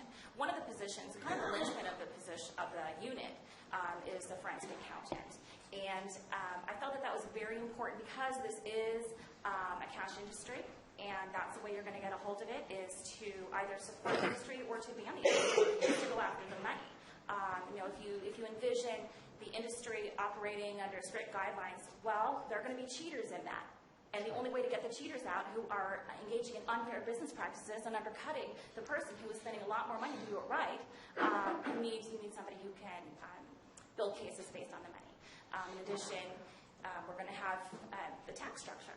So the ability to go after someone for tax fraud, workers' comp fraud, all of those things that legitimate businesses have to abide by. Well, and if it's a legitimate business, they would have to go abide by the same rules. But again, rules don't mean anything if you don't have the ability to hold people to task. So I identified the unit as in a couple of my memos in order to either go after the industry to make them not want to be here, or to support the industry. Either way, to my office, the cost was the same. And I think I'm not sure which supervisor asked the sheriff's office how many years would it take, how long would it take. And it would probably take our office about that same period of time, because the position doesn't actually exist in the county. And it doesn't even have to be in my office. It could be the sheriff's office. It could be the tax collector's office if she wanted to get into it. But it's because of the type of industry and because of the newness and the technicality, and because it is a cash industry, I think that's what I came up with. There could be some better ideas out there, but that's what I identified as the costs to my office. Thank you.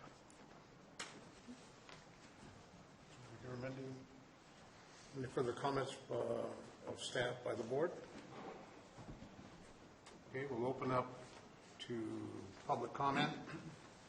Once again, ladies and gentlemen, please be aware we have 3 minutes for each speaker.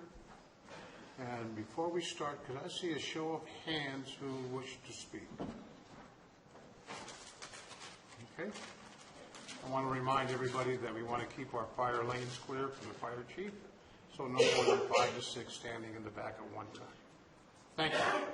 First speaker.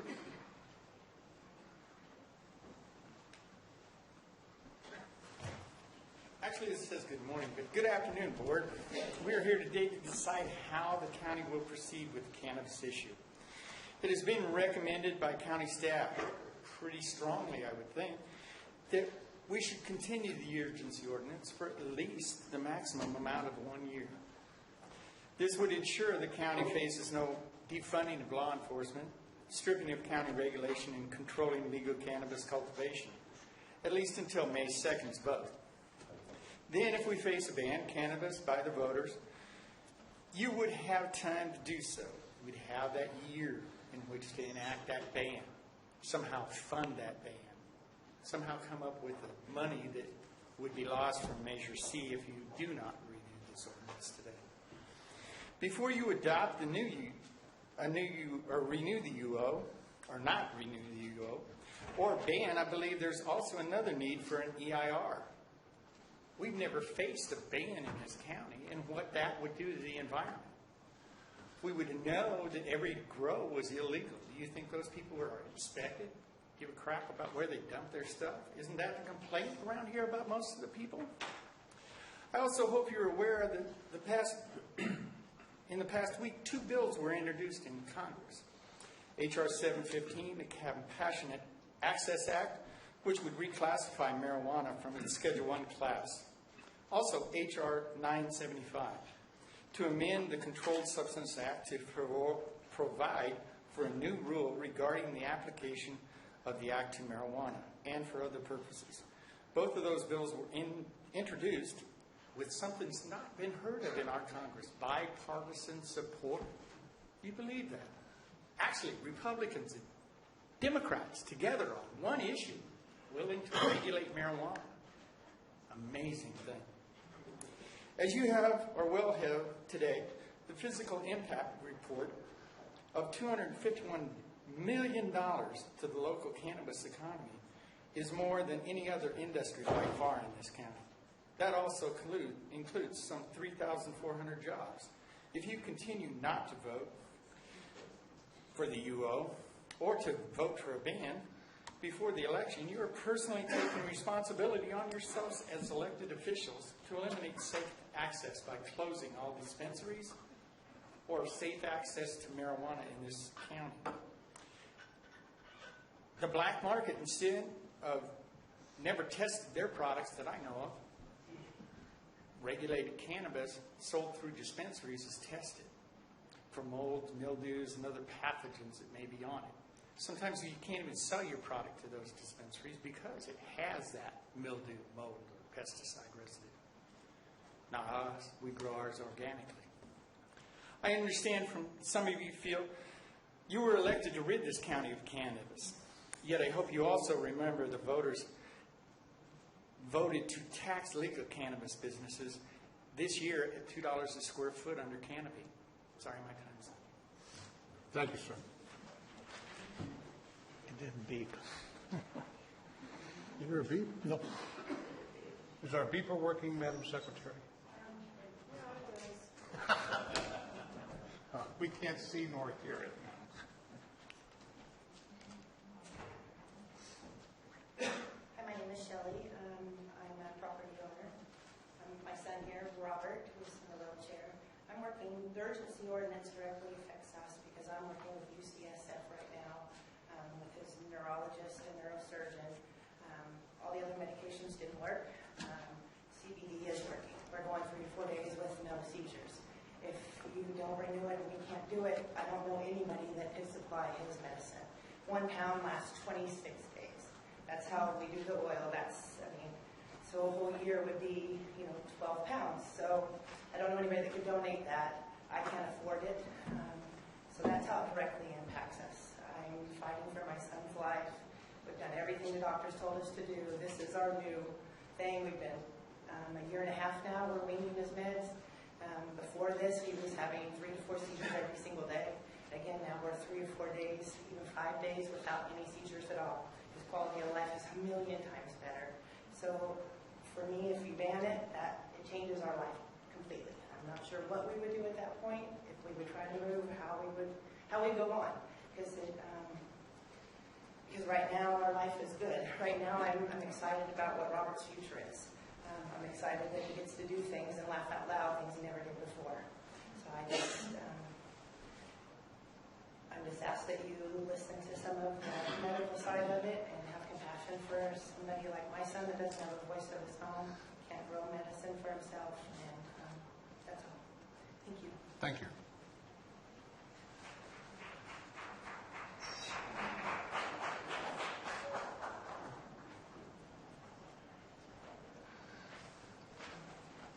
Good afternoon, Mary Stebbins, District 1.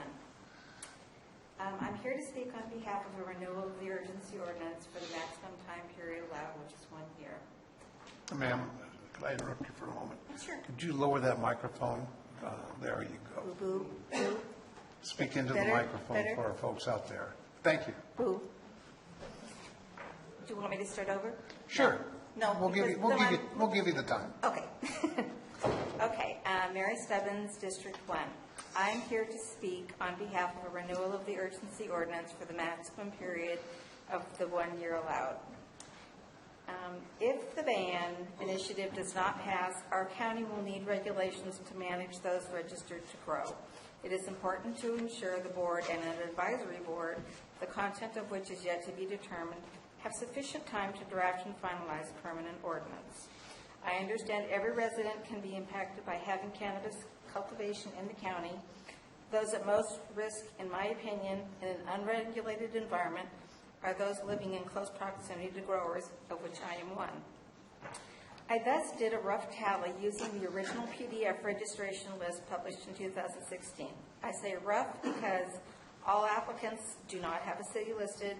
Some have addresses outside the county. If a city is split between districts like Angels Camp, I simply took the count and divided it in half. And here is the rough numbers tally of growers by district. Tofanelli, District 1, 226 applications. Garamendi, District 2, 566. Olivieri, I'm killing your name, sorry. District 3, 44. Mr. Mills, District 3, 44. Mr. Mills, District 4, 106, and Mr. Clapp, District 5, I couldn't find any applicants. I did this tally because there must be a 4-to-1 vote in favor of the extension. And I don't mean any respect for any particular supervisor, but if the ones that have no applicants override the ones that have the majority of applicants. That doesn't seem fair to the county at large. I thus request that all supervisors consider what will happen to the residents in District 1 and 2, of which there are almost 800 applicants, if the ordinance is not extended for the full year and the ban initiative fails. Thank you. Thank you.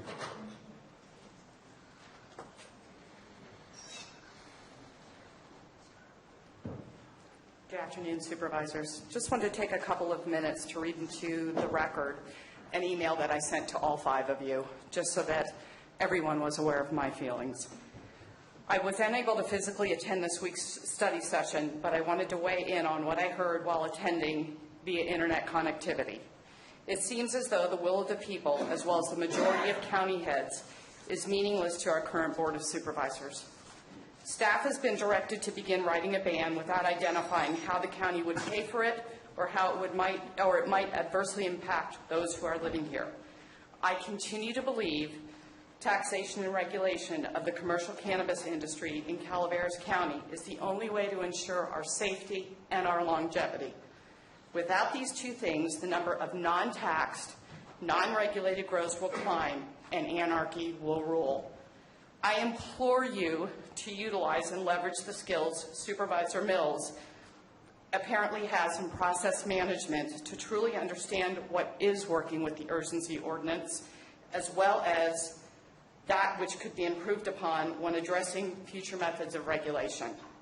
Perhaps eliminating small parcels in rural residential is prudent.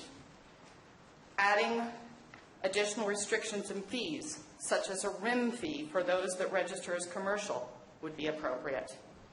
Gentlemen, I ask that you make your decisions with data, not emotions, and a desire to please the moral minority. I've invested a great deal of myself in Calaveras County, especially since the Butte fire. I built my home here, and I have the intention of retiring here. Now I find myself handcuffed to a county due to impending litigation with PG&E that, in my opinion, is hell-bent on destroying itself from within.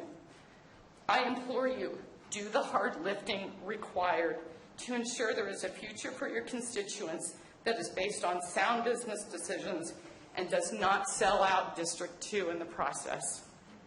Calaveras County is better than that, and frankly, as a resident and taxpayer, I deserve better too. I ask you to really give this a chance. Take a look at the numbers, take a look at the cost of not moving forward with regulation that, quite frankly, does need to be readdressed. This wasn't perfect. But at the same time, there are a lot of good things that go along with it. Do the hard work, please. I ask you. Thank you.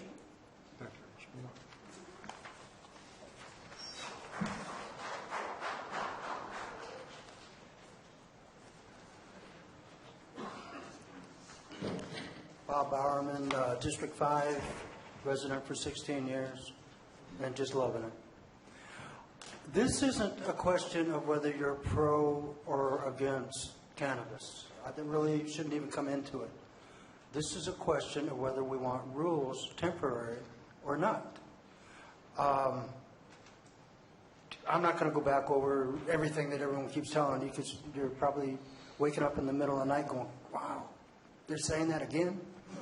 Right? But this is a placeholder. That's all it is. Okay? Whether we ban it or we regulate it, those aren't even in question here today.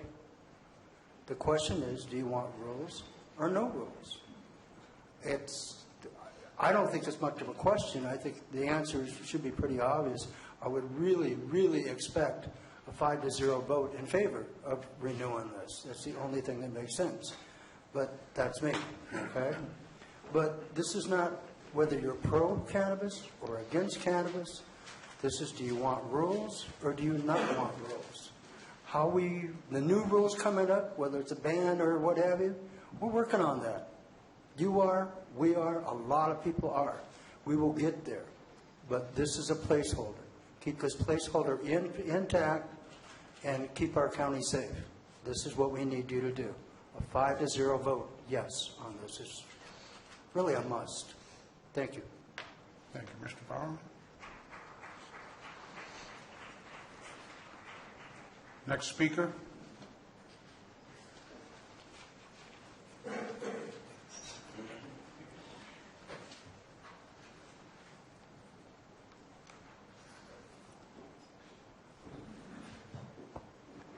I think I know what you guys are going to do, and I'd probably do it if I were you, because you have to be responsible. Ma'am, I want to ask you if you could speak a little bit louder into the microphone. I know it's difficult. There you go. I know what you guys are probably going to do, and I probably would do the same thing, and I'm sorry, because one domino out makes all the dominoes fall. And millions are going to be spent between now and May, and they're going to be spent in favor of growing marijuana.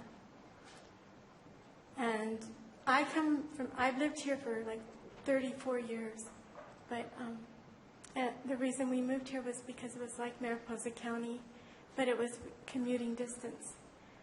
And in Mariposa County, it's the real hazard county. But my dad was a gold miner, and when I was about 6 years old, I found out what fool's gold was. And I know the difference between real gold and fool's gold. And you don't do nothing with fool's gold. And that's what growing marijuana is. And unfortunately, the people of California and a lot of the rest of our states are not looking at that issue. And I feel that if you follow the money trail, after a couple of years, most people will not be able to bear under all the rules and regulations, and just follow the money trail, and you will find the good old boys and the deep pockets. Thank you. Thank you, ma'am.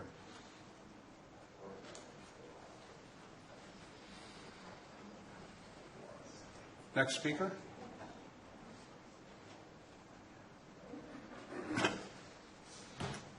My name is Patrice Murphy, and I currently reside in District 1 of Calaveras County. I'm here to speak on a subject that has brought much concern, grief, and sorrow to not only me, but to thousands of the residents of Calaveras County. I'm referring to the decision made by last year's Board of Supervisors regarding commercial growing of cannabis in Calaveras County, and more recently of the current Board of Supervisors' failure to enact the ban against commercial cannabis on January 24th.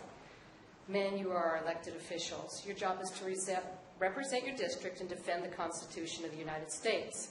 In our Constitution, we are guaranteed the right to life, liberty, and the pursuit of happiness.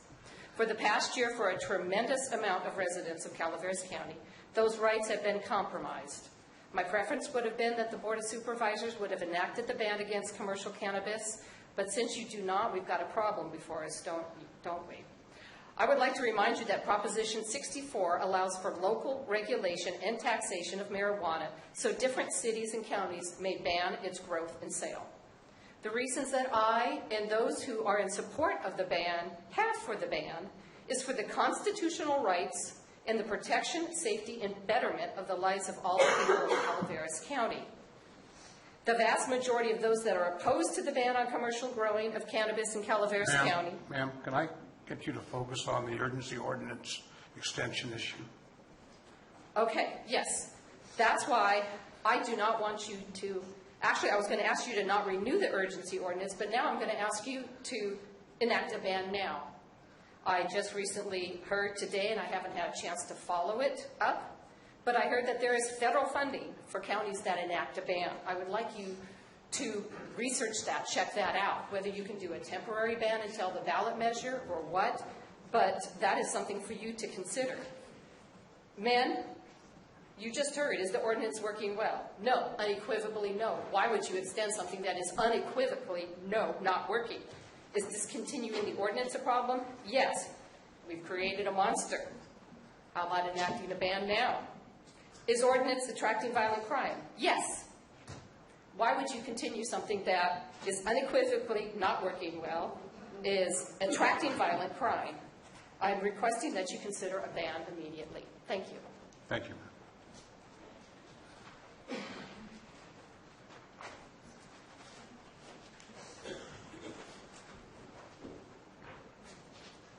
Good afternoon. Vivian Seichu, District 1. From a root cause analysis and process audit and mapping point of view, and having listened to past and current discussions, comments from county department staff to growers and to the general public, it appears, as in our opinion clearly transpired from county staff's briefings earlier on, that the key issues surrounding the urgency ordinance are centered more around implementation and enforcement, rather than matters of ordinance content and whether the UO is succeeding or failing. Therefore, the key issues appear to be related to funding, process, and organizational arrangement across departments. There are not only issues to be addressed through regulation, but also through deployment and enforcement as well, particularly around law enforcement and related funding. A regulated market will provide the resources via Measure C and registration fees, whereas the rest of the efforts will be solely dependent upon good organization and the will to make it work. In a word, it's about people, their engagement, and personal collective leadership to collaborate and be effective in their professional actions. Once again, we need to operate with facts in hand. In that respect, before you begin the process of making any drastic changes here today, if the board should decide to not renew the urgency ordinance, we strongly urge each of you to carefully evaluate the efficacy of the changes associated with that decision in producing the desired results that you seek and the paramount consequences which will entail. If you are unsure that such changes will create the desired outcome you seek, then you should reevaluate your plan and decision. We hope that today's outcome will constitute a definitive step in the right direction towards setting qualitative permanent regulations. We fully support county staff and the Sheriff's Office and urge the Board of Supervisors to renew the urgency ordinance for a full year. And we would like to stress again, for a full year.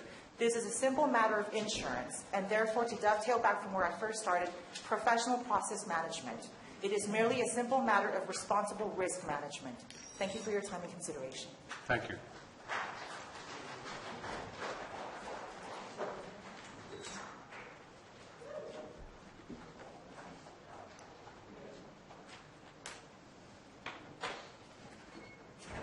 Joan Wilson, District 1 voter.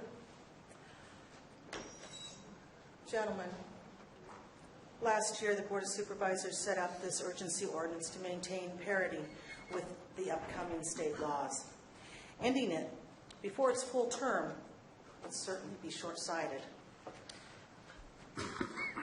If you do not renew the ordinance, some good farmers will leave. They'll be leaving this county to deal with growers that deal in the black market and cartels, having free run with no money to fight for the good people of this county. No law enforcement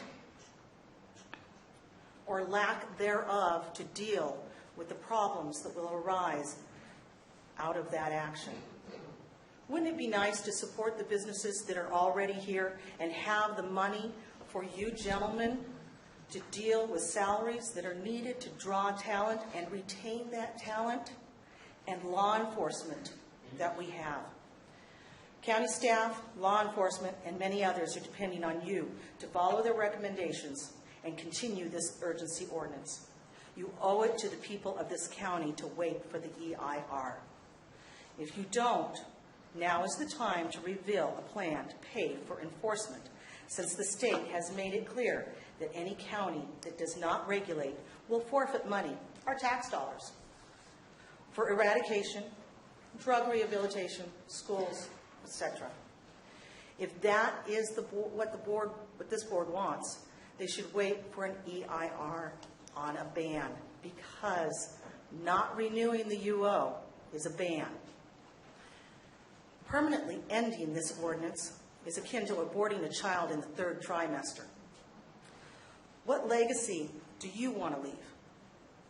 A county with jobs and money in its coffers, or bankruptcy and lawlessness? Will you want to be the ones to tell the children that you don't care enough about them or their future to secure the money from cannabis and the state for education, drug rehabilitation, and law enforcement? Gentlemen,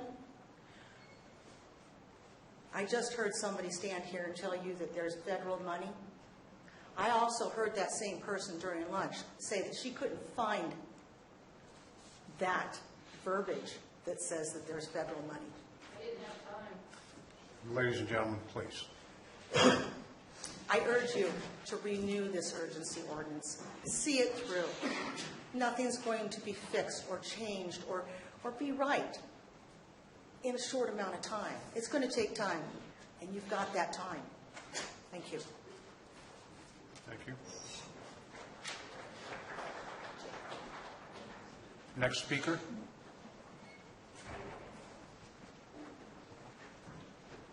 Good afternoon. It's Crystal Kesey, Eastside Environmental and District 1. I have a question.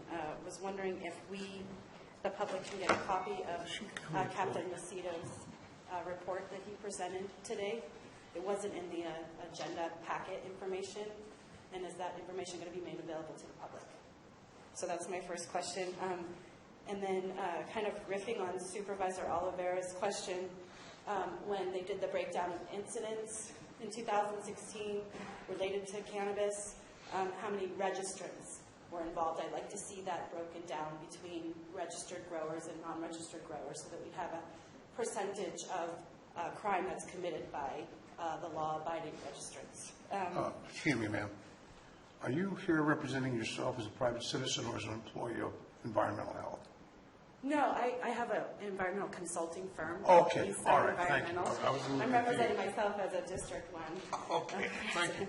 Yeah. But I do consulting work for the registrants in the county. Oh, okay. Yeah. All right.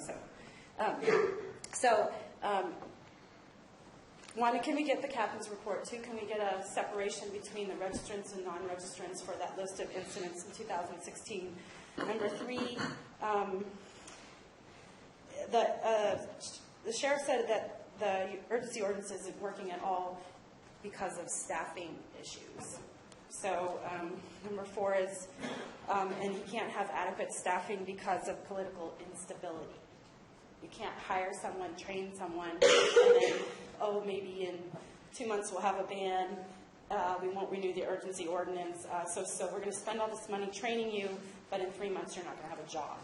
I don't know very many people, especially in law enforcement, who would sign on to take that responsibility when they can have the rug pulled out from under them, especially if they have to relocate.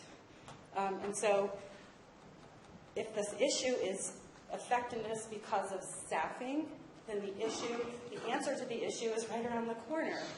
It's the Measure C tax that was passed in November. So I urge you to renew the urgency ordinance to the fullest extent possible, and I urge you to allow the growers to pay their taxes so that we can adequately staff every department that needs it, including the district attorney, so that the UO has a chance to succeed. Thank you. Thank you.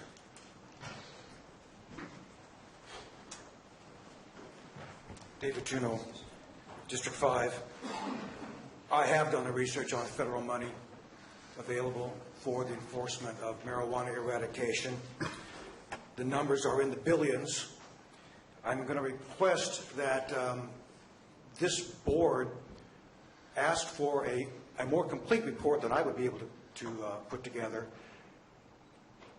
pursuant to the notion that the request that several of you made at the last meeting for a board-initiated ban ordinance. I would like for the public to know that if either that ordinance is passed or the citizens' ordinance is passed, that the county is now not out there on its own. At the top of the structure in the federal government are 3 entities that I've identified: the DOJ, the DEA, and a separate program run out of the White House. As the money comes down, it kind of gets intermingled, and there are a number of different programs with different names on them, and they cooperate with one another, and they kind of transfer money and transfer resources. And there are a number of other entities that get involved in that, task forces and whatnot, even the California National Guard.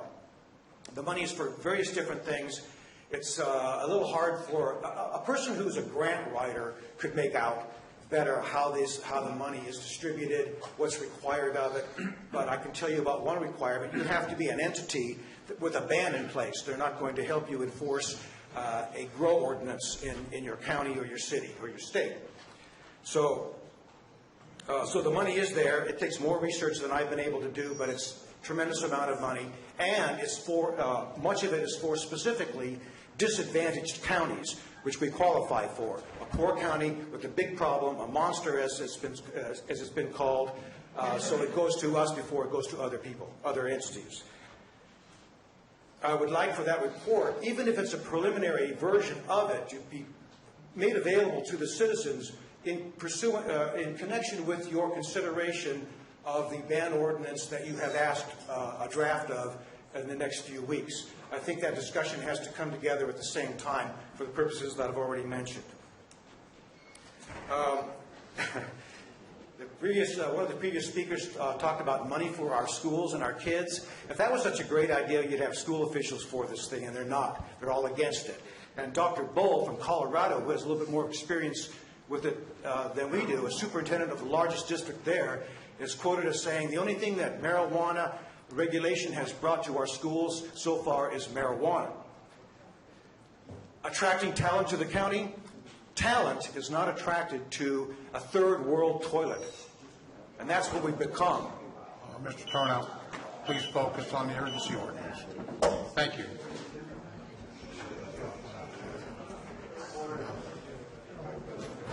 Ladies and gentlemen, please.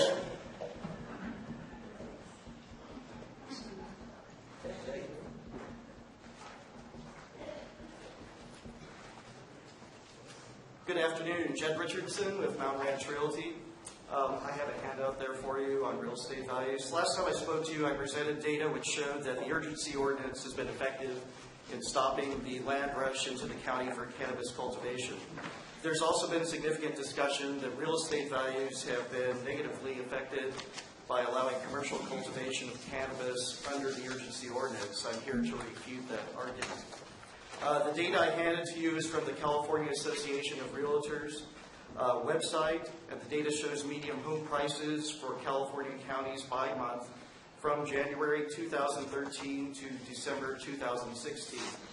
An analysis of the data at the bottom of the page shows that from 2015 to 2016, the average median home price in Calaveras County rose 11.3%, compared to Amador County, which rose 3.2%, and Tuolumne County, which rose 3.4%.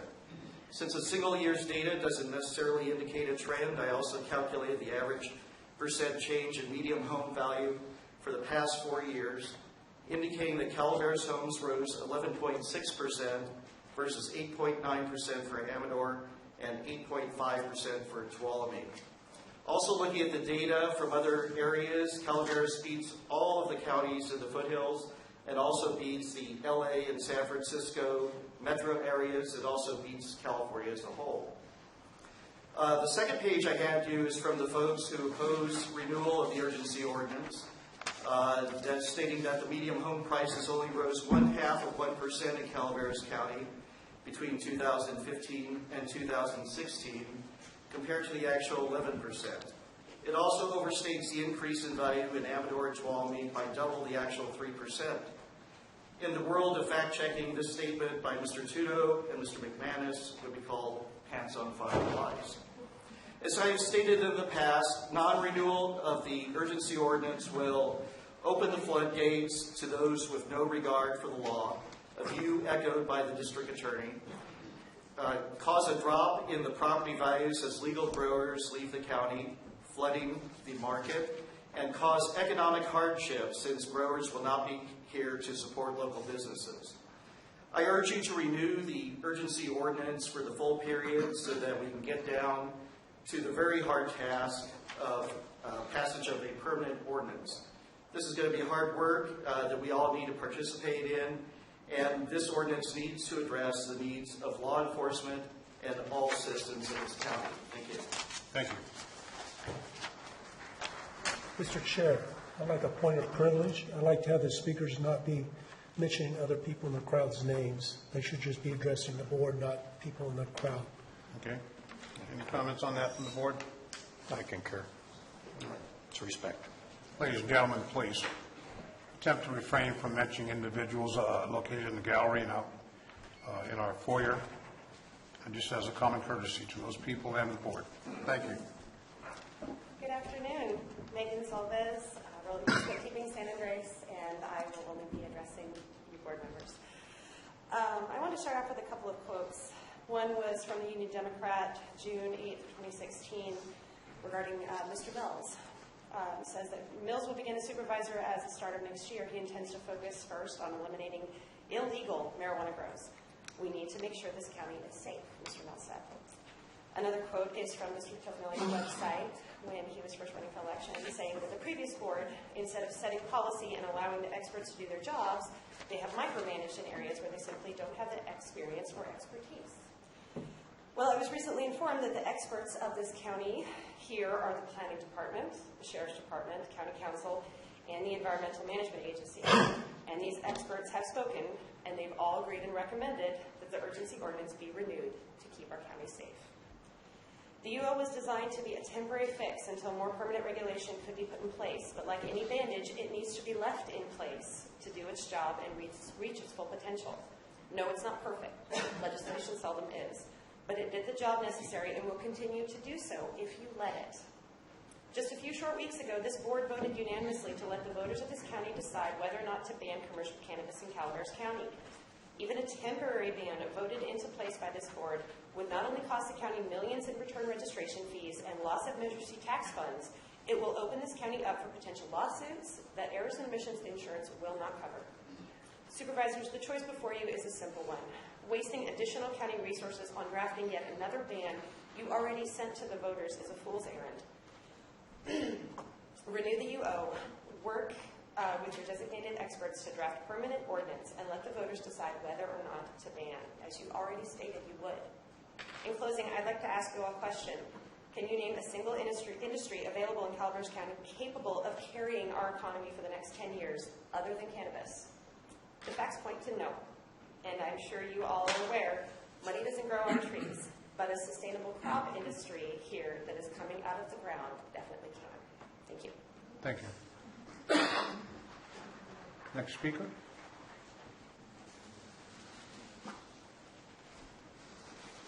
Hi, everyone. My name is Courtney McKinney, and I'm in District 3.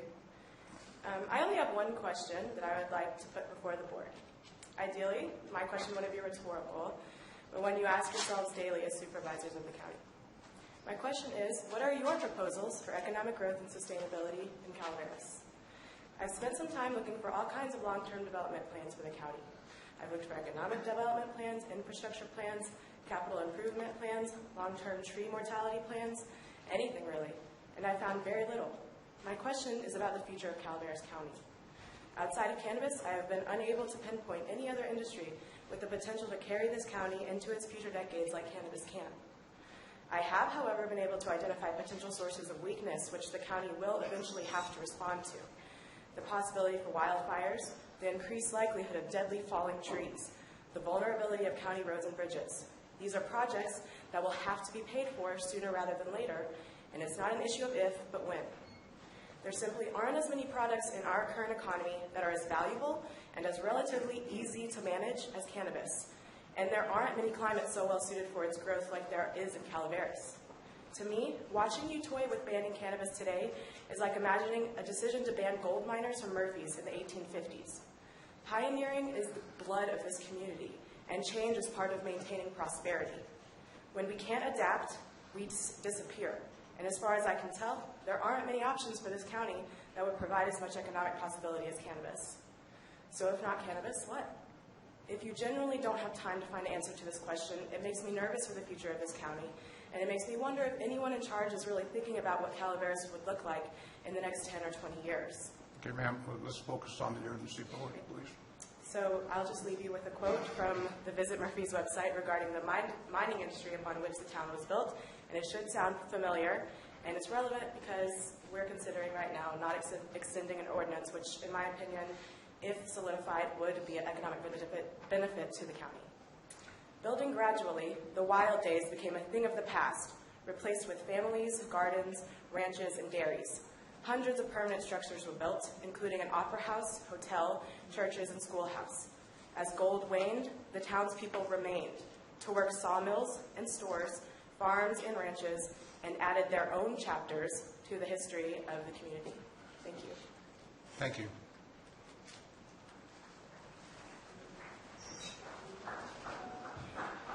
Good afternoon, Board. My name is Matthew, and I live in District 2. I'm not an attorney, but I've been a paralegal for a corporate law firm for 5 years. I also did their financials. In regards to the renewal of the urgency ordinance, from a legal and financial standpoint, it's a no-brainer, but I'm sure the experts and the affected department staff have already mentioned that. The issue I wanted to address today is the urgency ordinance. It's essentially a contract between the county and the applicants. In my years working at the firm, contract disputes and their resolution were a common matter. Underlying every contractual agreement is a fundamental trust between the two parties with regard to one another, as well as to the rule of law. This trust is at the foundation of our constitutional and representational form of government. Beyond the historical and cultural traditions that places contractual obligation at the heart of our democratic system of governing, there is also the pragmatic issue, and that's outside businesses that seek out stable regulatory environments in which there's a clear adherence to the rule of law. This means when businesses and corporations look to establish themselves in new areas, they look for security and consistency when it comes to local government, and they will pay attention to what happens here regarding the cannabis industry and the decisions of the Board of Supervisors. I think everyone needs to keep in mind the most important thing here is not the growers that want to farm on their land. It's not the good folks that want the inconsiderate neighbor gone. It's the future and the well-being of the county. And first and foremost, that means its economy, and that allows safety to follow, which is, I think, the most important. Thank you for your time. Thank you.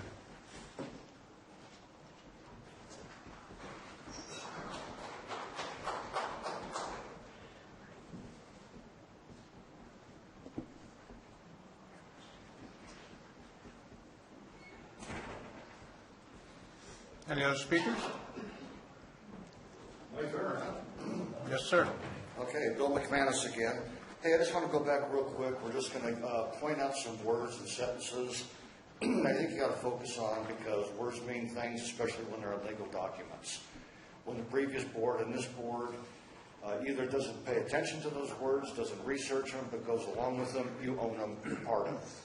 So I'm not accusing anyone of anything. Let's take a look at some of these words.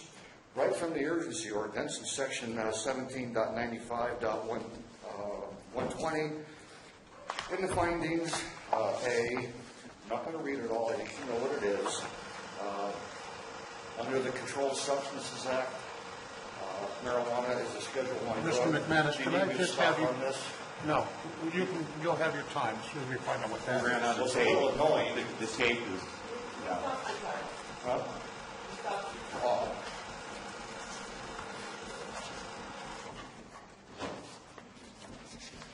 Never heard that before. The machine wants its turn, huh?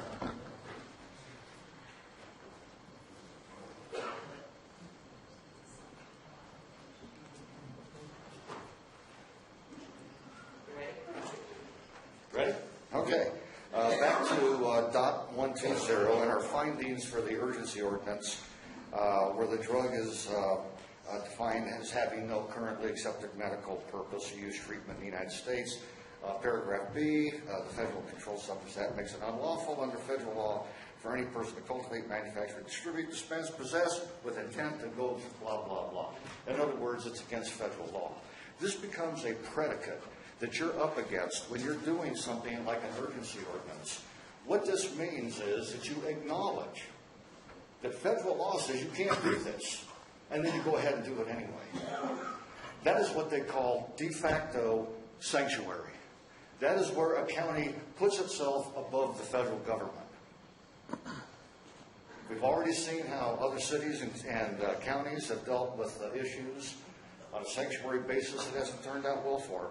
Right now, there are people out there cutting timber down, they are illegally grading, they are in violation of the general plan, they are not complying with the urgency ordinance. You have 34 people who have gotten a certificate out of 2,100 that are sitting out there.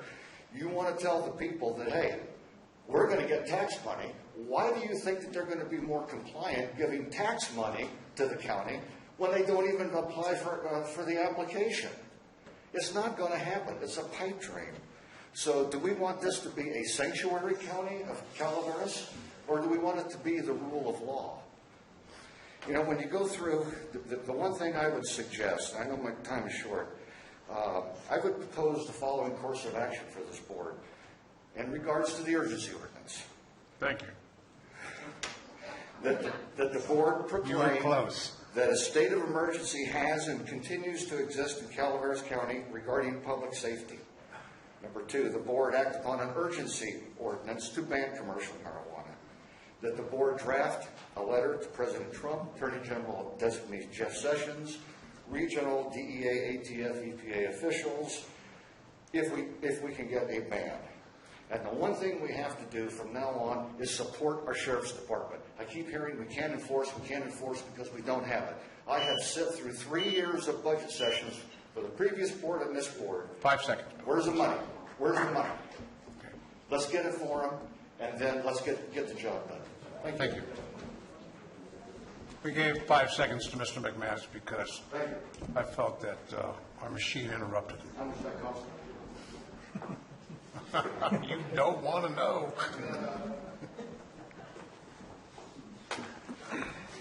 Aaron Elliott, District 4. Thank you, Supervisors. I appreciate your service.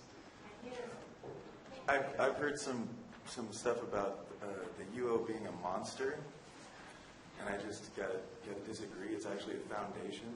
It's groundbreaking, and it's pioneering something that's very real in California. But if you do want to look at a monster, check out Siskiyou County up the top. They enacted a ban very, very similar. Thousands of houses, or not houses, 2-acre, 5-acre parcels were bought the first year. Thousands last year. All mostly a South Vietnamese group of people. They're really friendly. They're in it for the money, big time. Maybe 60 were abated last year out of these thousands and thousands. And the sheriff puts in the newspaper, look, we did something. It's not stopping them. There's been emails from these people saying, please ban, because under 64 you do lose federal funding for abatement and enforcement. So they want to. They want you to ban. They don't want you to have ordinances. They don't want regulation on this industry. The industry's not going away. Please send the ordinance and consider what's happening in the counties around you. We can learn a lot from all of them. Thank you. Thank you.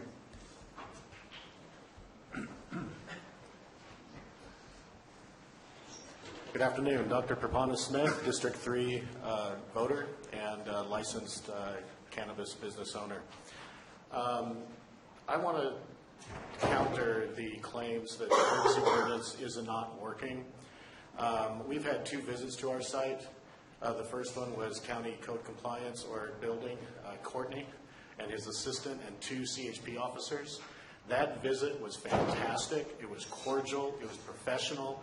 It was the kind of interactions that we need to see between our government and our business owners. The second visit was from the Agricultural Department. Justice and Catherine came in from the Ag Department to measure our scale. And Justice had this really beautiful, nifty little kit to weigh the scales of all the different sizes. He was trained in how to do the job to verify the accuracy of the scale. Ours was off by 0.6 of a gram, so I had to calibrate it right there in front of him. He couldn't calibrate it. The law requires I to do it. We got it right, got it perfect, and it was a fantastic visit. It was really professional. It was exactly what we need in this county.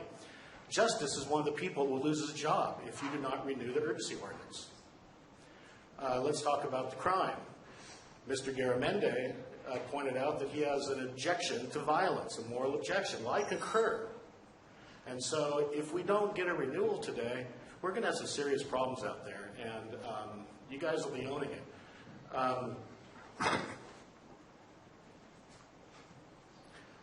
If you do not renew the urgency ordinance, I'd like to request to know the date of the auction, because you're going to have to sell that nifty kit. I want it. I want to buy that thing, put it up for auction. I'll buy it after you get rid of the urgency ordinance. There's a few cop cars. There's a few trucks. There's computers. There's all kinds of stuff that you bought with our money.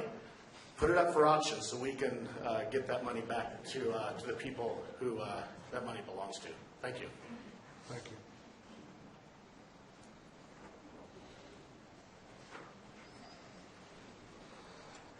Wendy from District 5. I just wanted to share that the election's over. During the campaign, talking with your constituents, you take a stand on different things based on the information that you had at the time. And as a supervisor representing all the people, it's my hope that you'll continue to process the data and make better informed decisions as you go forward. To stay with what you said before with new information doesn't set right for me. Stating that a majority of your constituents want a ban or regulations is, in my humble opinion, a mistake. There's no way you were able to speak with all the voters in your district. Quite the contrary, you probably only heard from a relatively few based on the number of people that you would be representing throughout the whole county. To take that position is the equivalent of 5 people making the decision for everyone and disregarding the ballot process. If you really want to represent all the people and ensure their voices are heard, which we've talked about today, you'll extend the urgency ordinance and require an EIR so you and the voters can make decisions based on a deeper well of information. So, thank you very much. Thank you.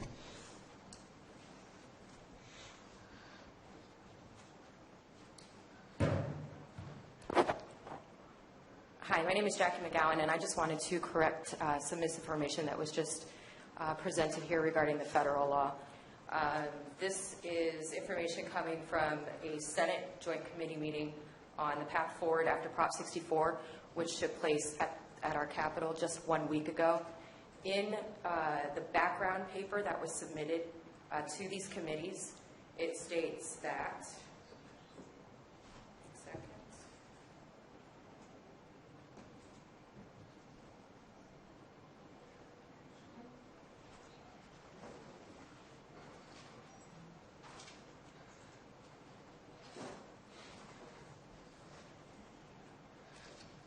on August 29, 2013, the Department of Justice issued a memorandum, commonly known as the Cole Memo, which updated its guidance to all United States attorneys in light of state ballot initiatives to legalize the possession of small amounts of cannabis and provide for the regulation of cannabis production, processing, and sale.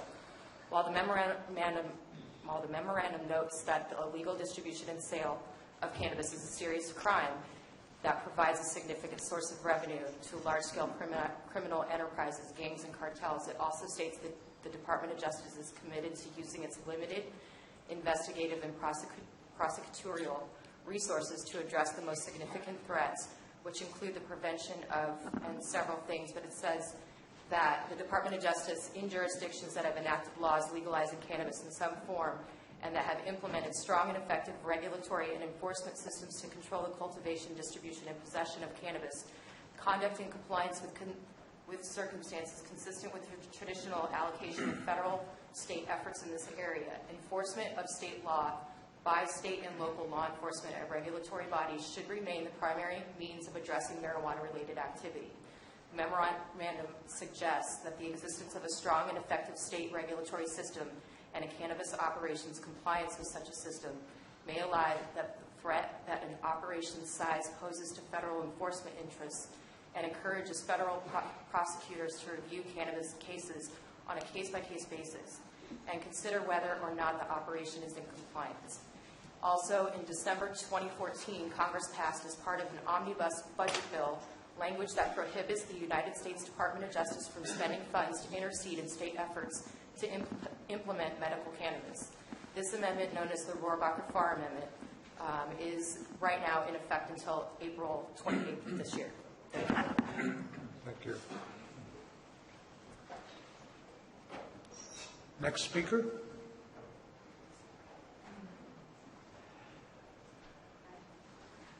Ms. Montgomery, I want to apologize. This morning you were here. Thank you for coming back. Apologize for my procedural blip. Alice Montgomery, District 3, State of California Registered Environmental Assessor, but I'm here just to talk to you about the urgency ordinance mostly. I concur with Bob Bowerman, actually, where are you, that we should extend it just to give us time to get things right. Second thing, I would like to suggest that we hire an outside expert consultant. It's nothing saying about our county staff and how wonderful they are. It's just if I was them, I wouldn't want to touch this with a 10-foot pole. Get somebody who does this. You don't hire your dentist to work on your knees. So you get an outside consultant. That's all they do is work on something like this because there's so much involved. And I only know the environmental portion. And that is super complicated. So everything else has got to be more. That's my suggestion. Who do you get to pay for it? The growers. If they want it, they pay for it. Find funds to appropriately create an ordinance, administer it, enforce it, mitigate, and remediate. Also, we really, really need a forensic accounting. Back to May 10th, 2016. I don't know of anybody that knows how much this whole machine costs.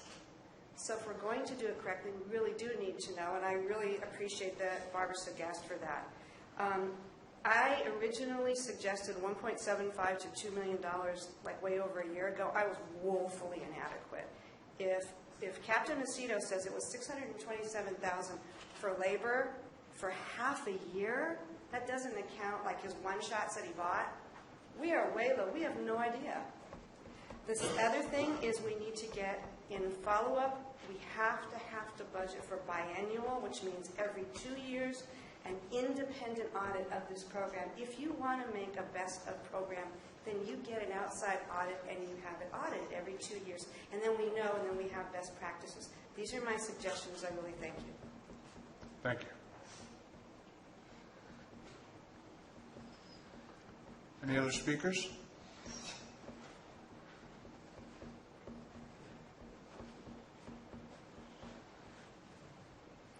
Hello, Board. Trevor Whitby, CCA, District 8. So we've had basically every department now advocate the renewal of the urgency ordinance. Even the district attorney got up here and called for a full renewal of the urgency ordinance. It's essential for public safety. That is the reason why they're calling, every department across the county is calling for the renewal. There is no alternative enforcement plan to regulations.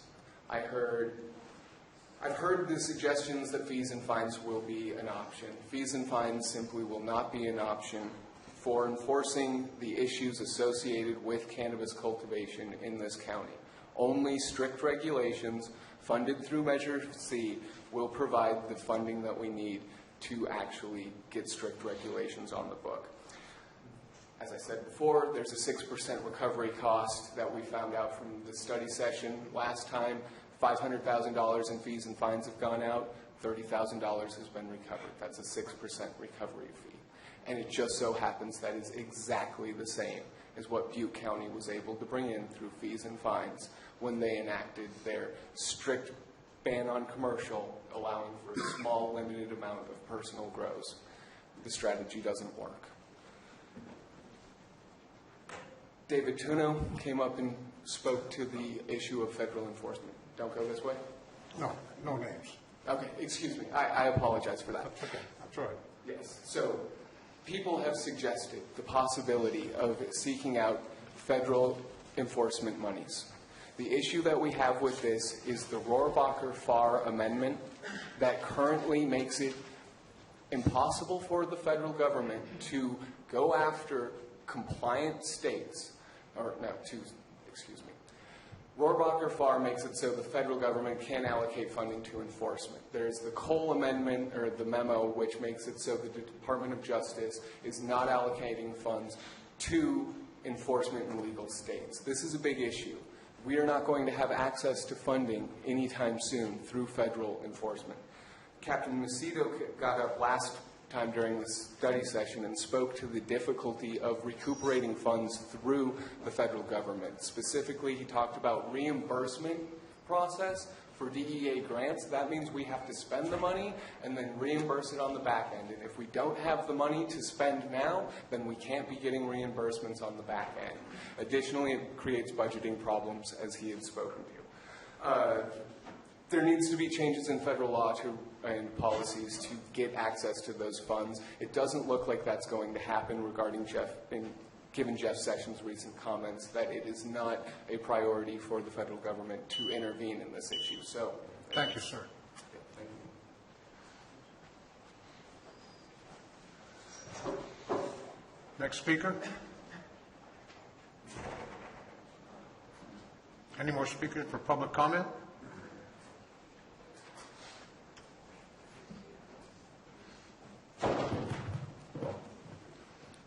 Kaz Tomaszewski, Calaveras Campus Alliance. As we heard today under a previous agenda item, staff is currently aggressively pursuing solving the issues with enforcing the UO. Whether it be improving response time, bringing people to justice quicker, or implementing the largest illegal grow eradication campaign perhaps in the history of the country, staff is on it. There are those that think this process is taking too long. This is too little, too late. However, it's important to note that any program that the county could implement, whether a regulation or ban, would take 1 to 3 years to be effective. Any program that addresses a total of 2,000 grow sites, utilizing multiple departments and broad enforcement action, is going to take Calaveras multiple seasons to bring things under control. The only difference is that under a ban, there is no viable funding source yet identified for effective enforcement. Not a single county in California that has a high draw for growers such as ours in our extreme climate has found a viable funding source for effective enforcement. For example, a fine-driven system, look to Butte and note the 6% collections. The program is hemorrhaging money. For example of what happens when you rely on state and federal assistance, look to pre-regulation Humboldt, worst environmental damage in the state. As for asset forfeiture, Prop 64 took cultivation and possession felonies and made them misdemeanors, meaning that criminal asset forfeiture in most situations is no longer an option. And as for civil asset forfeiture, when consulting attorneys about the county's chances of pulling this off as a funding source, the response is often laughter. As for a special tax for eradication, no one thinks it has a snowball's chance in hell of passing in Calaveras, considering our resistance to taxes. Not a single official has provided a plan for how to solve this equation. Now, I understand that there are people who have been unable to stomach an enforcement delay at the UO. There is a belief that the urgency ordinance is a grand experiment with an uncertain outcome, and that taking the risk of such an experiment would be irresponsible. An intuitive leap from this standpoint is to shut down the UO and institute a ban. But the solution is not that simple. What these constituents are asking you to do is to go for an option that has been proven not to work over an option that has not yet reached a point where it can prove that it could.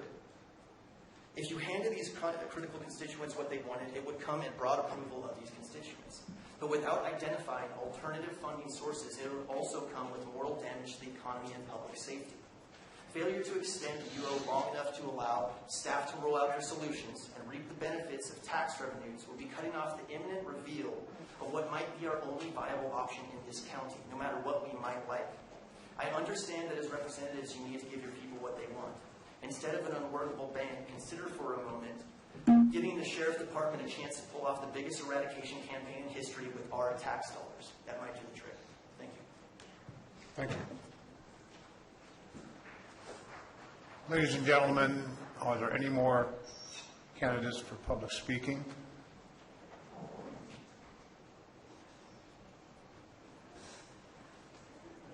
Good afternoon, gentlemen. My name is Larry Bridges, San Andreas. I would just like to address one issue for each and every one of you. First off, welcome to the new members, and thank you for your considerations. Particularly, I believe, Supervisor Oliveira, there was an issue before this board about a year and a half ago, and you were very adamant that you felt that that decision should be made by the voters of this county. And I would ask that you show the same consideration on this issue. Let us not forget the patients and the underprivileged and the poor people out there that don't have the money or the transportation to be able to get an alternative to the opiates that are on the marketplace today. For those of you that saw the newscast this morning, I believe the number was in excess of 20,000 people died in this state last year as a result of accidental opiate prescription medications. So please take that into consideration. Thank you for your time. Thank you.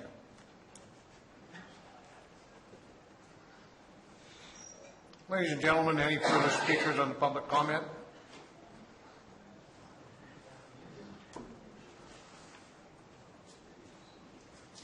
Need a break? While we have a short lull, could I see an indication by a raise of hands how many speakers that will be speaking in the public comment?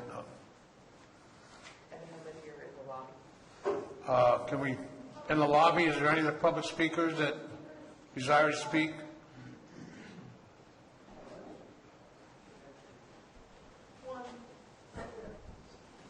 Okay.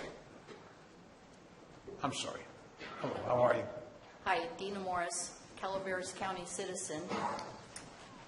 The UO has to go.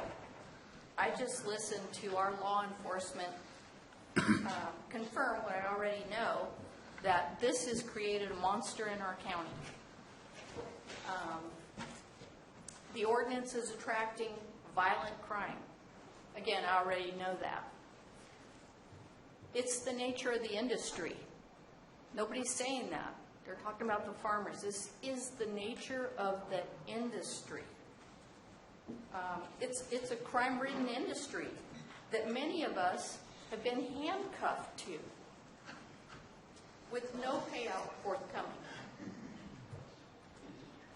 What other agricultural products being grown require so much time and money from our law enforcement, our district attorney, code compliance, so on and so forth? None. Why would you want to continue to force this industry upon us, upon our children, upon our families, upon retirees, our communities? Can you think of another industry that carries as much crime as this one does? We're talking about growing a product. I can't think of another agricultural product that's being grown where the growing of it attracts so much crime. Pioneering this county with this type of a product being grown here is literally going to leave blood on some citizens. We've already seen it. It's not going to disappear with UO. Criminals coming in here to steal it, they don't care whether we have an urgency ordinance or not. They could care less. And as far as getting money from Prop 64 to help, we're at the bottom of the barrel. Counties are at the bottom of the barrel on that list. So we'll see little to no funding from that. So again, I say that the urgency ordinance has to go. Don't kick that can so far down the road that you're going to force us to go through another season of crime. Thank you. Thank you. I understand there's one more speaker, 2 more speakers, 3 more speakers, 4 more.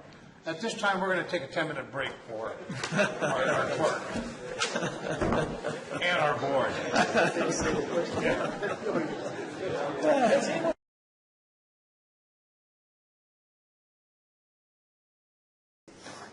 Okay. We're on a hold pattern, Madam Clerk. We don't have a video. She's MIA. Sorry for the immature pounding of the gavel. You want to see if she got tucked out behind the fob? I think she's got her own fob. Yeah, she was on over there. We got to take a look.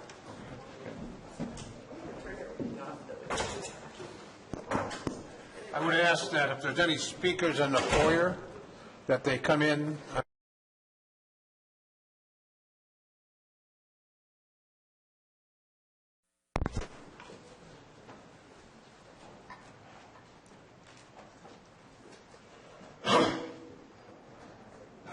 Okay. Thank you. Thank you. My name is Catherine Lambie, and I've been living in the West Point area for over 25 years. I'm also the director of the Blue Mountain Coalition for Youth and Families. We've been operating a youth and community center in West Point for more than 20 years.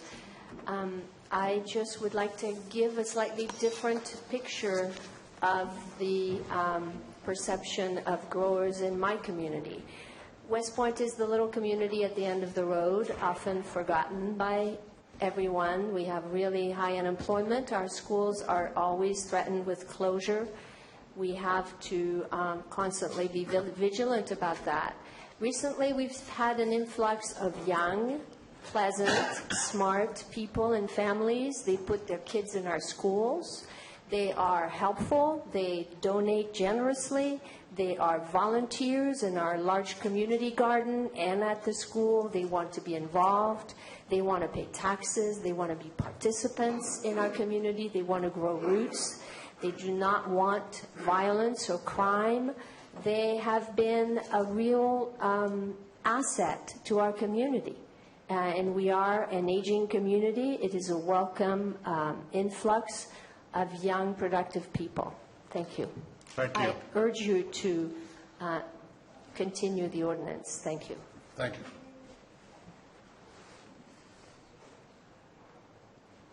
Sue Holber. I live in the burn scar in my little trailer until I rebuild or take it somewhere else.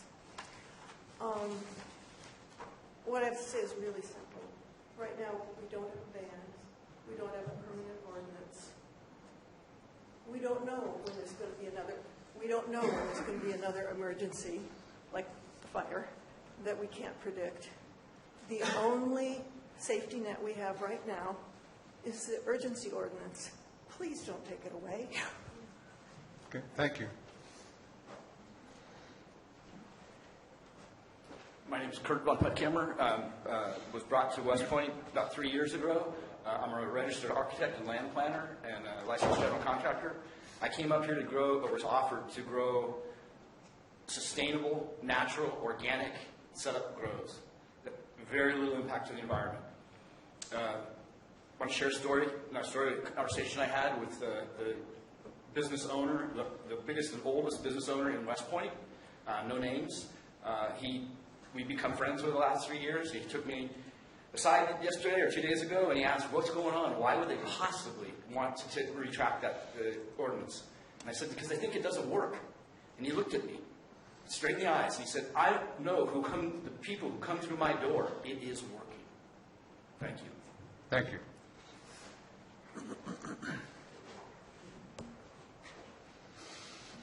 My name is Reed Larson, District 2. I want to encourage you today to readopt the urgency ordinance. Let's look at Butte County, where $2.93 million has been assessed in fines to illegal cultivators there, and only 6% have been paid. They also have hundreds, if not thousands, of cultivation sites in the Feather River watershed that are going without Water Quality Control Board oversight and regulation. This is because Water Quality Control Board is preempted by local regulation. Now, juxtapose these policy failures of Butte County against Desert Hot Springs, where we're seeing city leaders stand with community members at a ribbon-cutting ceremony with a new cultivation site in town is opening up, while they simultaneously receive a $135,000 tax check representing their first installment of tax payments. That's what regulation could look like. Please readopt the urgency ordinance. Thank you so much. Thank you.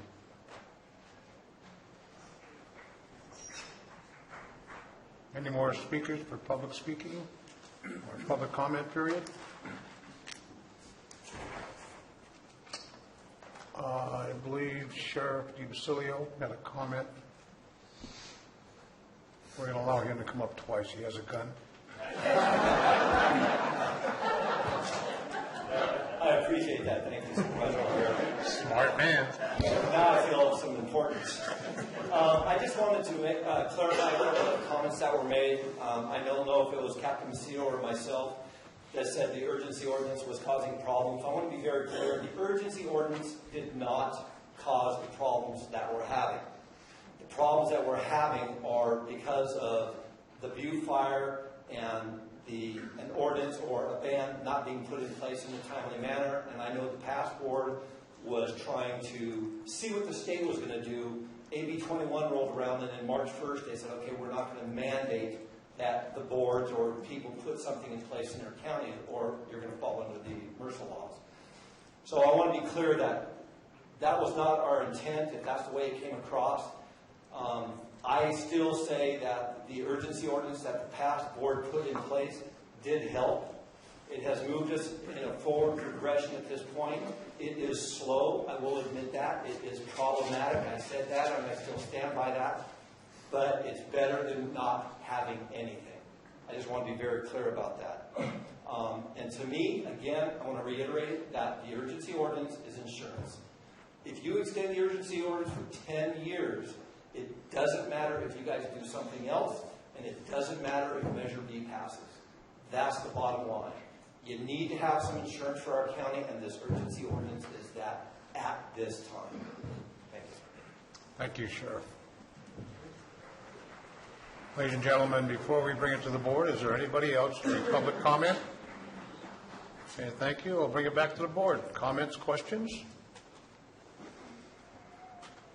Supervisor Clapp. Yeah, well, I got mine. I mean, there was insinuated that like we ran on something to get elected, but didn't really mean it. So this is what I put out. I paid to have it published in 2 local newspapers. It's very simple. It's about 50 words. And it says, "Hi, my name is Clyde Clapp, and I've been your neighbor for the past 38 years. And with your help, I'd like to be your supervisor for the next 2 years. With us working together, we can keep heavy industrial and commercial cannabis grows out of our neighborhoods where we live, play, and raise our families together." And I was serious about that when I ran on it. And the people that supported me on this reason. And there was another gentleman running against me that was anti-cannabis. And if I ran on a lie, he should be here and not me. That's how I feel about it. I didn't run on that statement just to get voted. I ran on it because that's what I truly believe, and I don't like what happens to my neighborhood. My neighborhood is horrible in the last 12 months. Supervisor Mills? Yeah, I think this board sitting here today isn't the one that created what we're talking about today. You know, this is not something that we made. We inherited it, and we're going to have to deal with it one way or the other. And I think every city and county in California is dealing with it in their own way. Am I familiar with Prop 26? Here it is. Am I familiar with the call memo? Yes. Am I familiar with the Aurora Fire? Yes. I got to go back to what James Madison said as the founder of everybody considers him the father of our Constitution and the Bill of Rights, where he said if men were angels, there would be no need for government. And so government becomes the intercessor when people decide to do things which are contrary to the normalcy of the society in general. I've watched the machinations as this UO was developed over the years. I think the only other person that spent more time in these halls, other than maybe Kaz, was this guy right here. Because I was sitting out there during that whole time. So I've watched it all happen. The only control that we have right now is in the near term. And everybody says, well, Measure C is the answer. Measure C is going to give us the money. But if you think about budgets, when is the first amount of money going to roll in? It won't be until the 17-18 budget. That's June, July, if you're lucky. And that's only going to be about half of it, if that. My wife's an accountant. And accountants oftentimes ask businesses one question: what do you want the data to show? Because they'll make the data work for whatever you want it to say. So when people throw me paperwork that's got all kinds of numbers on it, of course it's going to always be tilted to the favor of what they're trying to promote.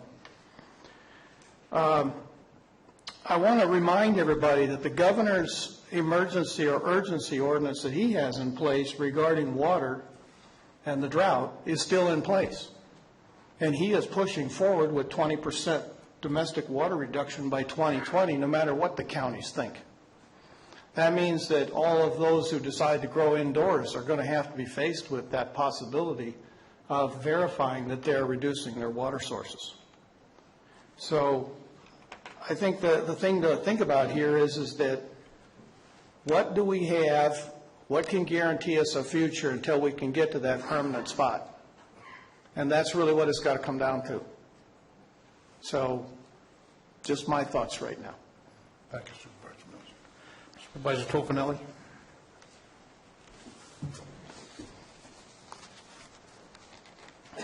You know, I could address some of the comments that were made. The one about what our platform was when we ran. And I was very adamant. I met with both sides. I took a tour of them when I was running. I was reached out to. What I saw was very well organized, very well done. No question about the ones that I went to.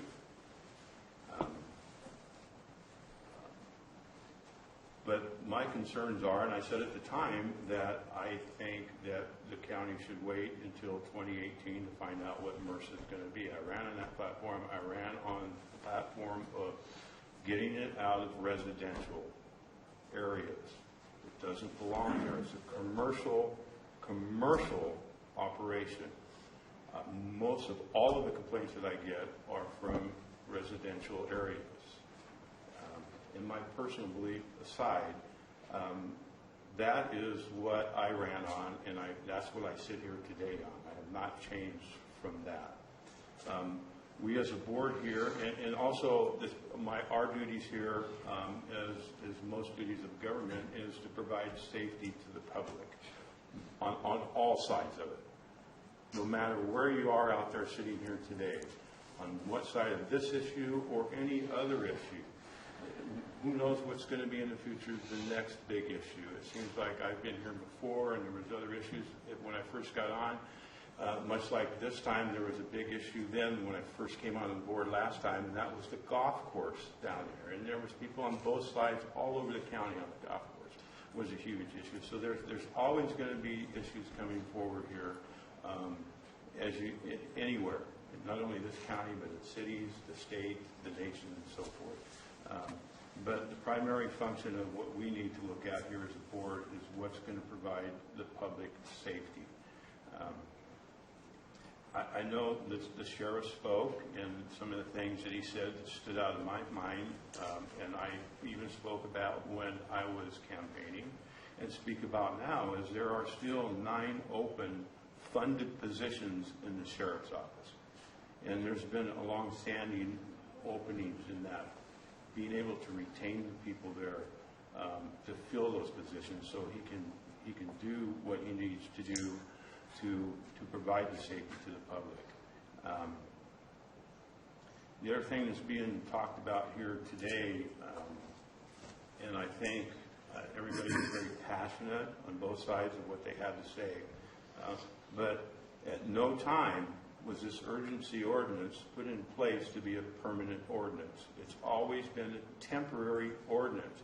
So saying that it's going to work 3 or 4 years down the road, it was never put in place to work 3 or 4 years down the road. It was only put in place to be a temporary stopgap until a permanent ordinance could be put in place.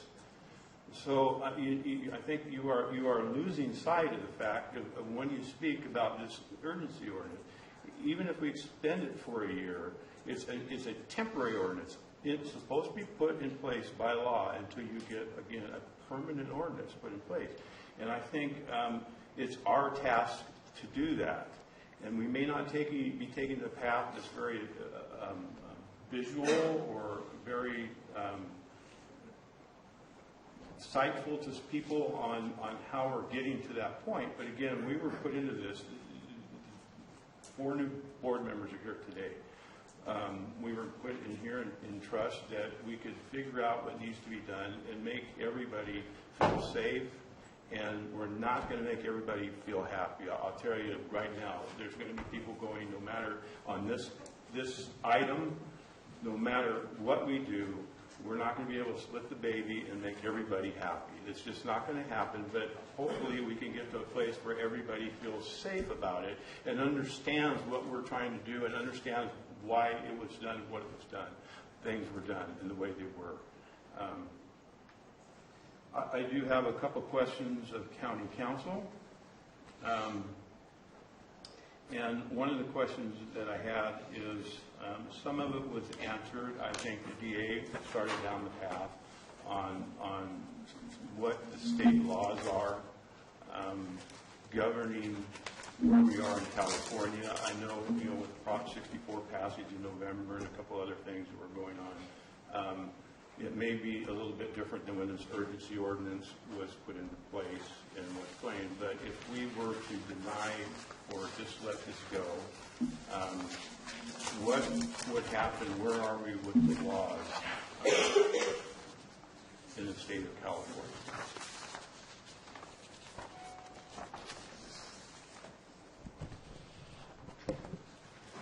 If the urgency ordinance is not extended, we would have no local regulations. So any state law that is in effect would apply. So all of the state laws that are currently in effect are the Compassionate Use Act, the Medical Marijuana Program Act, MRSA, and Prop 64. Those are all 4 separate areas of law that are on the books at the state level. As DA Uke indicated, under the Compassionate Use Act and the Medical Marijuana Program Act, the collective model of growing would still be allowed. So if the regulatory program, the urgency ordinance, is not extended, I would suspect that many growers would go to that model because those laws are still on the books at the state level. Thank you. One other thing I wanted to bring up.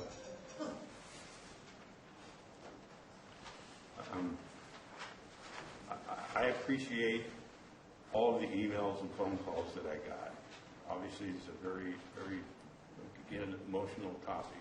There was a lot of emails sent. I appreciate everybody for telling me what district you were in, and I didn't have an opportunity because of the volumes of them to respond to all of them. I tried to primarily, during the cost-effective of my time, or better use of my time, was trying to respond to the ones that said they were in District 1. So a lot of my responses were to the people in my constituents in District 1 of the emails. But I will tell you this, I did receive some emails that I consider threatening. And I'll tell you, I'm not going to be intimidated by threats by anybody on any emails or to my face or on a phone call on how to vote on something. You're going to turn me away. I'm an iron worker, so I'll tell you what, I've been doing it for 45 years. You're not going to get me with a threat, no matter what. You're not going to tell me I'm going to have blood on my hands. I did not initiate this, to have any blood on my hands going forward. I'm not going to be intimidated that way at all. So any future ones going in, I'm telling you, I'll read your emails. I'll try to respond to you. But please use dignity and try and understand that you need to explain your position clearly and not try and put it in a threat to any of us here. Because I'm sure some of us, if not all of us, got some of those emails. It's just not, it doesn't reflect well on you or your side or what you're trying to accomplish when somebody does that. It works against you. So I think I'm done. Chair. Thank you. Supervisor Garamendi. Thank you, Mr. Chair. I tend to agree with Gary on a lot of, trying to get back to people's emails and the tone that we need to set in our county. I want to also recognize that there is a lot of passion around this issue, and I truly believe that people on both sides of this issue are passionate because they believe that what they're doing is in the best interest of the county. And I hope that you will all respect that what we do, we believe we're doing what's in the best interest of the county as well. And we need to foster that atmosphere of respect and understanding as much as possible. We could always agree to disagree, but we all live in this county together. I personally feel very privileged to be sitting up here at this time, and I feel very humbled by the responsibility and the trust that people put in this board to make major decisions that impact all of our lives. I thought it was profound to hear, District Attorney Uke, Sheriff DiBasilio, planning directors, environmental health, all coming together with great unanimity to ask us to do an extension for 1 year. I think it's a responsible act. they're asking us up here to act responsibly. I think a vote to extend this urgency ordinance for 12 months, the maximum allowed, doesn't mean you're for cannabis. It doesn't mean you're against cannabis. It is simply the insurance policy that we must have to be responsible for this county. I spoke earlier about feeling privileged and humbled and with the responsibility. I think it would be irresponsible not to extend it as far as we can go. Just to cover, we don't know what the future holds. We're going into very uncharted waters. We're going to learn a lot. There's going to be waves. There's going to be obstacles. We need to have flexibility, and this does that. So my question would be, should we not decide to extend it for 12 months? Why? Why would we not? I mean, if I bought an insurance policy for a year, I'd hardly write my broker and say, I'm canceling after 6 months. Thanks for taking my premium. So I don't see what the risk is for going for the full term. And I don't see what would be gained by not going for the full term. So those will be the questions as we move towards a vote that I have. But this is important stuff. Thank you. Thank you, Supervisor Garamendi. Well, ladies and gentlemen, it's my turn. I promise to keep this very short. I was the standing vote on the original ordinance developed by the last Board of Supervisors. I did that because I saw the defects in the urgency ordinance. But we are in a position right now to put this county, maybe this county is already at risk, and we have an opportunity to minimize that danger, even if temporarily. If we don't have some type of ordinance in place, we cannot survive what's in the future. And I'm going to say something probably that you're going to say, wow, what's he talking about? Let's take cannabis out of the picture. Let's look at our public safety right now. We are 9 positions down in patrol. There's 24 positions allotted to our sheriff's department. I know, I worked it. And if you think this is just going to blow over, it's not. We have to have that insurance policy to give us time to establish either an effective program to deal with this cannabis problem and the associated problems it brings with us. Now, that's fine and dandy for me to get up here and jump on the soapbox. But let's take it a step further. On May 2nd, there's going to be a vote.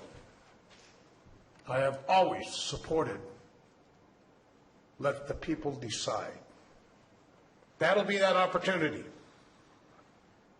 And I've also heard, well, if this occurs, it's not my problem.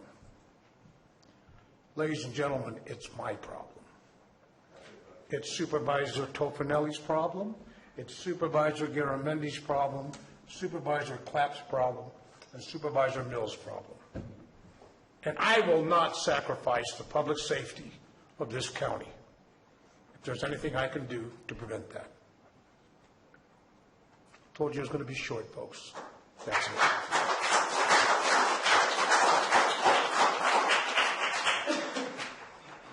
Anything from staff? Any comments?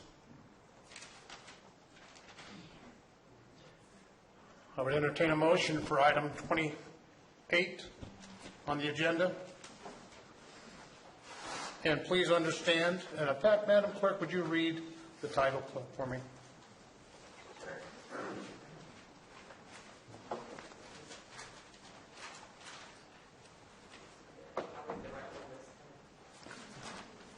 Resolution extending the applicability of Chapter 17.95 of the Calaveras County Code, an urgency ordinance regulating medical cannabis cultivation and commerce for a period not to exceed 1 year. Okay. I would entertain a motion to item 29. Chair? Mr. Supervisor Tofinelli. I do have a question with County Council. Okay. Anything that we do here other than letting it die any motion that's made, whether to extend it a year or 2 months or what have you, we will need 4 votes. Correct. The urgency ordinance, any extension of an urgency ordinance requires 4/5 vote. Okay, I just wanted to clarify that. Yes. Okay. Mr. Chair, I'd like to make a motion to extend the application of Chapter 17.95 of the Calaveras County Code, an emergency ordinance regulating medical cannabis cultivation and commerce for a period not to exceed 1 year. I have a motion by Supervisor Garamendi to continue the urgency ordinance for a period not to exceed 1 year under Section 17.95. Do I have a second? I will second that motion. We don't need public comment, do we? We already had it. Just making sure. We have a motion and a second on item 29. All in favor indicate by saying aye. Aye. All opposed by saying no. No. Please clarify who was no. You want to poll the board? We can actually roll call vote. Okay. A roll call vote, once again. Supervisor Tofinelli? No. Supervisor Garamendi? Yes. Supervisor Clapp? No. Supervisor Mills? No. Supervisor Olivera? Yes.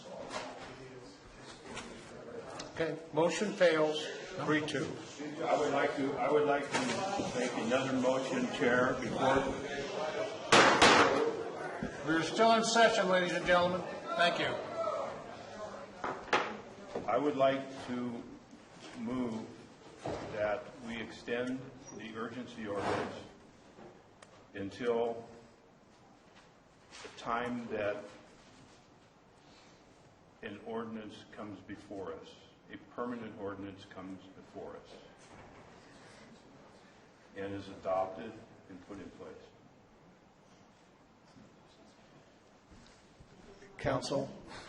I just want to clarify, any permanent ordinances that this board were to consider, once a permanent ordinance is adopted and becomes effective, it would automatically Correct. override the urgency ordinance. So the urgency ordinance would automatically terminate. And I fully understand that. Okay. I fully understand it. I'm trying to get a place where we can get 4 votes here. Obviously, we didn't have 4 votes extending it for a year, but we may have interest with 4 supervisors that would like to extend it a period of time. We have an ordinance that we've coming for us that we asked to be crafted 2 weeks ago, and we're looking at possibly going forward with that to the Planning Commission in March and having it come back to us at the end of March and for a vote or review. And I'm not in favor of leaving us hanging out there during that period of time. I think the insurance policy needs to be there going forward with this urgency order, albeit I disagree with it. I don't think it's working either. I don't think it's right. I don't think it was crafted correctly with the residential areas being involved in it and a lot of the other things, but it does give us some regulations in place until we get to a period either in May after May 2nd or to the point where we get an ordinance crafted by us. Chair, I have a question. I'd like to ask council, is the ordinance required to be date specific? I'm not sure. Is the extension of the ordinance required to be date specific? It cannot exceed 12 months. So, But it does not have to have a set date. no, other than it not to exceed 12 months. So Okay. you can choose any time, similar to the prior board extending it for not for the full amount that they could have. They decided to set today's date. This board could do that, but the board needs to know that under the government code, the county can only extend the urgency ordinance twice. So this is the second extension. So whatever this is extended for, it can't be extended further anymore. Supervisor Tofanelli, could you restate your motion? I would like to place a motion that we extend the urgency ordinance to a period of time that it goes at least till May 2nd, or after May 2nd, till we craft an ordinance that comes back to us. Now, we've already put the steps in motion 2 weeks ago to have that ordinance crafted. It won't be to the Planning Commission until mid-March. Then it will come back to us. It will either we move forward at that point with it, or we extend the time, or whatever we do until we get to the point where either May 2nd comes, or if it doesn't pass on May 2nd, the People's Initiative, we go forward crafting our ordinance. I think we need to move in that direction anyway. The urgency ordinance, like I said, was not ever meant to be a permanent ordinance. It was always meant to be a temporary ordinance in order for the county to get in place a permanent ordinance to address this issue. I don't think it's going to take a year to get to that point. And even if we went forward with a year, again, when a permanent ordinance comes in, it dies anyway, it goes away. But we don't know, again, what's going to happen in the future. We don't know what's going to be. Even an ordinance, if we get in place before May, what happens on May 2nd, if the People's Initiative passes, it doesn't matter what ordinance we have. That becomes law. But I think to leave ourselves out there unprepared, or at least some type of regulations, but again, the urgency ordinance, I've never been in favor of. I don't think it addressed so many issues, especially in residential, but at least it affords the county some regulations in the time frame that we need some type of regulation. And that's my opinion. Well, I see it though That's as, my motion. Supervisor, so you put in a motion, that's your motion on it? I motion that we put in place, going forward with the urgency ordinance until the time that a permanent ordinance is in place. with no time deadline. Well, if it All right, takes 1 year, Gentlemen, if it goes- let's clarify Supervisor Tofanelli's proposed motion. Trying to get out of the dates. I think I understand what your position is. Correct me if I'm wrong. I understand that you are moving to put in place a permanent ordinance at a date after May 2nd, when the initiative goes to public ballot, and continue the urgency ordinance until such a time as those two events occur. Is that correct? Either one or the other occurs. That's right. Either one or the other. Is that correctly stating your motion? Pretty much, yeah. I would just caution the board because, yes, in either event, they would terminate the urgency ordinance. Certainly, that would be a possibility. I just think under the government code, because it says it can't be extended more than 12 months, we can put that provision in the motion, in the resolution. And also, I would recommend that it would say, and under no circumstances shall it be extended for more than 12 months, so that it meets the requirements of the government code. I'm just throwing that out there on the, I don't think it will happen. However, if, for instance, the initiative doesn't pass in May, and for whatever reason, which I don't think this will happen, but of course, as attorneys, we always look to worst-case scenarios, that for whatever reason, a permanent ordinance isn't in effect within that 12-month period. I just want to remind the board that to have that at least as kind of a placeholder in the resolution. We can add that additional language. That would certainly be Supervisor Tofinelli, I know you want to say something about that. Well, no, I understand what she's saying, and I understand the whole demographics of the thing. I'm just going back to our meeting two weeks ago, where Supervisor Mills indicated that he would be willing to go forward a couple of months, extending it. That was his comment, and Supervisor Claps was more or less the same thing. His was at least until an ordinance was in place. So I don't know if the 12 months period is because they feel that we would not be giving the staff any sense of urgency of going forward on a time frame by going forward on a month. So I'm trying to get to a compromise position to where we can have some type of insurance policy going forward that we can get 4 votes on versus walking out of here with nothing. That's my intention. Thank you. We're still discussing your motion. Any comment, Supervisor Clapp, Supervisor Miller? My thing is be this, what I ran on is what I ran on. Okay. And the commercial pot has no business where I live, none. Supervisor Garamendi? Again, I don't know what we gain. I don't understand what we would gain by not stretching it out as long as we can.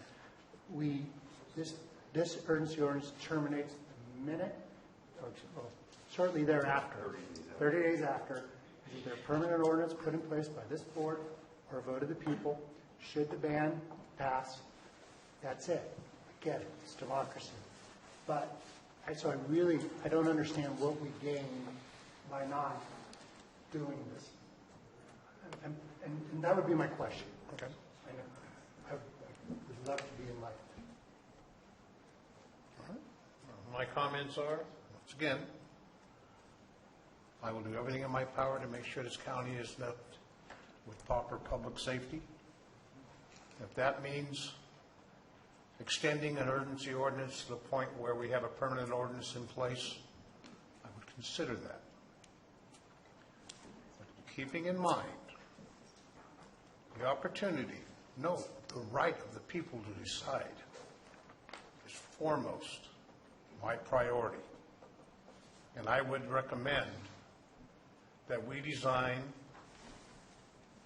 following Supervisor Garamendi's motion, a procedure to leave us in a position where we can take care of our own in public safety. If that means extending it past May 2nd, then so be it. But also, I understand Supervisor Tofinelli's issue about getting it done and getting it done right before a year's up. Now, I also understand Supervisor Garamendi's saying, what difference does it make? It's only good for a year. So I'm going to let Supervisor Tofinelli repeat his motion. It's on the table right now, and then we'll be looking for a second. December 31st. Can we take a 5-minute break? I want to consult with. Sure. We'll take 5 minutes. That's a good idea. That's a great idea.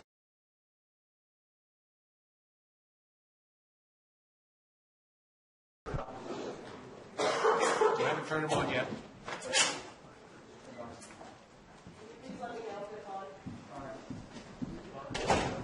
It's on now?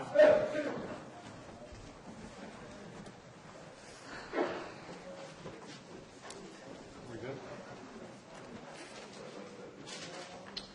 Hey, ladies and gentlemen, we're back. We were discussing a motion made by Supervisor Tofinelli, and it hasn't been brought for a second yet. I think Mr. Tofinelli, you want to repeat your motion, or are we satisfied we can seek a second for your motion? First off, I think it is the issue that has to do with my motion. It has to do with the resolution that was before us.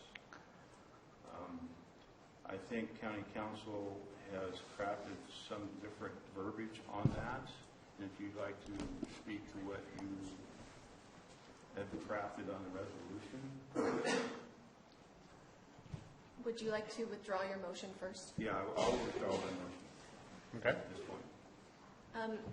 What staff would propose the board consider is in the resolution, it references on the fourth whereas, it says, whereas if 45 days is an adequate period of time to adequately study the permanent ordinance, Government Code Section 65858 allows an urgency zoning ordinance to be extended twice by a Board of Supervisors before it either expires as a matter of law or is replaced by a permanent ordinance.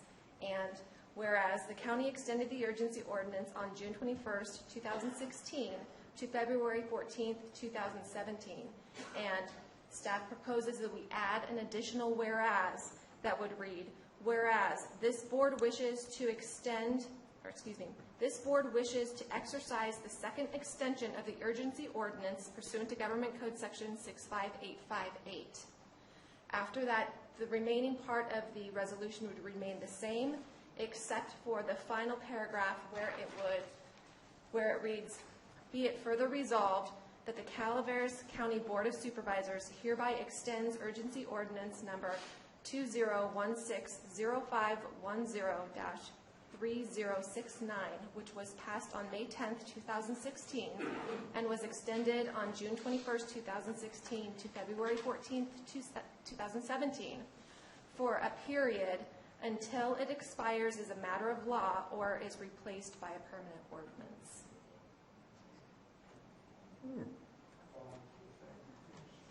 Is that your motion, sir? That's staff's suggestion. I'm going to start with you, Supervisor Tofinelli. Why don't we poll? Okay. Since I removed my... Okay, you did withdraw your motion. Supervisor Clapp, comments? I won't support that. Okay. Supervisor Mills? I will support that. Supervisor Tofinelli, only because you're on that end? I will support that. Supervisor Garamendi?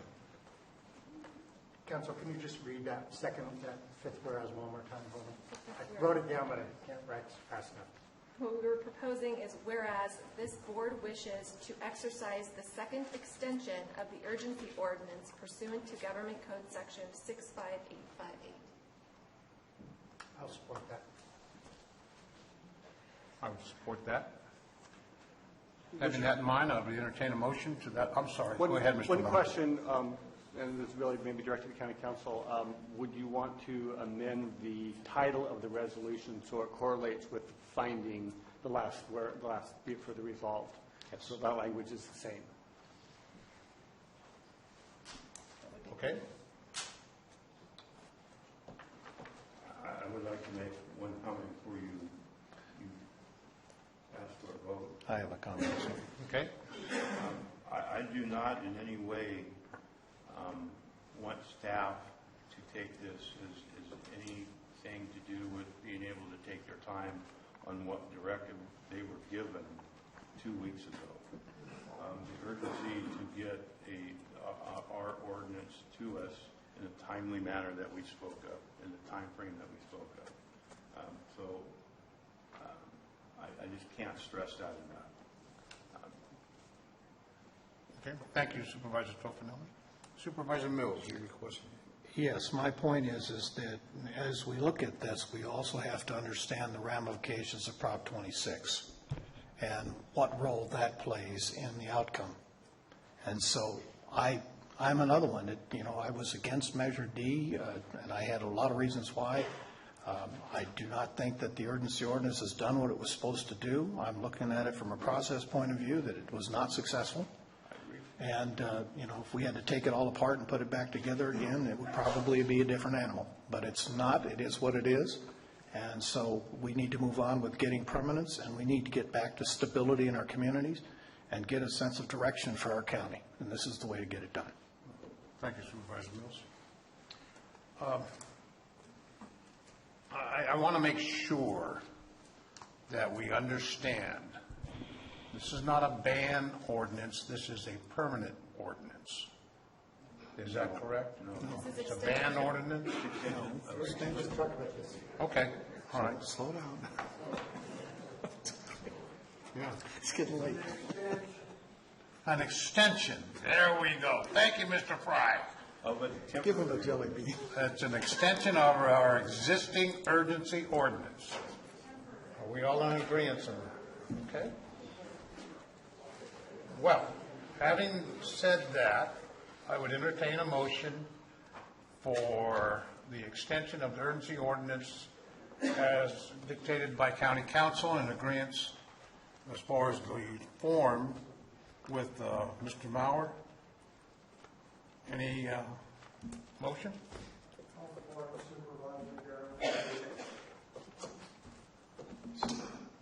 I'm sorry. I will move. Moved by Supervisor Tofinelli. Second. Second by Supervisor Mills. Public comment. Oh, no, we already had it on the extension. See, I Stop reading your note. Yeah. All right, ladies and gentlemen, we do have a motion on the table. It has been seconded, proper in content. All those in favor indicate by saying aye. Aye. Aye. All opposed indicate by saying no. No. 4-1. Motion passes.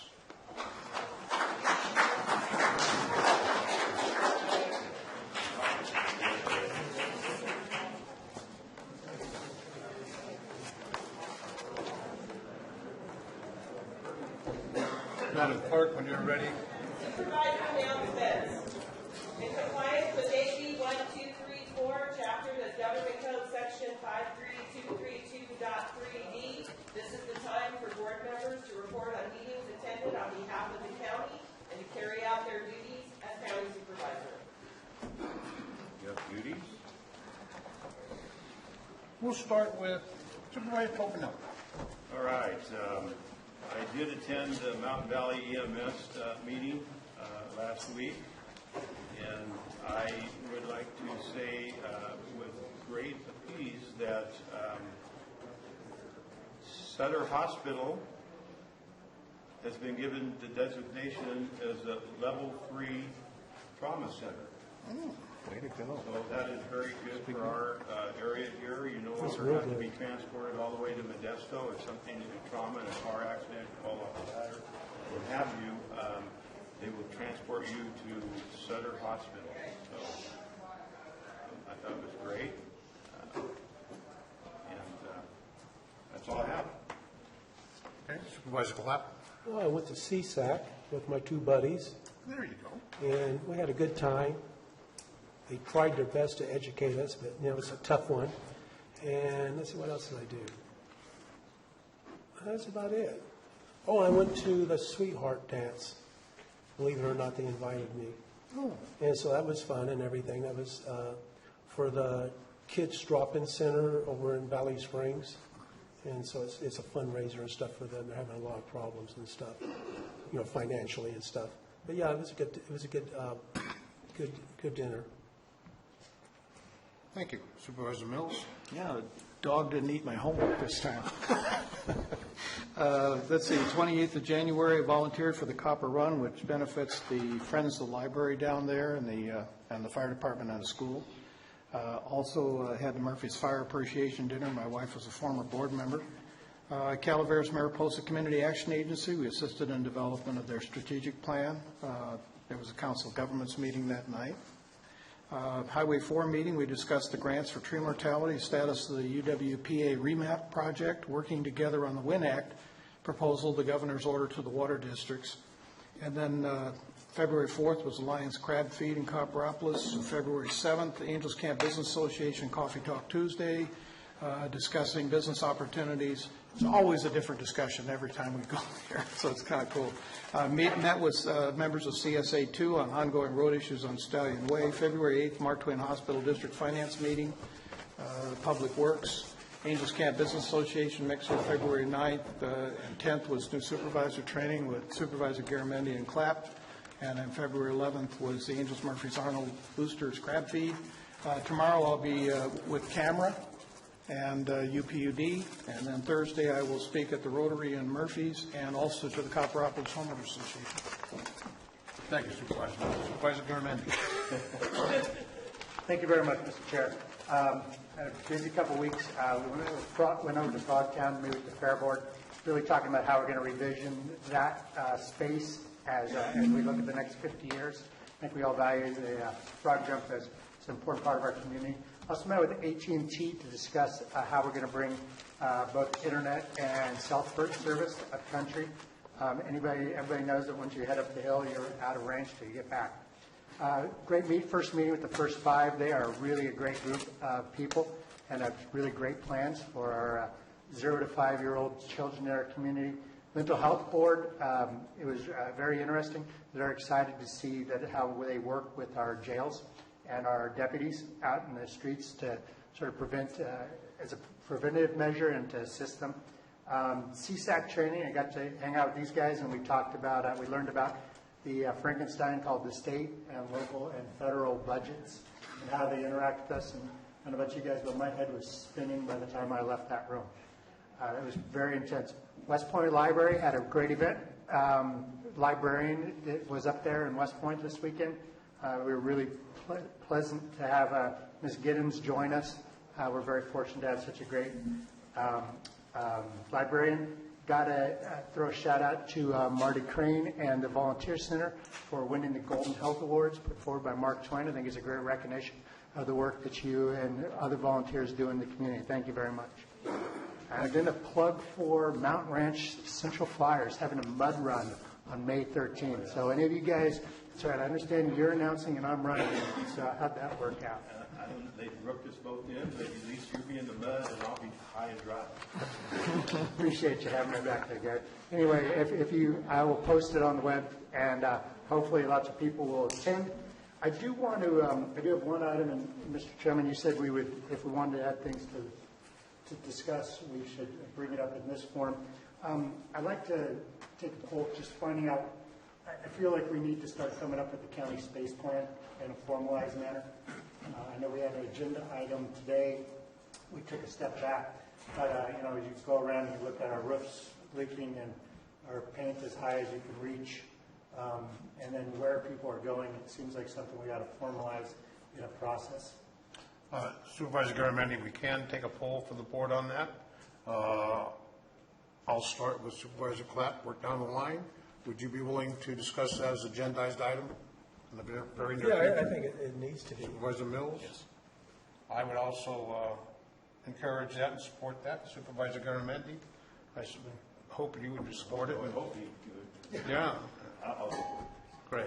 Okay, so just to help me out, That's me. if you actually say instead of nodding, because I'm not looking. Yes. Garamendi, aye. I think it's 5 yeses. Okay, thank you. I think that was unanimous. Is that Okay.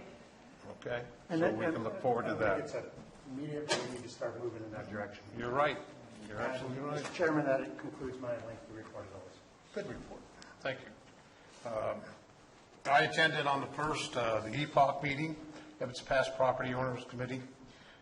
It's a collection of all the homeowners associations up on Highway 4 corridor, if you will. Always a good meeting to attend and provide county input on the basis of my participation as supervisor. Good way to get the word out to all of our folks up in that area. We did have a law library committee scheduled for that afternoon and was canceled at that last minute, so we'll be rescheduling that.